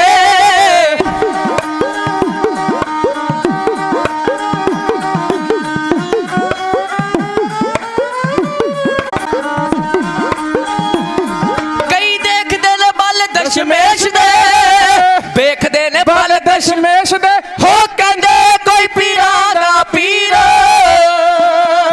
ਜਸ ਗਾਉਂਦਾ ਏ ਜਹਾਨ ਸਾਰਾ ਸਾਗਰਾ ਸਾਗਰਾ ਗਾਉਂਦਾ ਏ ਜਹਾਨ ਸਾਰਾ ਸਾਗਰਾ। ਹੋ ਰਾਜੇ ਮਹਾਰਾਜੇ ਬਾਦਸ਼ਾਹ ਫਕੀਰ ਜਾਦੋ ਰੱਬਾ ਜਗ ਰਹਿੰਦੀਆਂ ਮਰਦਾ ਤੇਰੀਆਂ ਜੰਗ ਵਿੱਚ ਰਹਿੰਦੀਆਂ ਗੁਰੂ ਜੀ ਤੇਰੀਆਂ ਹਾਂ ਦੀਆਂ ਮਰ ਦੁਨੀਆ ਜਾ। ਕਹਿੰਦਾ ਗੁਰੂ ਆਪ ਨਹੀਂ ਅੱਗੇ ਆਉਂਦਾ ਆਪਣੇ ਸਿੱਖਾਂ ਨੂੰ ਮਰਵਾਈ ਜਾਂਦਾ। ਧੰਨ ਗੁਰੂ ਗੋਬਿੰਦ ਸਿੰਘ ਸਾਹਿਬ ਸੱਚੇ ਪਾਤਸ਼ਾਹ ਜੀ ਖਾਲਸਾ ਜੀ। ਮਰਦਾ ਜਲਾਲ ਇੰਨਾ ਸੀ, ਮਰਦਾ ਪ੍ਰਤਾਪ ਚਿਹਰੇ ਦਾ ਇੰਨਾ ਸੀ ਖਾਲਸਾ ਜੀ। ਭਾਈ ਗੁਰਦਾਸ ਜੀ ਕਹਿੰਦੇ ਕਿਹੜਾ ਝੱਲੇ ਗੁਰੂ ਕੀ ਝਾਲਾ। ਗੁਰੂ ਦੀ ਝਾਲ ਨੂੰ ਕੌਣ ਝੱਲ ਸਕਦਾ ਸੀ। ਮੈਦਾਨੇ ਜੰਗ ਵਿੱਚ ਆਏ ਤੇ ਜਦੋਂ ਮੈਦਾਨੇ ਜੰਗ ਵਿੱਚ ਆਏ ਕਲਗੀਧਰ ਸੱਚੇ ਪਾਤਸ਼ਾਹ ਉਹ ਸਯਾਦ ਬੇਗ ਨੂੰ ਲਲਕਾਰਿਆ। ਕਹਿੰਦੇ ਆ ਤੂੰ ਤਾਂ ਮਾਰਨ ਆਇਆ ਸੀ, ਤੂੰ ਤਾਂ ਫੜ ਕੇ ਔਰੰਗਜ਼ੇਬ ਦੇ ਪੇਸ਼ ਕਰਨ ਆਇਆ ਸੀ ਤੇ ਆ ਇਧਰ ਮੈਦਾਨੇ ਜੰਗ ਵਿੱਚ 2 ਹੱਥ ਦੇਖੀਏ। ਇੱਕ ਖਾਲਸਾ ਜੀ ਚੇਤੇ ਰੱਖਿਓ ਸਾਡੇ ਗੁਰੂ ਸਾਹਿਬਾਨ ਲੜਾਕੇ ਨਹੀਂ ਸਨ। ਸਾਡੇ ਗੁਰੂ ਸਾਹਿਬ ਅਮਨ ਪਸੰਦ ਸਨ। ਅਸੀਂ ਵੀ ਅਮਨ ਪਸੰਦ ਆ ਤੇ ਅਸੀਂ ਅੱਜ ਦੀ ਸਰਕਾਰ ਨੂੰ ਵੀ ਕਹਿੰਦੇ ਆ ਵੀ ਸਾਨੂੰ ਅਮਨ ਪਸੰਦ ਹੀ ਰਹਿਣ ਦਿਓ, ਸਾਨੂੰ ਅਮਨ ਪਸੰਦ ਰਹਿਣ ਦਿਓ। ਅਸੀਂ ਸਾਰਿਆਂ ਨਾਲ ਪ੍ਰੇਮ ਕਰਨਾ ਜਾਣਦੇ ਆ ਕਿਉਂਕਿ ਸਾਡੇ ਗੁਰੂ ਨੇ ਸਾਨੂੰ ਇਹ ਸਿਖਾਇਆ। ਅਸੀਂ ਹਰ ਰੋਜ਼ ਸਰਬੱਤ ਦੇ ਭਲੇ ਦੀ ਅਰਦਾਸ ਕਰਦੇ ਆ ਤੇ ਸਾਨੂੰ ਮਜਬੂਰ ਨਾ ਕੀਤਾ ਜਾਵੇ। ਜੇ ਅਸੀਂ ਅਮਨ ਪਸੰਦ ਆ ਨਾ ਆਏ ਗਏ ਨੂੰ ਦੇਗ ਤੇ ਸਿਰ ਚੜੇ ਨੂੰ ਤੇਗ ਇਹ ਗੁਰੂ ਕਾ ਪੰਥ ਬਖਸ਼ਦਾ ਆਇਆ। ਆ ਤੱਕਿਓ ਖਾਲਸਾ ਜੀ ਸਤਿਗੁਰੂ ਕਲਗੀਧਰ ਮਹਾਰਾਜ ਆਏ ਜਦੋਂ ਸਾਹਮਣੇ ਨਾ ਤੇ ਹੁਣ ਮਹਾਰਾਜ ਮੌਕਾ ਦਿੰਦੇ ਆ ਕਿਉਂਕਿ ਚੜ ਕੇ ਥੋੜਾ ਗਏ ਸਨ। ਚੜ ਕੇ ਤਾਂ ਉਹ ਆਏ ਸਨ ਨਾ। ਮਹਾਰਾਜ ਕਹਿੰਦੇ ਤੂੰ ਚੜ ਕੇ ਆਇਆ ਤੇ ਤੈਨੂੰ ਪਹਿਲਾ ਮੌਕਾ ਦਿੱਤਾ ਜਾਂਦਾ। ਉਹ ਦੁਸ਼ਮਣਾ ਤੂੰ ਚੜ ਕੇ ਆਇਆ ਤੇ ਤੈਨੂੰ ਮੌਕਾ ਦਿੱਤਾ ਜਾਂਦਾ, ਤੂੰ ਬਾਹਰ ਕਰ ਲਾ। ਮਹਾਰਾਜ ਕਹਿੰਦੇ ਤੇ ਕਿਤੇ ਜੇ ਸਾਡਾ ਬਾਹਰ ਚੱਲ ਗਿਆ ਤੈਨੂੰ ਬਾਹਰ ਕਰਨ ਦਾ ਮੌਕਾ ਨਹੀਂ ਮਿਲਣਾ, ਤੂੰ ਬਾਹਰ ਕਰ। ਆ ਤੱਕਿਓ ਸਯਾਦ ਬੇਗ ਇਹਨੇ ਖਾਲਸਾ ਜੀ ਭੱਥੇ ਵਿੱਚੋਂ ਕੱਢਿਆ ਤੀਰ, ਇਹਨੇ ਕਮਾਨ ਦੀ ਤੰਦੀ ਦੇ ਉੱਪਰ ਚੜਾਇਆ ਤੇ ਜਦੋਂ ਛੱਡਣ ਲੱਗਾ ਨਾ ਉਧਰ ਸਤਿਗੁਰੂ ਕਲਗੀਧਰ ਮਾਰੇ ਕਲਗੀਧਰ ਦਾ ਜਦੋਂ ਚਿਹਰਾ